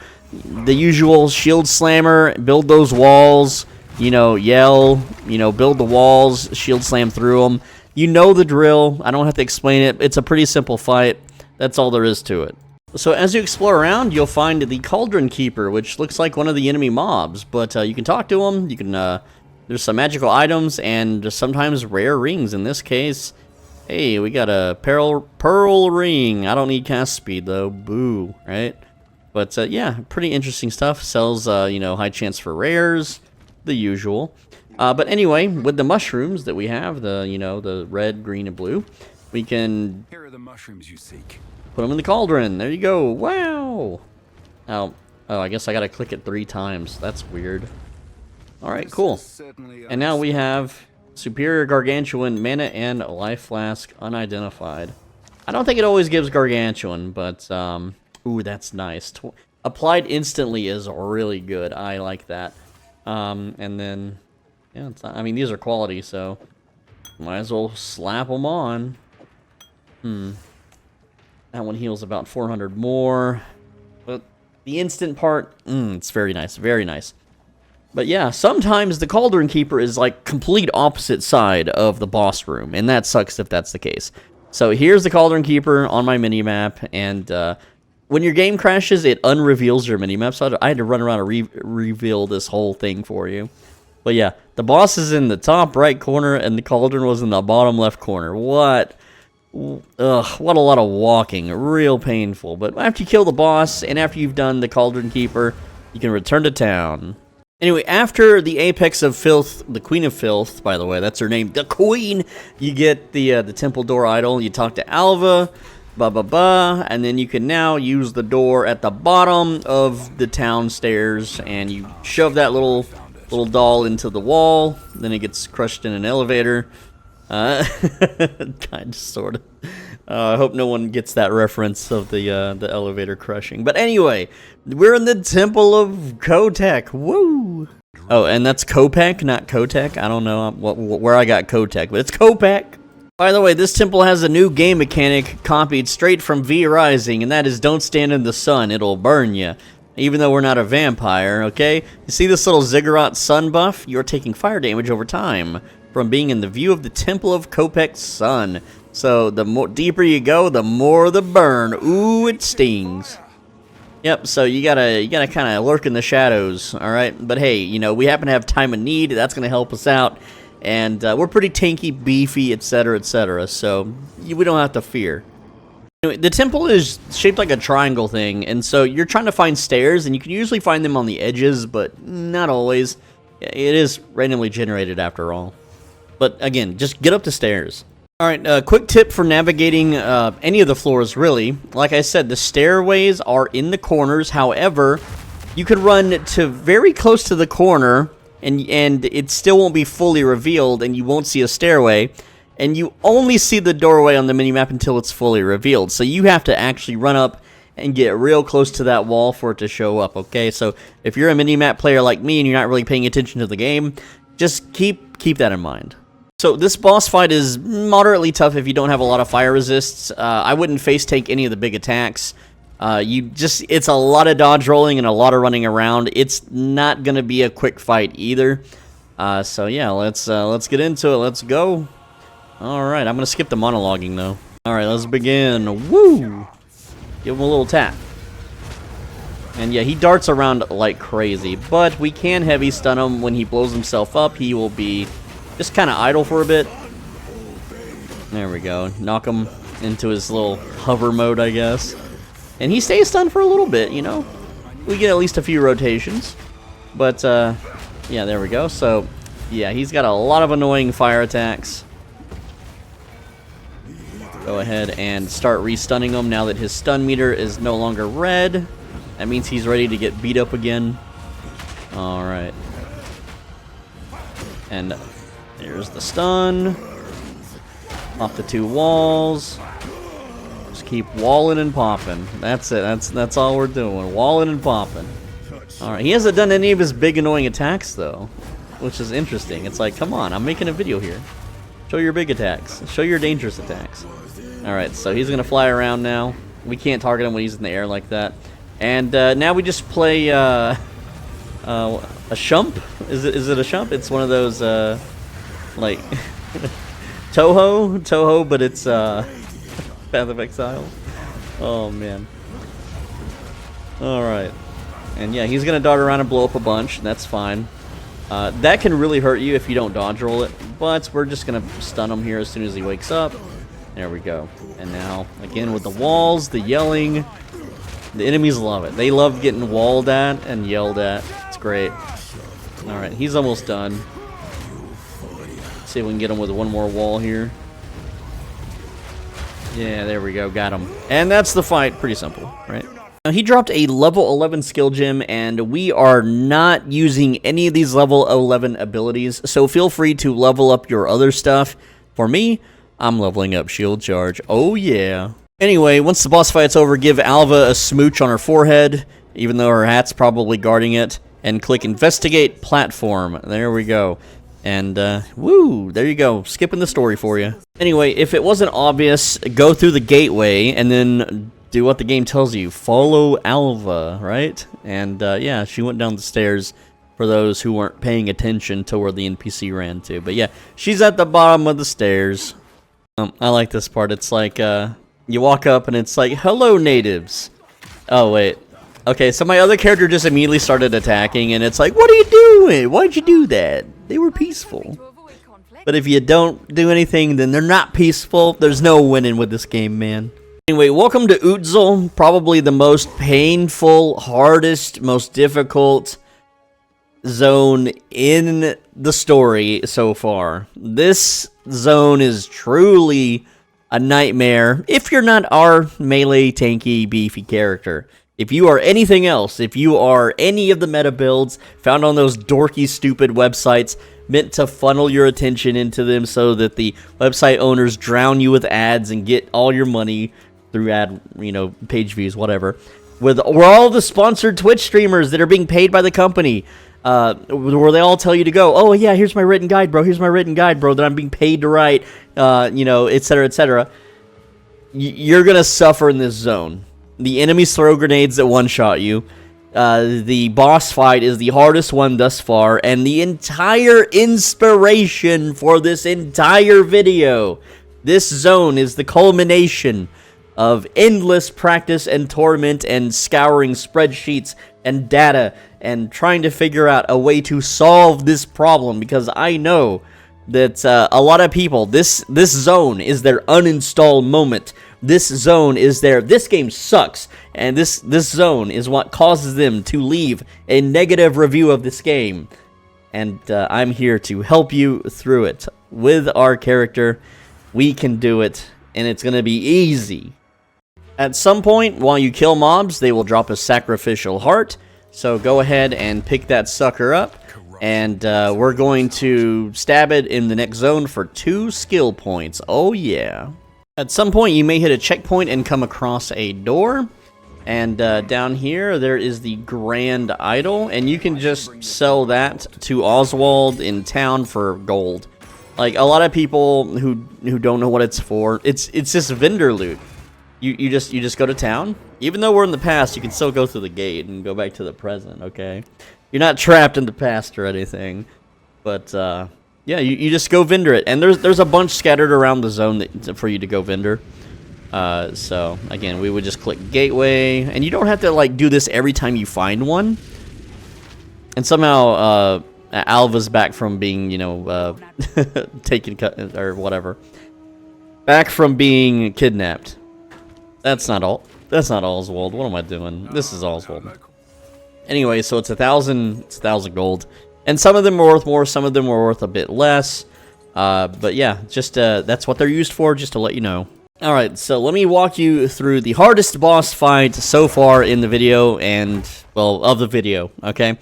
So, I've already skipped the monologuing part, but she has a lot of different phases, and there's a whole lot going on. But essentially, we're just going to be shield charging her immediately to try to get her into stun. And every time she chunks your HP, and she's going to be chunking it a lot, you just flask up. There we go. We got the stun. Time to build the walls. Give the shout. Try to build more walls. And she's going to be darting all over the place.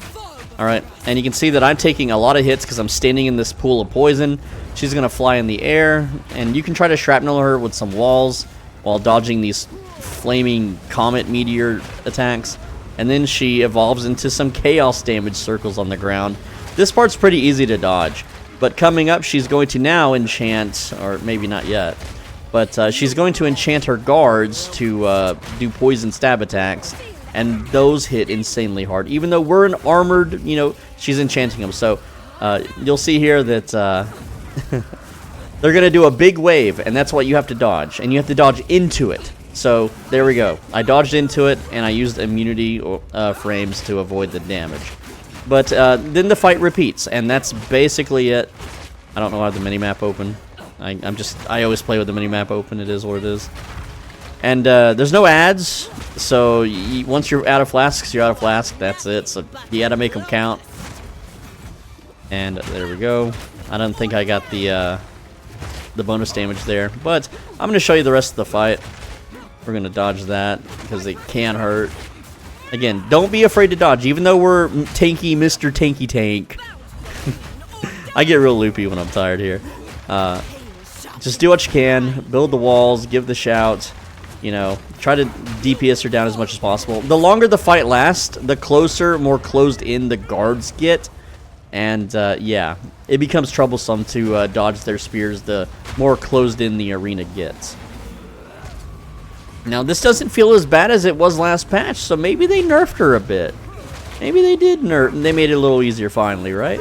Anyway, she's going to enchant the guards again here, and that's what those green circles are. And yes, these attacks can really hurt. So again, we're waiting for the big wave. I'm going to stay topped up, and we're going to dodge into it. And there you go. That's all. That's the kill move. Is when the guards do the big stab wave. If you don't dodge into it, you essentially die. They just hit you from all sides. You take way too much damage, and it's pretty much over. All right, we managed to knock her out of the air a little bit here. We can get our walls up, get some more hits, and we can face tank her little flurry of attacks. That's not a big deal. All right, there we go, and we did it. First try. Now the guards are going to attack here, so you know, don't let your guard down. All right, and yeah, you get the uncut skill gem level 11. That one always drops, I'm pretty sure. The support gem that dropped doesn't always drop. But yeah, there we go. And you know what to do with those level 11 skill gems. Just level up the stuff you're already using. In this case, shield wall. And congratulations, that's it. The rest of the game, or the rest of Act 3, is a cakewalk. It is a cinch. There is nothing difficult remaining for us to do. Alright, once you run, it's almost always northeast, by the way. That's just how the tile set is. You're going to go to Aggorat, and you want to make sure you have the Sacrificial Heart, and if you really want the gold, you can run around and go into all the little areas and get the statues. But, yeah, I'm just going to go to Aggorat. Now, Aggorat also has the statues that you can loot, like this exceptional idol, and I can sell that in town later. And, you know, this is in the past, and if you know the story, they're all about to die, so what do they need it for, right? I mean, at least, you know, that's the logic. As you run around, you'll see the Sacrificial Dagger and the Place Sacrificial Heart prompt. There we go. Just slap that big old boy down and walk away. No, you gotta stab it. Okay, there we go. Boom! And that gives you 2 passive skill points. You can see it in your chat log right over here. It's really that simple. And then once you're ready to go, you've gotten a bunch of idols. You've sacrificed the heart. It's time to go to the Black Chambers. Alright, so at this point, or sometime at this point while running around the Black Chambers, you should hit level 45. At level 45, it opens up a whole bunch of more items that you can use to upgrade your character, though the vendors won't update because it's not Act 4. So you're kind of stuck with whatever the vendors got. But the mobs in this zone can drop items that have those upgrades. You won't need them, though. You really don't. But for your skill points, you should have 5, and just put them into damage if you don't want or need damage because your gear's super good. Then you can put it into armor back over here again. It's really whatever. We have one more boss fight to do that's super easy, and then we're done, and Act 4 gets unlocked, and that's pretty much it. And once Act 4 is unlocked, you can access the player shop, and then you can build any character you want. You can even make another character. Make it full glass cannon with all the good uniques and really powerful weapons to just one-shot the entire game and speedrun it super quick. Or you could keep playing this warrior character if you want and make it into a real build that isn't, you know, tank slop, I guess. So for Doryani, it's real simple. The whole fight is just roll behind him and then do your combo. That's it. You know what to do. If you have any modicum of... Is that the word modicum? Of lightning resistance, you'll be absolutely fine in this fight. It's easy. It's way easier than that snake lady, that's for sure. Alright, oh man, another glitch. Now, I'm not making this up. I literally hit the record button, and then it stops recording, and then I'm doing the boss fight, I'm doing the commentary, and then I look over at my recording software, and I go to click to stop recording it, and it starts recording, and I'm like, what?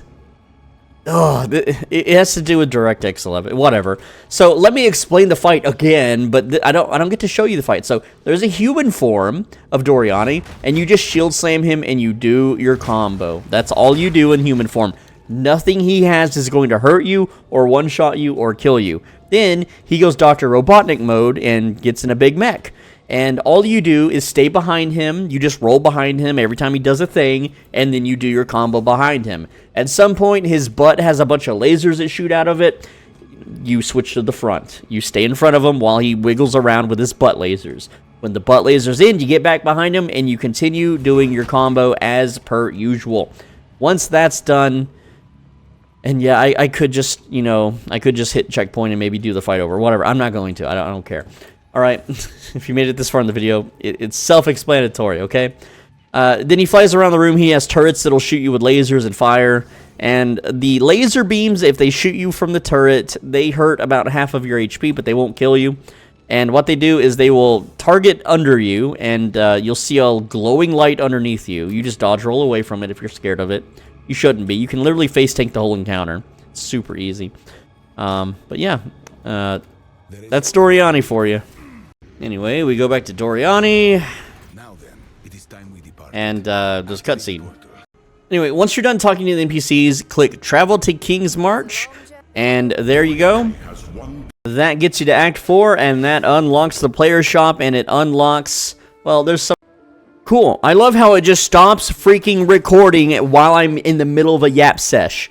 I was gonna say, you gotta talk to the NPCs and blah, blah, blah, blah, blah, the story a little bit, run up the damn road, and let me introduce one of the characters that will, okay, yeah, talk to Alva. Okay, let's just do that super quick. Before my recording cuts out again. Oh, and I didn't take the boat charter from anybody, so now, because I didn't do that, this character has to freaking limp his ass all the way to his shop up here. It's fine. We'll cut to it. You know, talk to more NPCs, blah, blah, blah. Now, Ange here, or Angie, I think it's Ange. This is the currency exchange character, so you click this, and now you can sell and trade your currency, which you aren't allowed to do until you beat Act 3. And once you talk to Ange, again, you can now open the market panel, and you can buy whatever your character needs, even other characters. You can make a brand new character. They don't have to beat Act 3 to access the shop, because you've already done it in this league on one character, so now all your characters can do it. And what that means is now, if you want to buy something, you can visit their hideout and make a purchase. Yay! Alright, I'm redoing the damn fight, and I'm going to watch my recording software to make sure it doesn't freaking stop recording. Okay, so we have Doryani, and he's floating around like a little wizard dude, a little Magitech wizard, whatever. Anyway, we knock him on his butt, we cast the walls, we give him a pep talk, and we slam him in the face with our shield. And we just do this over and over and over. And, yeah.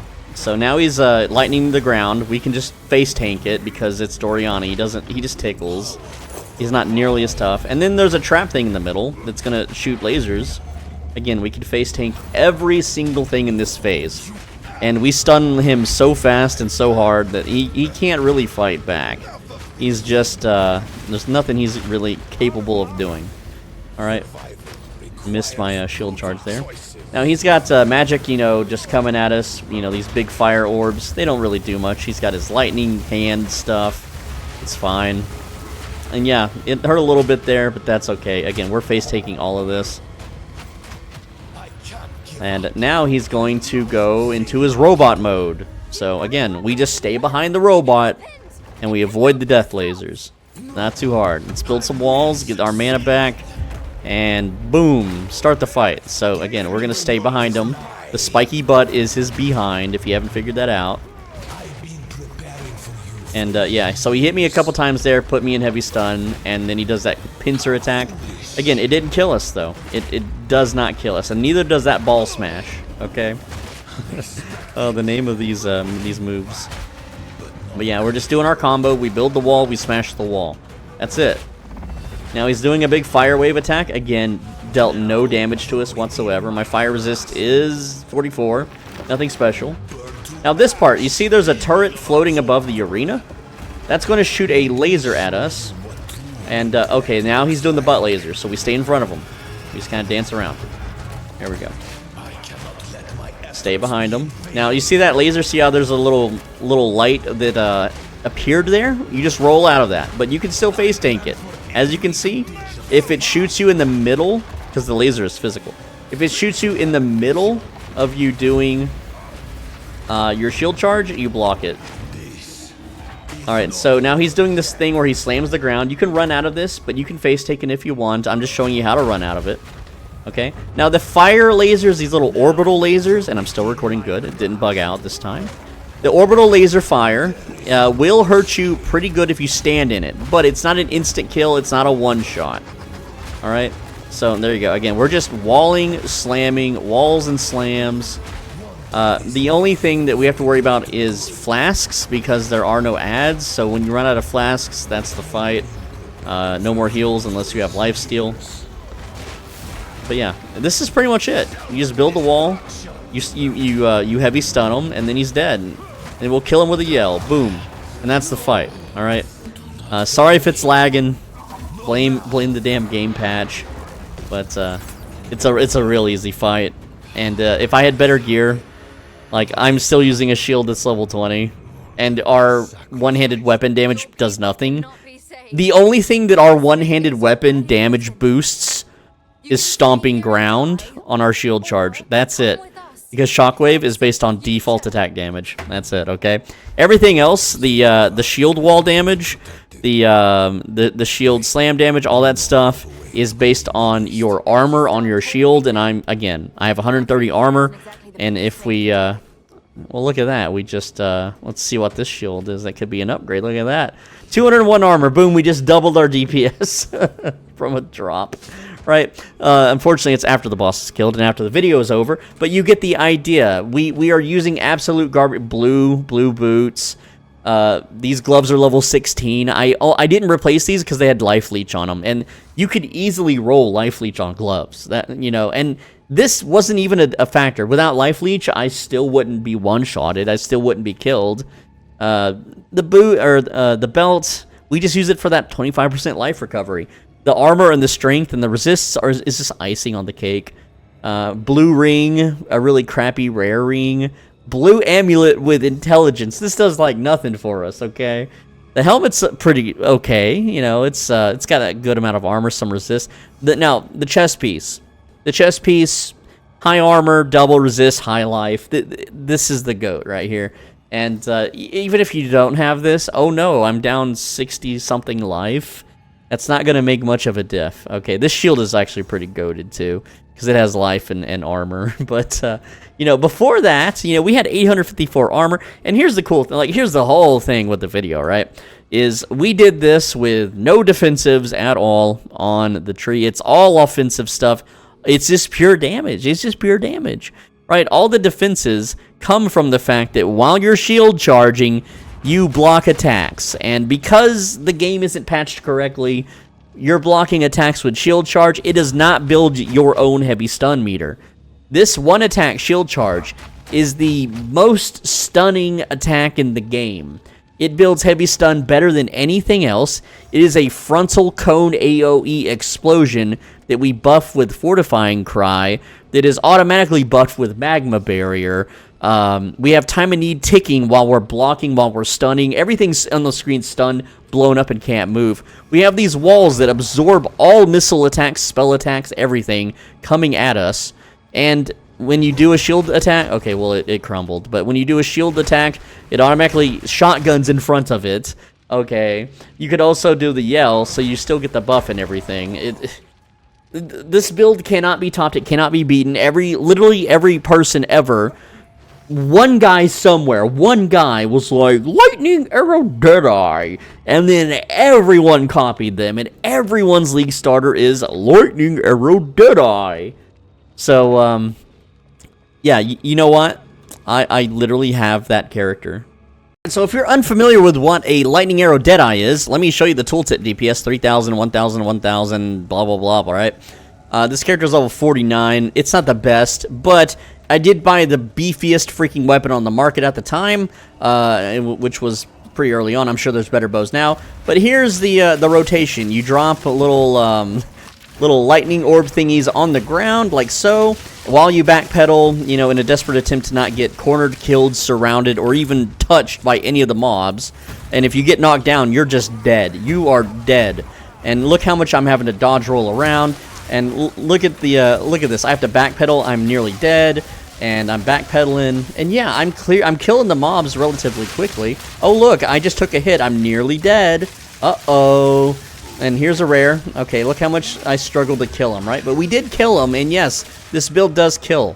Now, this entire, like, this is what everyone is being told by the top shills, the content creators that are paid by these websites, paid by the game company, okay, to do, all right? And so people follow this, and then they get frustrated because they're dying, because it is a whole lot of mechanics that you have to do. You have to pretty much slowly, like, blast your way through like it's a shooting game or something, right? You can't just run through, okay? It's suffering, it's not fun. And, oh, look, that enemy just jumped on me. That was a regular enemy, and it took 33% of my maximum HP, okay? Right? And, yeah, I'm killing things relatively fast without much setup, other than drop the lightning things on the ground. But even then, a white enemy with our 2-spell combo did not die. Alright, here's a white enemy. Okay, that one died. Do the combo. Look, I'm about to die. I'm dead. I died. What killed me? I don't know. I don't freaking know. I just 100 to 0'd in like 1 second. Alright, so now we're back on the tanky character, and not only is the damage better, but it's way easier to play. Look, I can just sprint past these dudes, and if they knock me down, go ahead and knock me down. Here, let me get them to knock me down. There. Oh no, I'm knocked down. I can chug potion and get back up and not instantly die. Uh-oh. Alright, and then here's what I do. Oh, I put a wall down and I yell at the wall and everything's dead, okay? Well, not quite, but look how hard it is for them to kill me, right?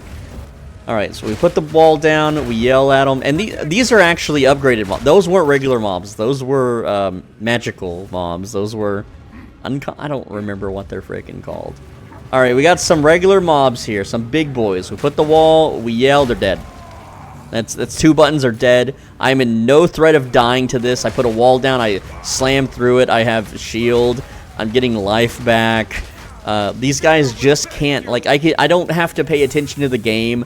I don't have to, like, backpedal and meticulously aim my mouse wherever I need it to. And if I don't want to max my DPS, look, I can just hold right click. I'm just holding right click. My other hand is free to do whatever I want, like wave at people, you know. I can watch anime while I'm charging around killing stuff, right? This is the lazy man's way to play. This is absolutely, like, this is the royalty way to play, right? The plebes, they try hard, they run around with their little zippity-zappity dead-eye character. Oh, look, I got knocked down, but I'm not dead. Look, I took so many hits there. And again, I'm not even, like, using my war cries or my wall or anything. I'm just holding right-click. And the enemies, they're just stunned. They can't do nothing. They are powerless. Look at this, okay? And when I want to get serious, oh, put a wall down and then charge to it. Okay, now they're dead. Put a wall down, yell at them. Okay, they're dead, right? I can walk up to an enemy, yell at him, and then shield charge him. He's dead because the yell empowers the shield charge. There's just no better way to play, or at least there's no better way to play through the league the first freaking time in order to unlock the damn shop. Because when you unlock the shop, you can just buy every upgrade you could ever want. Okay, like real talk. You just, oh, I need a super bow. Okay, right. So you go buy your super bow that one-shots the whole screen. That's great. You buy the armor with, you know, 120 HP and like 40 to every resistance. Okay, cool. Now nothing can really kill you in one hit. So yeah. And you can build whatever wacky, crazy, special, you know, build you found online. And you gotta hope it works and isn't some meme slop, okay? I have proven endlessly that this works. This is no scam build. This is literally walk into the enemy pack, throw a wall, yell at it, everything blows up and dies, while you stand in the middle, completely surrounded with a full HP bar, because you have so many damn look, I'm eating a laser to the face. It did nothing. Alright. And my game crashed. My game is literally crashed. So yeah. Fun times. And yes, before there's any other content creators that are going to chime in, just use display capture. Yeah, I know. Except sometimes when I use display capture, I end up showing parts of my screen that I would rather not have to edit out, which is extra work. So yeah, why is this still not loading? I literally switched it back to DirectX 12 and it is taking ages. But yeah, DirectX 12 is now on. I've got display capture rolling, and now there's no more lag, no more crashes. I can... Oh, jeez. Anyway, doesn't it look so much smoother? Look at that beautiful frame rate. And it doesn't like get all jagged pixelated when there's action on the screen. But yeah, this build is the goated build for when it comes to playing lazily and just walking straight into like giant swarms of enemies. Like if we were any other class, you would just die to that. That would just kill you. You'd just be dead. You'd just be dead. And even though this is not it's not the fast, I told you at the start of the video, this is not the fastest clearing build, okay?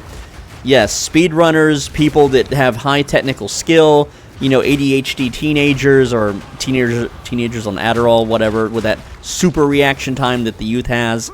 Yeah, they're probably going to clear way faster on their Deadeye characters, okay? But hey, you know, what's not fun is when you play the Deadeye character and then, oops, you're stuck on the same boss fight for an hour straight because you didn't perfect dodge roll some spear stab from a guard. I know. Anyway, that's the frickin' video, guys. I hope you enjoyed, and I'm gonna just be happy if this even gets 1,000 views, because it's so damn long, and it's such a niche topic, and I'm not gonna be targeting any, anything that people are searching for. I literally just made this video for me, so that I remember how to frickin' play this game 5-10 years from now, without, Deadeye League start, okay? So, if this video does really well, which you never know, okay? If this video does really well, I'll definitely make more. I'll even make full in-game build guides, but, you know, I'm not in the Path of Exile niche. I'm not a sponsored creator. I don't partner well with, you know, any of those shill websites that pay people to make the written guides, okay? And this game, you know, it's alright, but there's no PvP really. Like, I like PvP games, and for me, the whole point of leveling a character up and getting really good gear and stuff is to go beat real people up with it and not fake virtual dragons or whatever. But with that said, I do appreciate you watching, especially if you watch the whole way through. Please leave a comment and click like. That really helps the video get a lot of reach. And, you know, this YouTube gig, it doesn't pay the bills, and I don't qualify for anything other than fast food or retail because I'm just pretty dumb in real life, I guess. I don't know. I just wasn't privileged enough to, you know the right people or get lucky. Anyway, I'm not going to rant anymore. You can watch my other videos if you want rants. And finally, click the video on the right side of your screen. If you don't, what's going to happen is you're going to oversleep, and then you're going to get nothing done for like 2 whole days, and you're just going to be like, man, I just wasted 2 whole days doing nothing, being lazy. Anyway, that's all I got. See ya. Mwah.